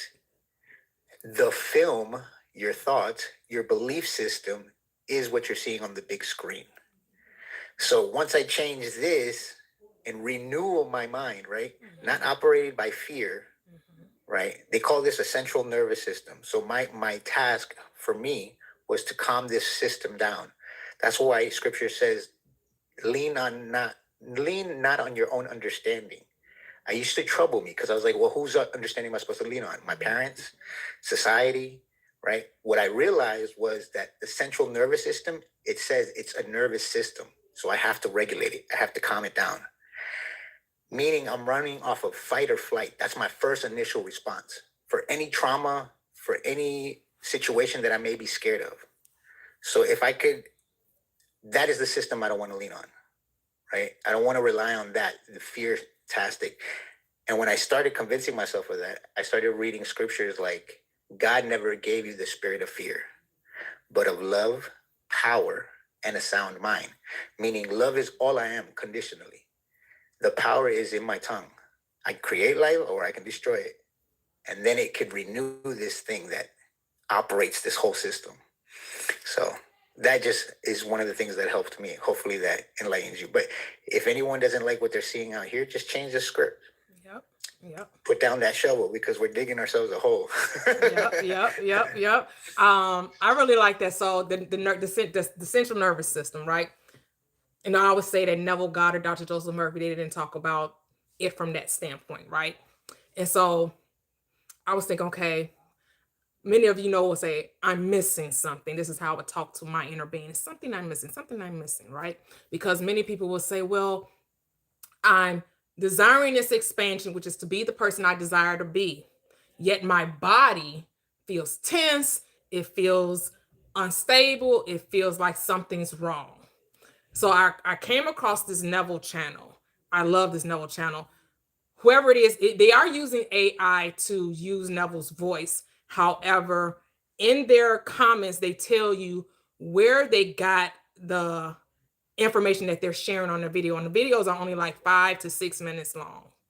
And so I forgot the title of the video, but basically it was saying is that they gave 2 examples of people that had realized their fulfillment. One of the examples was a lady had desired peace in her home, right? So she's noticing that there's nothing but peace in the home, nothing but harmony.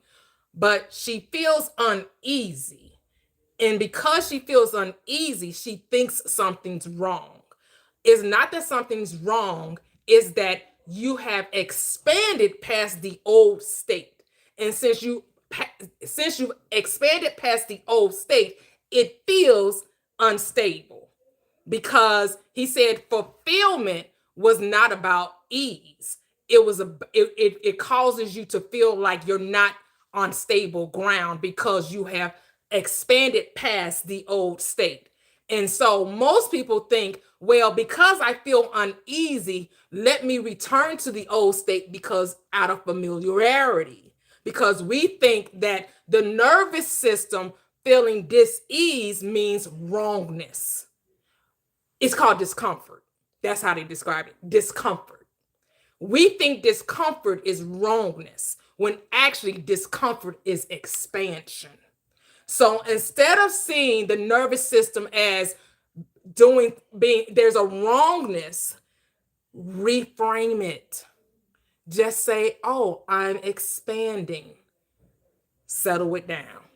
Allow yourself to feel the expansion. We think that because it's unstable, we're supposed to fight against it, which causes the tension to increase. But if we would just experience the expansion, the discomfort would decrease and not try to fix anything. Ain't nothing wrong with you. There's nothing wrong with you. You're just experiencing going what? To another level, to another state. That's it. But the moment you think there's something wrong, you try to fix it, and what? You return to the old state. That was so clear to me, that revelation. I was like, yeah, because I was feeling it in my body, but I was never going to say that there was something wrong. And I didn't agree with the whole nervous system regulation. Because what? I don't have to regulate my breathing. I don't have to regulate the blood that circulates in my body. I don't have to do anything but be still and know. I'm not required to do a damn thing. I'm required to be still. That's it. But the moment we feel we have to work to make a thing so is the moment you tell yourself it ain't so. The moment you think you got to do something, that's the moment you're out. Go ahead, Carlos. That's exactly what I realized, right? When I it wasn't me regulating my nervous system, right? Because you're trying to get back to the old self because you're breaking an identity. You're getting rid of the old creature to become this new creature. So there's a discomfort, right? But the moment you can stay still, right? Scripture tells you, be still and know that I am. And it's that thing, that the stillness where you get this aha, like so like now I think of it, right? Because Scripture tells you that we should be able to heal ourselves, right? If we're God, we're supposed to be able to heal. So it's interesting because every time I go to sleep, I'm not consciously aware of that, right? I'm in the still aspect, and my body is repairing muscles, digesting food without my say so. Yep. So this is the God that's within, that's in that stillness, right? But because we're double-minded and we want to say, well, I'm Carlos and God's out here, I'm actually jacking myself up, you know what I'm saying? Like, so Hey, Carlos. Yes, sir. Hey, so check this out. The true trinity is the central, the peripheral, and the automatic nervous system, right? The automatic nervous system overrides the central and the peripheral. Let's say that's your God intelligence, right? But when you stress out or when you have an emotional trauma, it's stored in your amygdala. This is where you have all your stress and emotional history stored, right? But you got to imagine the brain has two functions. You have a higher one that could connect to everything. It's called metapsychosis, where all minds are connected. It becomes one, right? But if you're stressed out, let's say you worried about food, clothing, and shelter, you're losing more of your limbic system, so you're more into your animal nature. So you're not thinking about the higher things in life. You're not trying to think ahead, so you can't manifest into your life because you're so trapped. And this is what the Sphinx represents: the head of a human, the body of a lion. The head is your first essence, which is your intelligence. The lion is your animal nature. So we taught this a long time ago. So when you learn how to calm your emotional reactions down and understand that emotion is derived from the Latin word emotere, means to move. You just simply move in that direction. Don't stress out and know that you're being guided. But a lot of people, even myself, I know I'm being guided, but I still deal with emotional reaction because of my old ways. I'm in 5D, but shit, I'm still 3D. I have that knowledge, right? So I still tap into it because I'm still coming to the points where I can heal myself. I can love myself. I can be in isolation and be content with me just being tapped in. But it's hard to do that because we've been bred to be so negative. We project negativity on others, and as a result, your magnetic field alters their field, and now you're not able to manifest because this is how you think, because we're constantly conditioning each other. May I make an observation if that's okay? Go right ahead. May I make an observation? So, okay, I hear you speaking, right? And you're using your analytical side. So what popped in my head was Scripture says, what Christ was trying to tell you is cast the net to the right. And I'll tell you why. Our logical side is always trying to trump the intuition, right? If you cast your net to the right, think of your right hemisphere. It's what intuition stems from, creative thinking, holistic thinking, art, music. But because they've trained us with the logical side, right? This is how they indoctrinate you in school. They teach you math, science, language, analytical thinking. So we're always trying to make a reason of these things, right? So when I read Scripture, that was like one of the things that hit me like a ton of bricks, right? Because I was like, what? if this vessel is the captain of the ship, right, and Christ is all mind, he was trying to have me think of it more in an intuition. Like, I don't have to do all the thinking. I don't have to make all the reasoning, right? I just got to know that things are working out for me. This is why I love Neville Goddard when he said it's all law of assumption, right? Because the way they teach you in scripture, right, they teach you it's about faith. But faith works both ways, right? People that believe in doubt, they have faith that it's not working out for them, right? If they believe that things are going to work out, they call that faith, the will of God, right? So it's really in our language, right? And we trap ourselves because of language. Beautiful, beautiful. Hey, you know what? Check this out.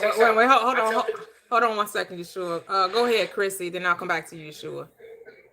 Sorry about that. No problem. No, I was just like, why is your face over there looking like that? I don't know what it's looking like. What is it looking like? No, I was just like, why is she making that facial expression? Oh, no reason. I didn't know I was making a face. Okay. I don't know. I'm just listening. Okay. And so it's like this, Carlos, right? Like, we taught mythology, but we told truth in mythology because it unifies the left hemisphere and the right hemisphere, which leads to holistic thinking, because you have to lose logic and intuition, right?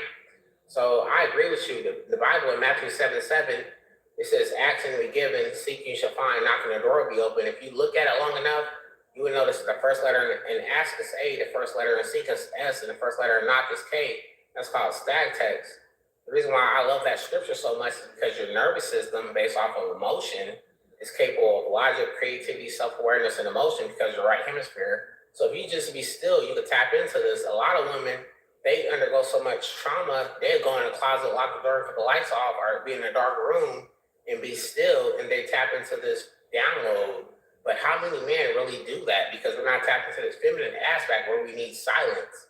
We don't silence our mind, but when you silence your nervous system, for me, I take a bath, I listen to acoustic healing because of the vibrational frequency, like 474 hertz, and it calms my nervous system. It calms the automatic nervous system.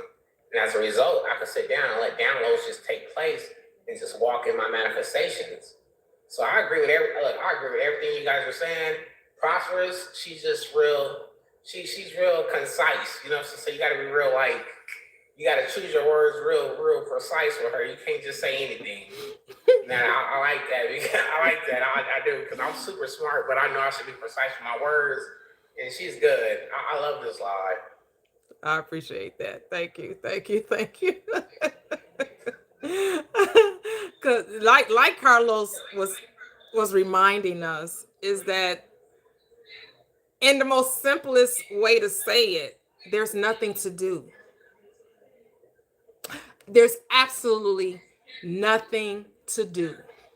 And if we can just remind ourselves of that, there's nothing to do. Why? Because I of my own self can do nothing.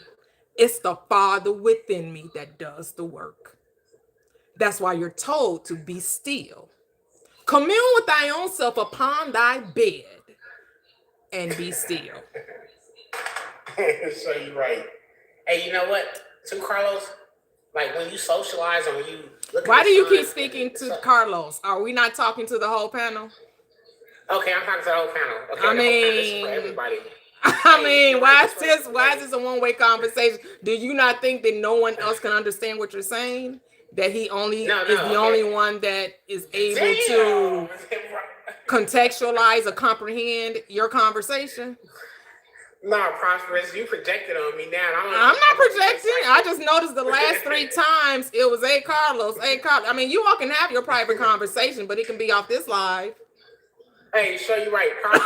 It could be off this live. I don't mind y'all having a conversation. It just won't be here. That conversation can be elsewhere. Because we're talking to the chat. We're talking to everyone here. So. You almost made me forget what I was going to say. So you're right. I forgot what I was going to say. Goddamn it. Boy, I swear, never mind, Carlos. I didn't even say your name no more. I forgot what I was gonna say, man. Damn, she's cold, boy. Oh, she's a cold piece. You a cold piece, boy. You single, ain't you? My husband's in the chat. Oh well, shit! Tell him congratulations. Tell him congratulations. Boy. Not I'm single. Why did you assume that I was single? Because man, you corrected me, and I know I study everything. You real concise with your words. You have to really mean what you say and say what you mean with you. So you're right. Noreen, You're right. it did seem like that. Noreen, it did seem.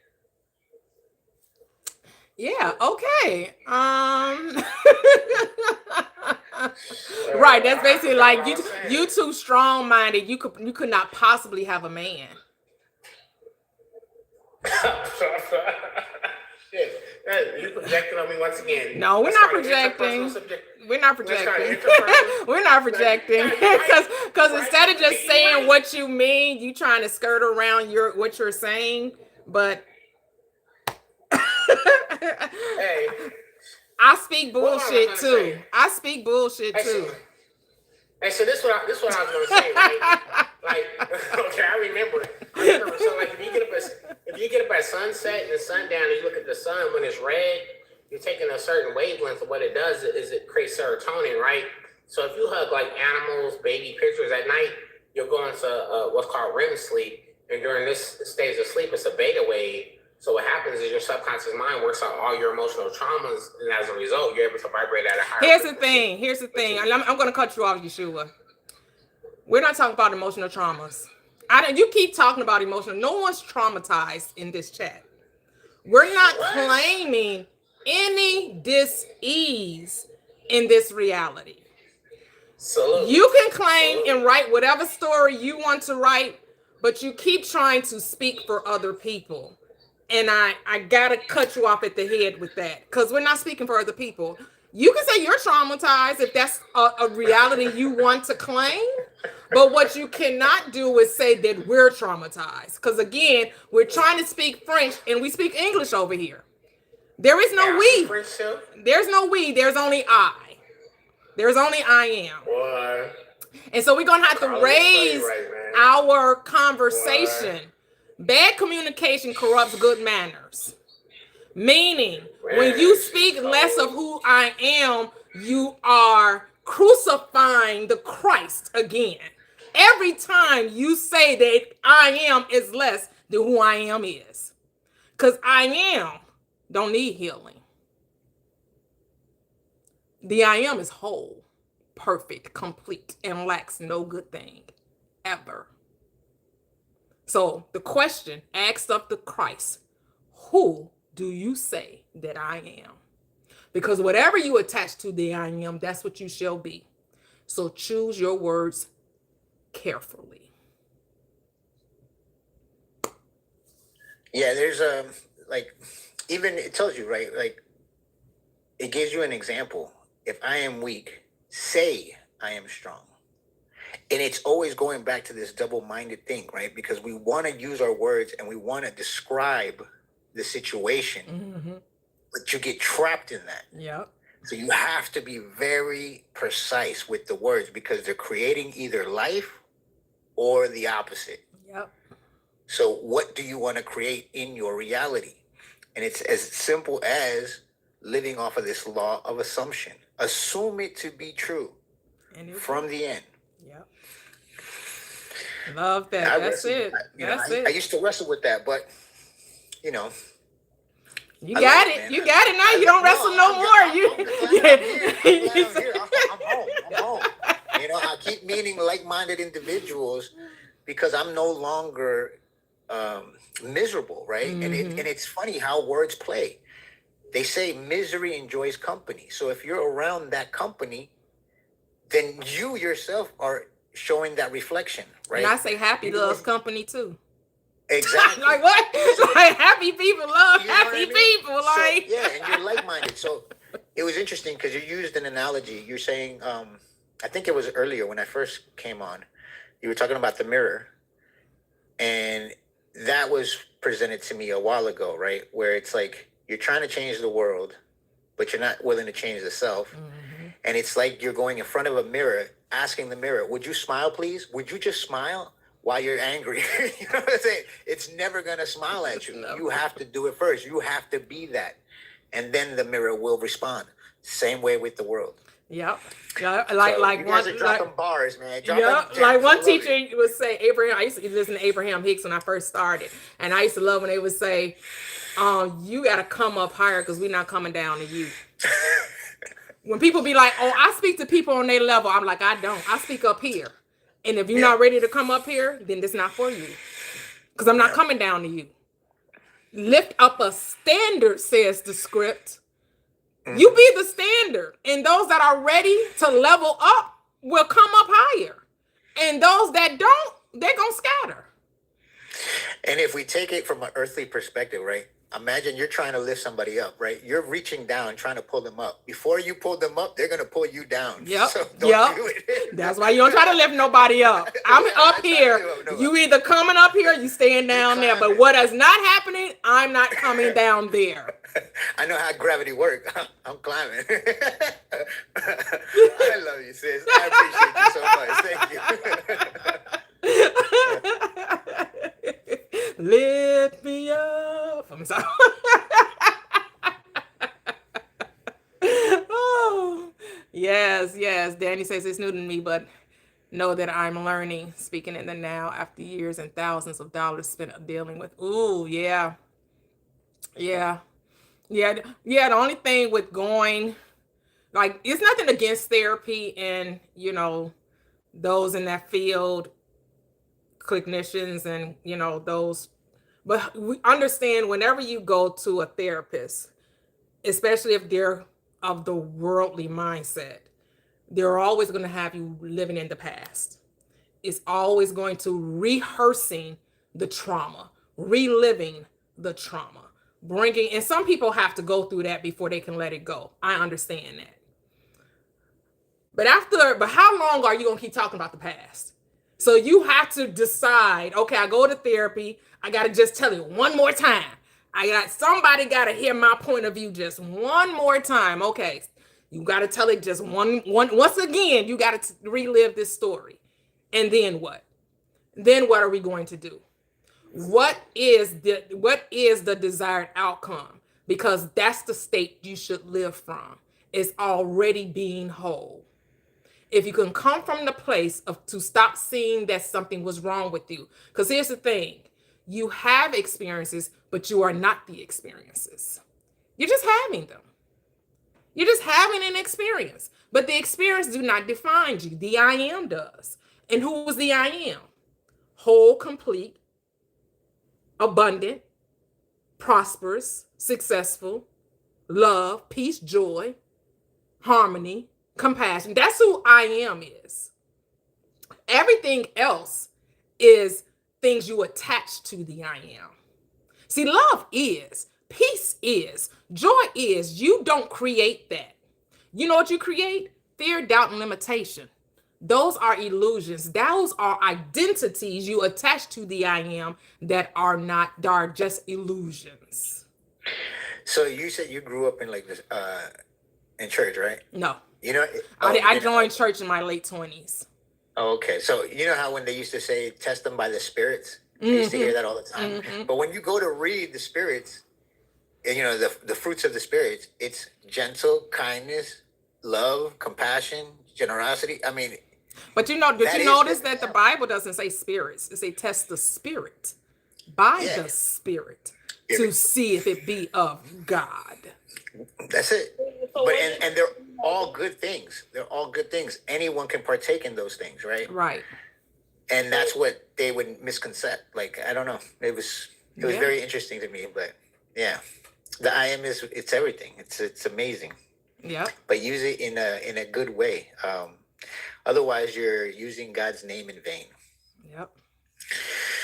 Yep. What do you want to say, Chrissy? So it never said spirits. It said by the spirit. What did it mean by that? By the spirit. You're testing your spirit. Remember, there's only one spirit. There's only God, right? So if it's not of love, then it's not of God, which means you're operating from the state of separation or illusion or fear, right? Because we know fear is an acronym for false evidence appearing real, right? It's not something that actually exists. It's something you created in your mind. Love is not a creation. Love is. Fear is a creation of the mind, which means it doesn't exist. It does not exist.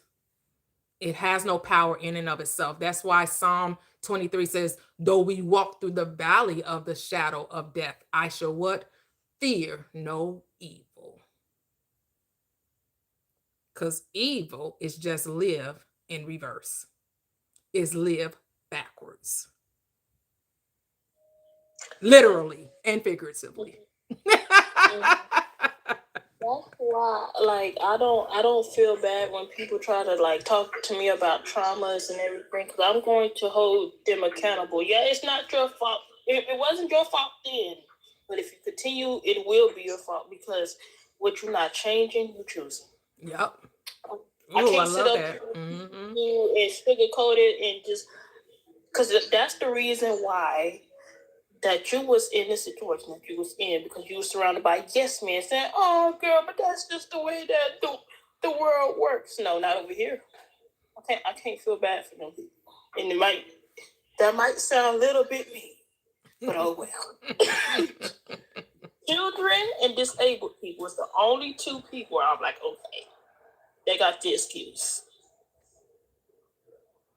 Yeah. And some people, I feel like also too, sometimes some people love to talk about, you know, their trauma because they just want someone to validate their pain, you know?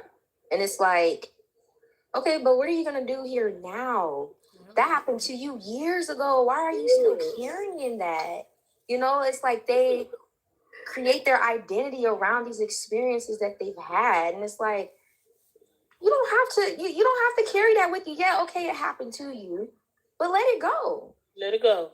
Just let it go. But some people have a hard time letting it go because they want to be a victim. So that they could be seen in their pain and that they can be validated in their pain. One, and then two, I feel like people are just addicted to suffering. They're addicted to that. You know, they don't want to change. They just, I guess, want to just. It comes back to the script that says, forgive them, Father, for they know not what they are doing. They simply are ignorant. They are sinning, which means what? They are ignorant of self. Right. They right. just don't know who they are. Right, There is no condemnation for the ignorant. There isn't. When you do, how you gonna change what you don't know? Mm-hmm. That's true.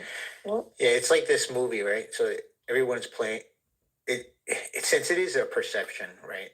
And if you look at movies the way they are, there's always this antagonist and protagonist, right? So it's one's playing the villain or the victim, the other one's playing the hero or the one that succeeds, right? In most cases, they're all experiencing some form of trauma, but one doesn't let it affect them and says, I'm going to overcome this. The other one says, I got hurt. I want everyone to hurt. You know, the other one that got hurt doesn't want people to feel pain, so they want to uplift people. And when I read scripture, I love the verse that says, no word should be corrupt, but to edify the listener. And the reason I love that, because every time I speak, I hear, I listen. The subconscious is always recording this thing. So when I used to play bad information and corrupt, I would get corrupt. This vessel would be corrupt, and I would stumble in all these ways. Now that I uplift people, it uplifts me by being of service, right? So it's just this thing of always trying to pay attention to what you are truly saying. And you got to be precise with it. But I just love experiencing the thing is that we really have to stop eating off the tree of knowledge of good and evil. Yeah. This right here, the duality. The good and evil is coming away saying that something can ever be corrupt. Impossible. God is playing every part. Every part. So that means that which we call an evil, yeah, God doing it. That which we call an horrible, we're doing it. God's doing it. It's in the Bible, I believe. I don't know how it goes verbatim, but I know that somewhere in the Bible it does say that, where he says, I am the good and the bad. Yeah, Isaiah 45:7, Deuteronomy 32 and 39. Yeah, those are the scripts. God doing it all. So we have to get out of the state of morality. There is none. Yeah, it even says it in, I think it's in Ephesians or whatever. It's one God, Father of all, in all, through all. So you can't escape this thing, right? It's everywhere. It's consciousness. It's playing all the parts. Right, because here, this is what consciousness is doing. Consciousness only sees itself. To them, that what it says, eyes too pure, that's God, to behold iniquity. Doesn't see wrongness. God, the Father, consciousness, judges no man. Who did he leave judgment to? The Son. Who's the Son? You are. You're judging it.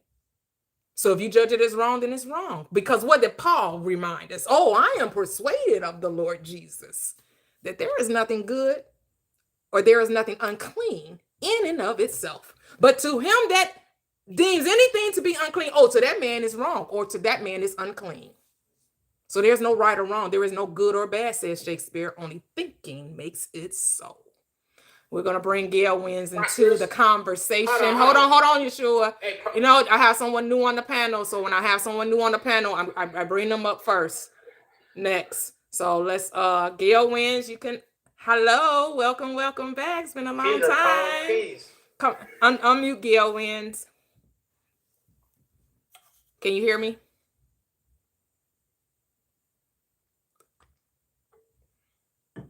I don't know if Gail Wins can hear me. You have to unmute. If not, we'll go to He said it was an accident. Oh, I think okay. yeah. I'll drop you then. Go ahead, Yeshua. You can unmute. Hey, Gail. I mean, not Gail. She got me. You too cold. You got you in my head. Hey, Prosperous, you a cold piece. I don't know where you got your knowledge from. I don't know who taught you, but I know I'm the son, and I know my knowledge is universal, and yours is connected with mine. So you a cold piece. But look, I want to share a parable with you guys, right? It was 2 monks. They went to go meditate away from their monastery. They seen a woman that they couldn't cross the street because there's a puddle of mud. So the monk on the right took his jacket off and laid it down so she could cross. They continued their journey, and the monk on the right looked up and he saw this beautiful rainbow, but it disappeared in the twinkling of an eye. And he asked the monk on the left, he was like, hey, did you see it? He's like, nah. So the dude on the right, he was like, why didn't you see it? He's like, something was on my mind. He's like, what's on your mind? He's like, hey, man, you know it's against the rules to help a woman. And the monk on the right was like, that was 5 hours ago. The moral of the story is, by him holding on to the past, he missed the miracle that happened in the present moment. So, yeah, you're right. We have to live in the present, right? But, grammar keeps us trapped.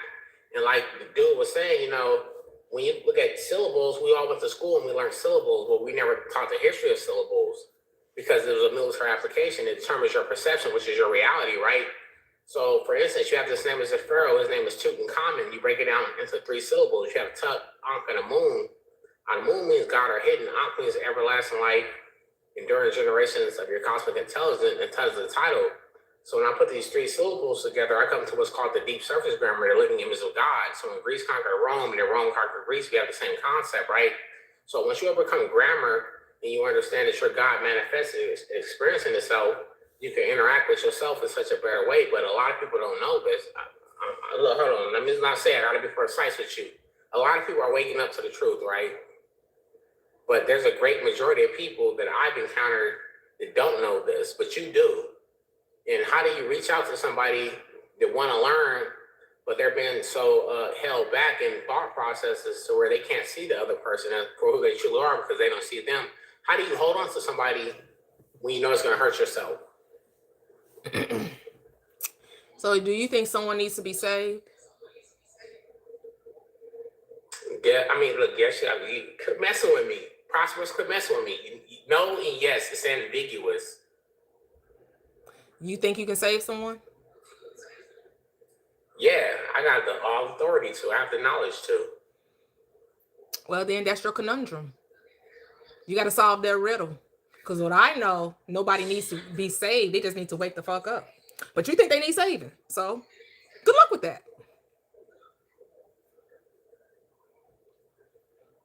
Do you go about trying to save the world? I'm not here to save the world. I'm here to create my own. But you can choose your world to go about saving people. You can put on your Captain Save America. You can be Superman.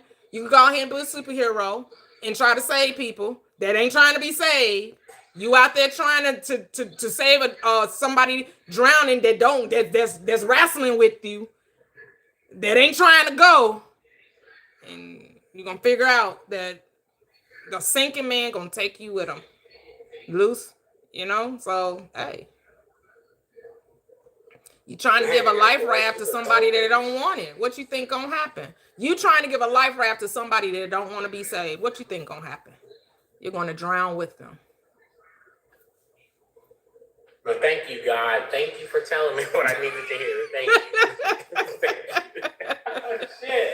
Oh, God, I swear, man. This is crazy. But hey, but again, there's no right or wrong. So if that's your path, if you truly believe that's your road to travel, I'm not here to interrupt nobody's journey. I just know for me, I didn't come here to save nobody. The world don't need a savior in my reality. The world is beautiful in my reality. I live heaven here on earth. So, like Chrissy said, everybody I meet is my friend. Go ahead, Kevin. Amen on that. There's a quote, Yeshua, that says, "A man convinced against his will is of the same opinion still." And you go, okay, yeah, that sounds good. It rhymes. But what that means is the person that you are trying to give your opinion to that is opposed to that which you're trying to delineate to them takes a defensive position. So you're not gonna gain no ground. The only person that you can gain ground with is you. Stop wiping the mirror, expecting the mirror to change. Change you. Be the change you want to see in the world, and the world will reflect you. Yep. Like they said, don't save her. She don't want to be saved. Don't save her. She don't want to be saved. Don't save her. She don't want to be saved. Don't save her. I had Andrea reminded me of that song. Andrea reminded me of that song. Don't save her. She don't want to be saved. Don't save her. She don't want to. Hey, but check this out. Hey, Newton's laws of motion tells me I don't have no free will. When I studied the works of Martin Luther during the Renaissance, we don't have free will. When I study physics, we don't have free will. So I should just be humbly accepting of everything that happens in life, right? Here's the thing with free will. I like how Neville Goddard put it. You have freedom of choice. Choose this day, says the script, who you're going to serve. I said before you good and evil, life and death. Choose life that you and your seed may live. So free will, he put it like this. We don't decide the will of the day. That's decided by the I am within you. You don't get to say how the day plays out, but you get to say what will be brought about. You just don't get to say how. So that's the will you do not have. You don't get to will the day. You don't make things happen. They happen as a result of your thought. The how is none of your business, because I of my own self can do nothing. The Father within me does the work. Oh, I work because I see my Father work, but I'm only doing what I saw my Father do, which means my body follows the mind. The body always follows. I act from my beliefs. If I want my actions to change, my beliefs must first change. My assumptions about life must be changed if I want my body, my actions to be different. So a person that only sees poverty or thinks poor thoughts, thinks that they don't never have enough money, don't think, that money's hard to come by. You don't have to make situations come in your life that's going to confirm your beliefs that, yeah, you're right. It's hard for you to get money. It's hard for you to save money. Because the moment you start saving money, what's going to happen? You're going to have to replace your roof. You're going to get in a car accident. You're going to have to go to emergency. Some bill is going to come out of nowhere to confirm that, yeah, you're right. It's hard for you to save money. But if you operate from the state of abundance and know that your cup overflows, that now unto him that is able to do exceeding abundantly above all I can ask or think, according to the power that works within me, oh, money always gonna have to show up. Money is always gonna have to be there. And I don't have to do anything to make that so anymore. I had to make the unwanted so. Things just happen according to my assumptions. Hey, you got all this reading from the Bible. What else did you read? Because Oh, yeah. So you heard me quote Neville Goddard. We actually have a book club. I know I don't know if Carlos is still in here. Maybe Kevin can let him know that we have the book club every Saturday at 10 a.m. Central Standard Time. And we're reading a book by Neville Goddard called The Power of Awareness. I've studied Neville Goddard, Dr. Joseph Murphy, Reverend Ike. I've read Florence Scovel Shinn. I've read the Metaphysical Bible Dictionary. I've listened to Bill Donahue, several metaphysicians. And then I also live it. I just don't read it. I am the living epistle. I am the Old and the New Testament. Well, actually, I'm the New Testament now. I've lived the Old Testament, and now I'm living the New Testament. boy, you call it. That's the truth. Everything you saying is true. I know it is. Yeah, this isn't theory. We know this. Many of us have applied this law. We know it to be true. That's why I know when you talk about women and their in your relationship to them and how you perceive them, it's never going to change until you change your ideas about them. Until you change how you see women, you're never going to experience them differently. Until you change the concept that you have of yourself in relationship to your world is not going to change. The world is a mind. The world is mental. Everything proceeds from thought. What you think about, you literally bring about, because your thoughts are things. They are the people, the places, the ideas, the situations, the circumstances in which you find yourself in. All is mind. Hey, Prosperous, like 2019, I was sitting on my bed and a strong wind went into my right ear, and it was like God spoke to me in an audible tone. It said, "Beloved, you are my son." It said, "Beloved, you are my son, who I'm well pleased. Here's your new name, Yahshua." And my mind started vibrating from that point on for years.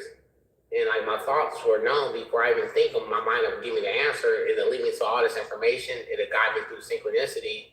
And like, for instance, I went to church one day and somebody handed me a book by T.D. Jakes that says "Naked and Not Ashamed" with an apple on the cover.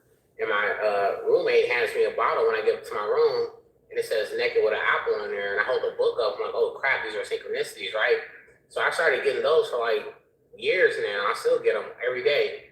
Like, how do I come to terms with what you guys are saying when I know for me, I'm being taught different experiences for my mission, because I have a mission in life. I have a high purpose.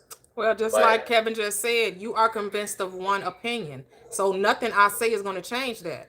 Because you didn't come here for me to tell you something or to give you some new enlightenment, because you came to share what you already believed. And that's okay. Because I'm not here to change you. Change only comes from within.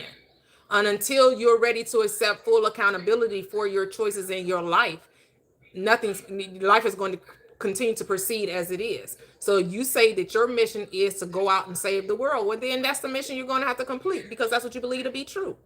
And nothing, no matter of talking or conversation, is going to change that. Because you are already of one opinion.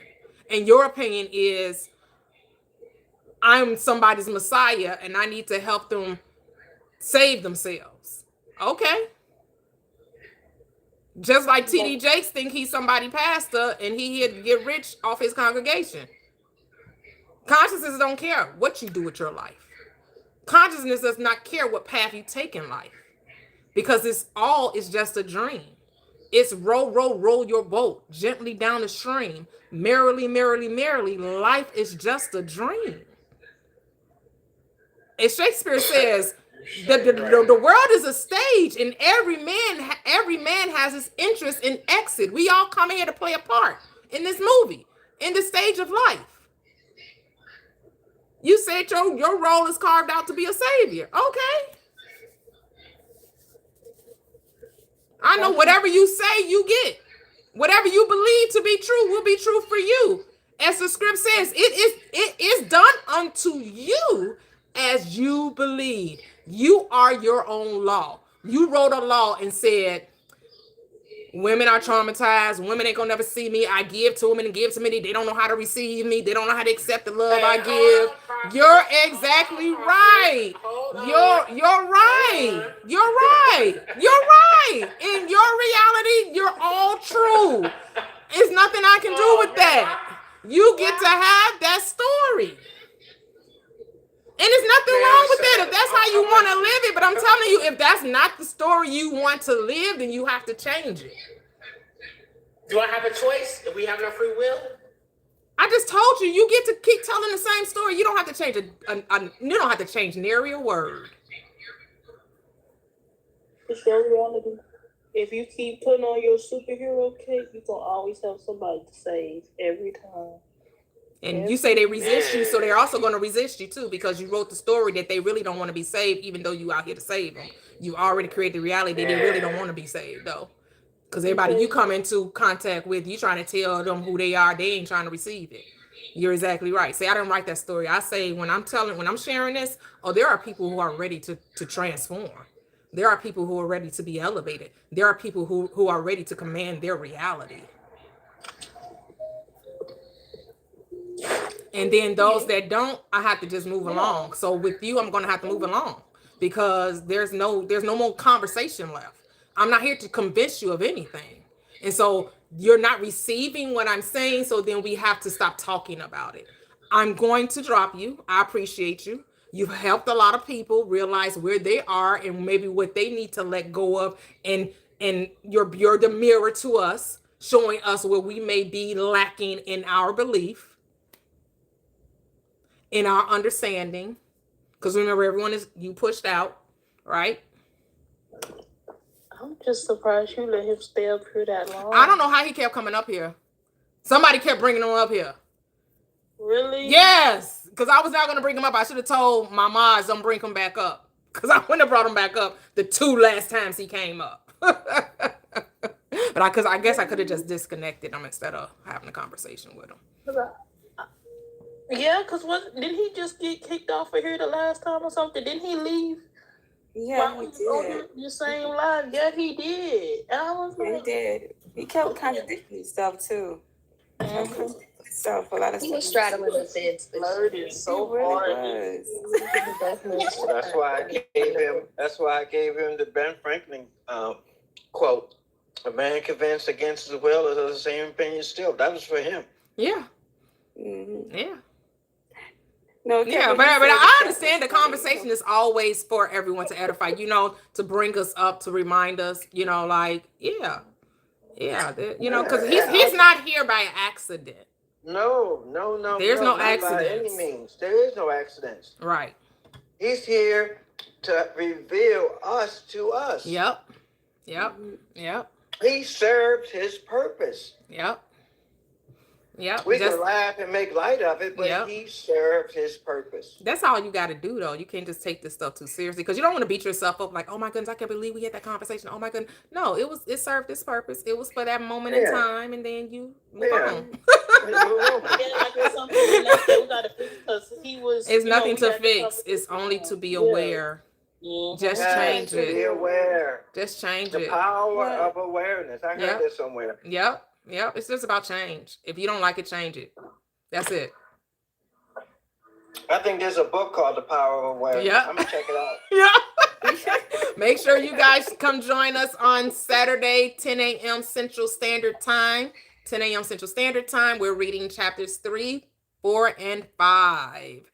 Oh, it's a beautiful, beautiful time. So we have What It Do to You. What It Do to You. Hello, welcome back. How are you? Hi, good. How are you? I'm great, thank you. I've just been taking some more of your advice since the last live, and I just wanted to come on and share some things. Okay, nice.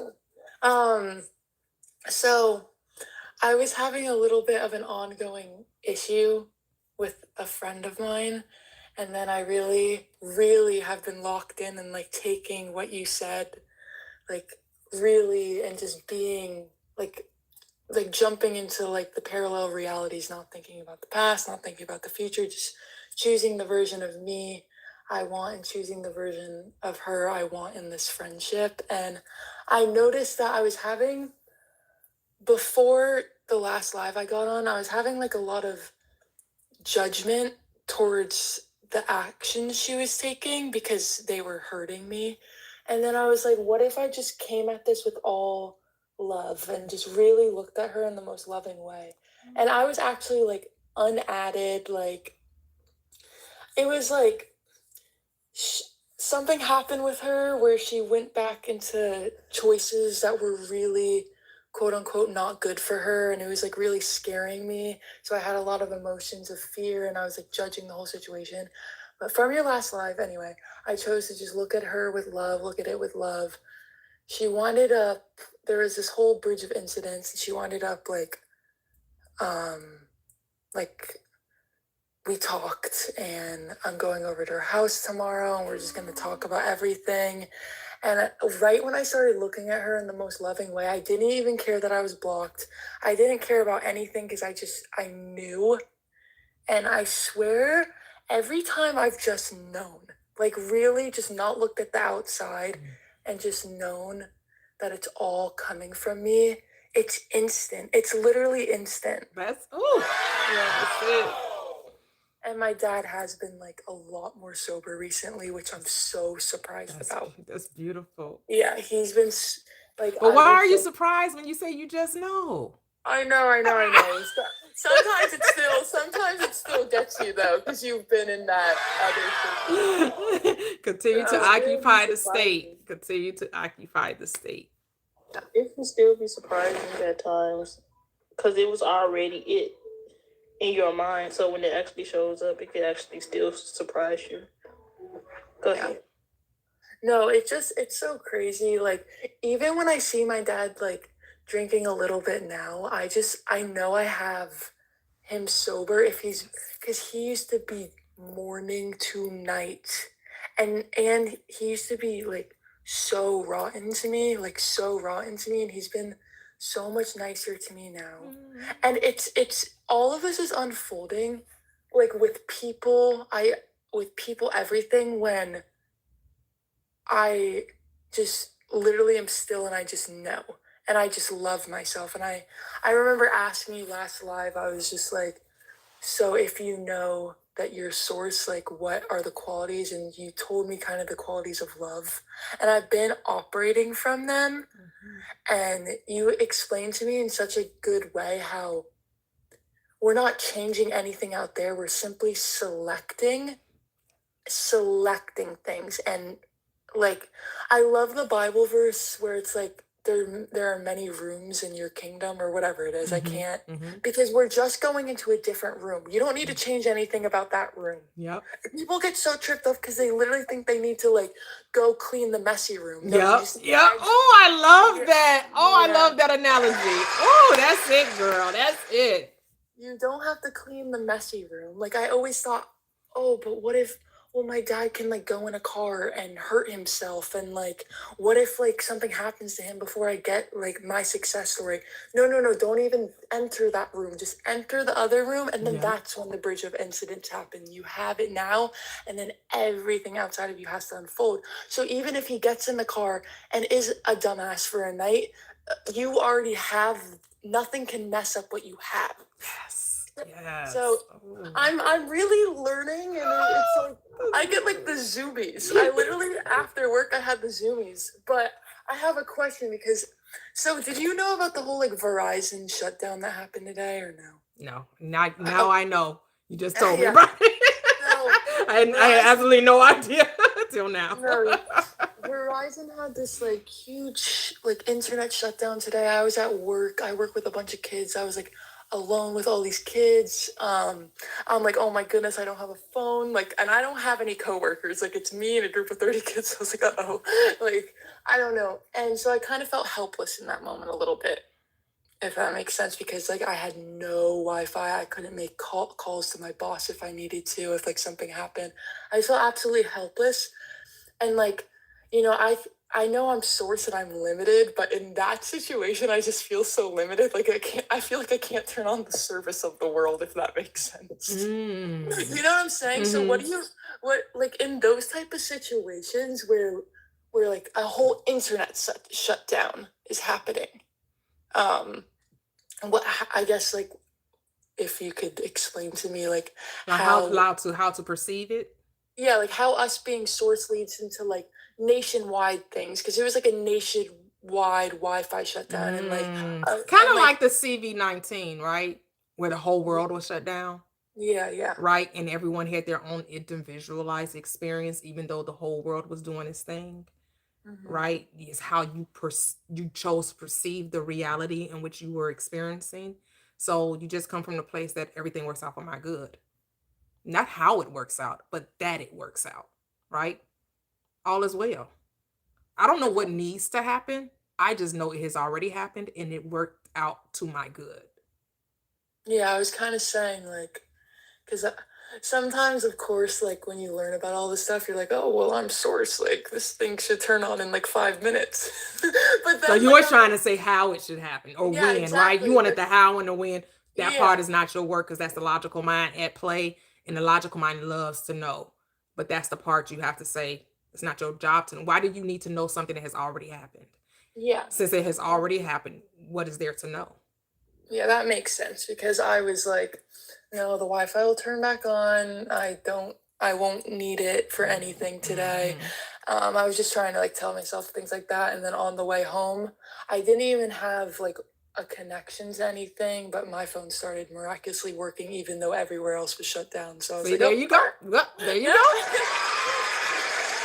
yeah, I just wanted to hop on and just Oh, this tell is you. beautiful. Loved it. Yeah. Love. Yeah, Look at that. We ended up on a high note, y'all. We Yeah, ended thank on you a so high much. note. Thank you. We needed Yep. that. We needed that. You brought us back up, girl. Good vibrations. I'm feeling a sweet sensation. Thank you. Oh, okay, Andrea. Hey. How are you? Hey. Hi, I'm doing well. How is everyone? Great.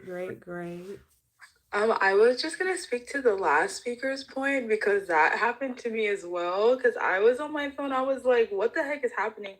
I guess it was like some sort of like shutdown from an office in Jersey, and I'm all the way in Florida, and it affected me as well. And I was thinking, I was like, "Oh no, like I meant to take this call. I'm supposed to do this. I'm supposed to do that." And kind of like what that person was saying, they were like, "Oh, sometimes you remember your source and then you forget." But then I was like, no, like if I'm sourced, then like I'm the reason Wi-Fi exists. Like I'm the reason why I can have this data and everything. And I just decided it was gonna work, and not even 2 seconds later it did. So that was just what I was going to kind of talk about. But I always love listening to your lives all the time. And it's just like such a great reminder that like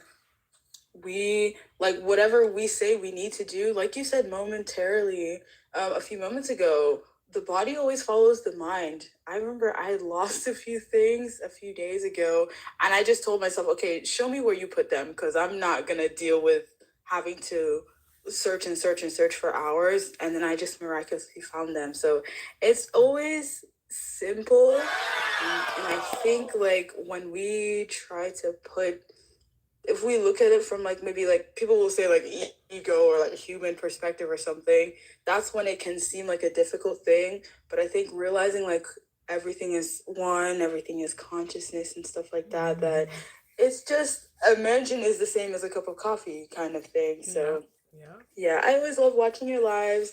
I've been in the audience because I was cooking, but I'm gonna go back. But yeah, I just wanted to say hello. Oh, hello. Thank you. All right. No, I know. Well, I don't have Verizon. I have AT&T, so I don't know. Maybe that's why I didn't know about it. Oh, but I'm glad you guys were able to manifest a different reality. That's it, right? Yay. Hey, that's beautiful. That's beautiful. Yep. Just command. That's what the script says. Command you me.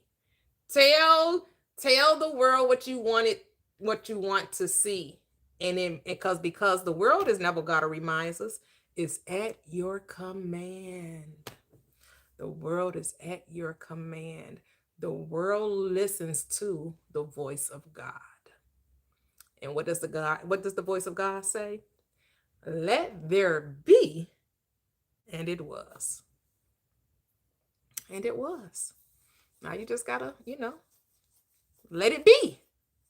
But now we be like, no, wait a minute. What I need to do? And so that's what Neville Goddard reminds us. That's why, Neville Goddard, Dr. Joseph Murphy, Reverend Ike, more so Neville Goddard than Dr. Joseph Murphy. Reverend Ike, he has still hit that church mindset, but again, there's no wrongness, right? So, he created the reality. That's how he was going to manifest the money he wanted to experience, right? No wrongness there, right? Like the prosperity gospel, no wrongness there, right? Thing is, when you know your God, you don't have to make a thing, so you allow it to be so, right? What do you want to say, Noreen? I have a question regarding relationships. Now, me personally, I know in the community there are some people that are manifesting SPs back.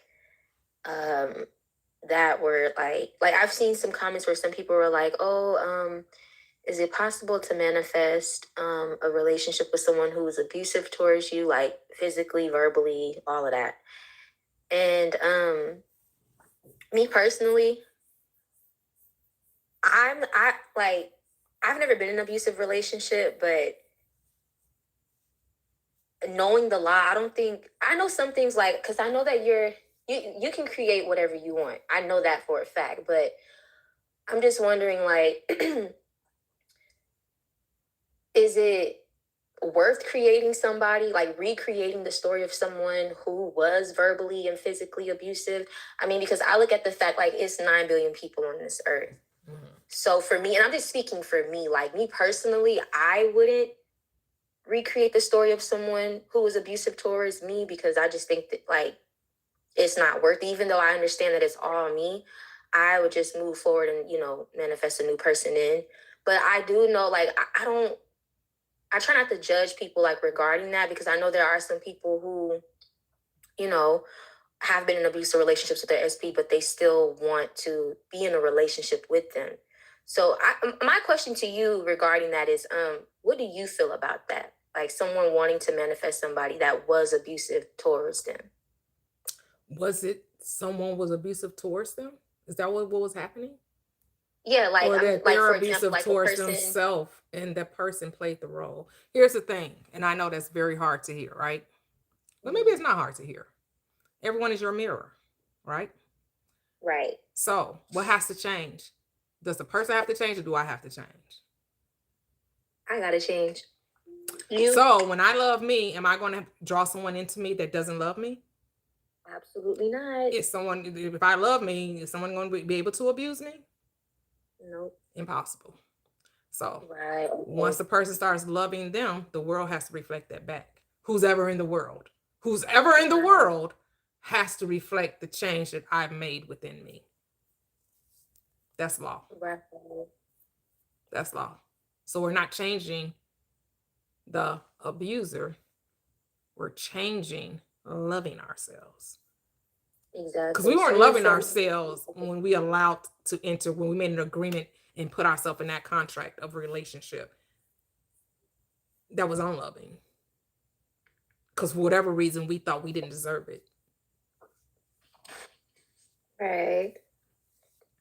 Right? Because the question has to be, who do I say I am that I think this type of relationship is acceptable? Right. I have to think that this is okay on some level. Yep. Yeah. On some level. Well, he loves me. He said he'd never do it again. He said, he just was mad. He was just frustrated. So I'm frustrated with myself. I'm mad at myself. I keep telling myself, this is not going to happen again. It's not going to happen again, but I won't change. And I think that talking to him about it is going to make him be different. There is no him. That The never SP works. never, the SP doesn't exist. Right. Yeah.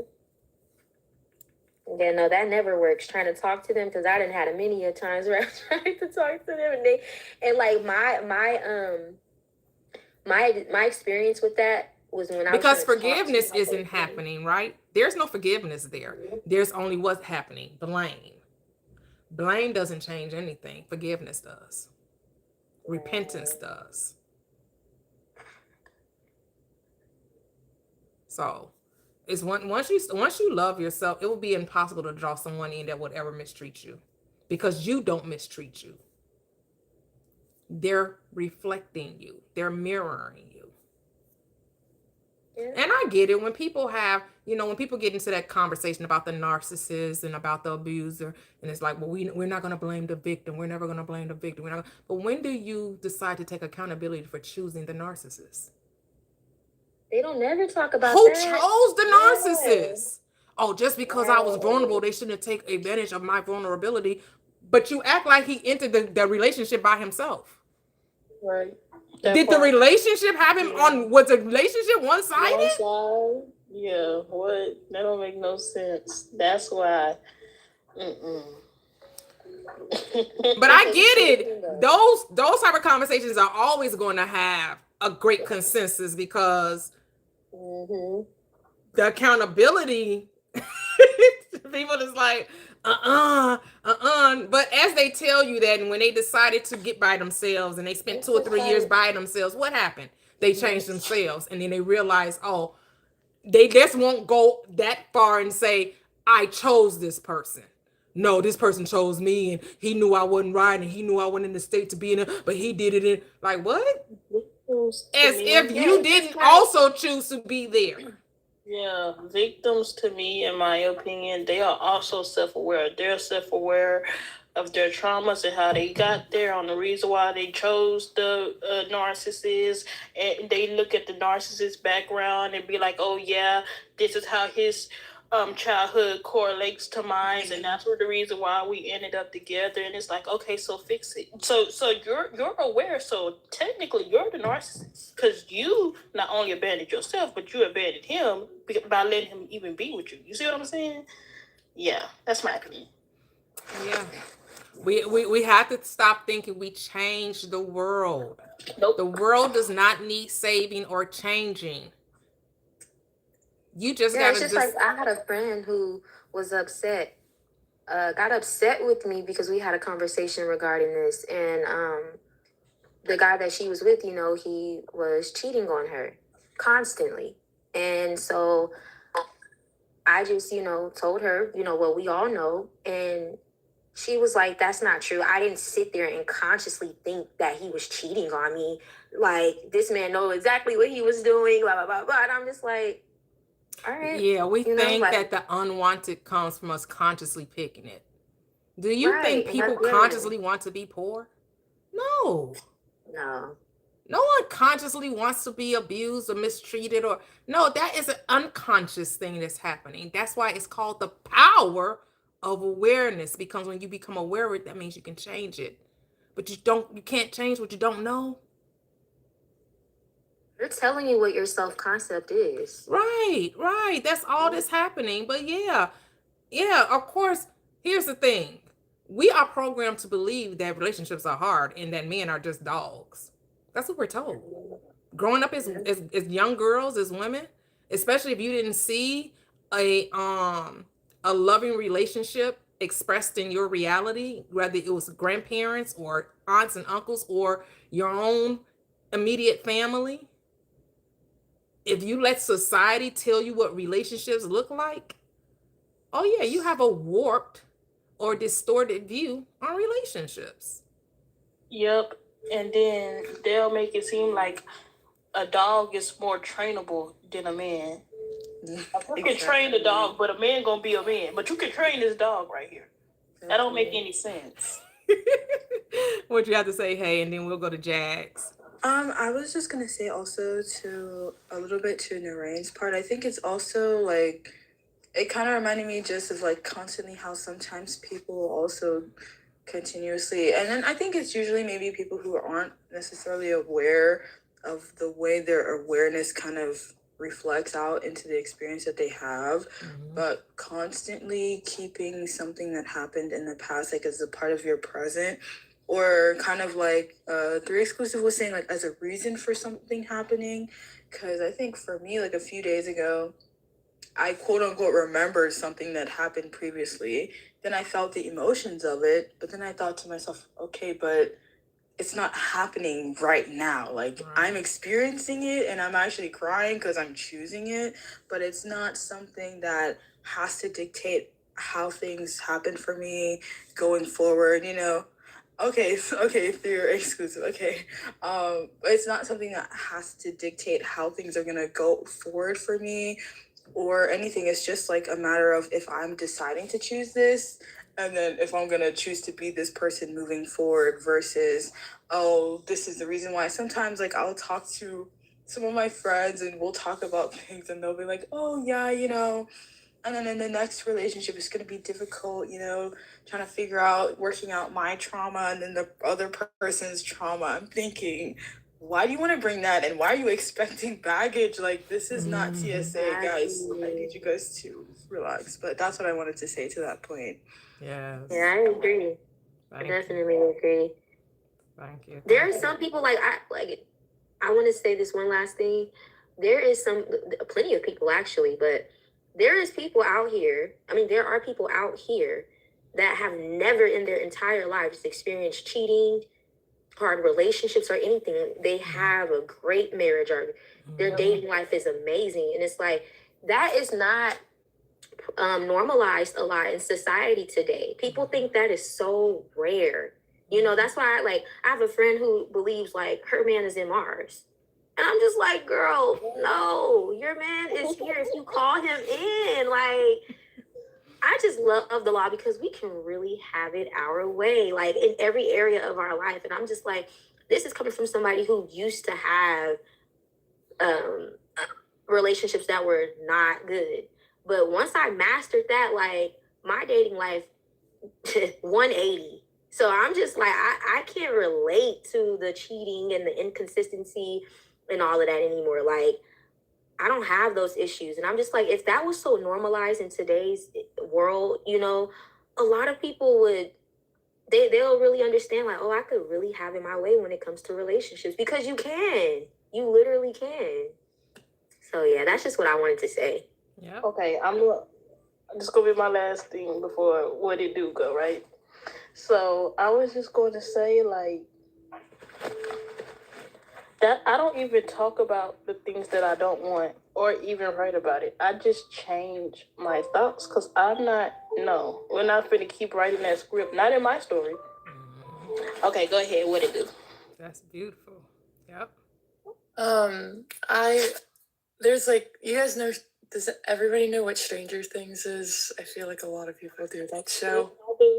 Okay. So there was like the finale and all that stuff going on, and I was watching it, and they actually had like so much manifestation type of stuff in there. And one thing I got from it is, so they had to go through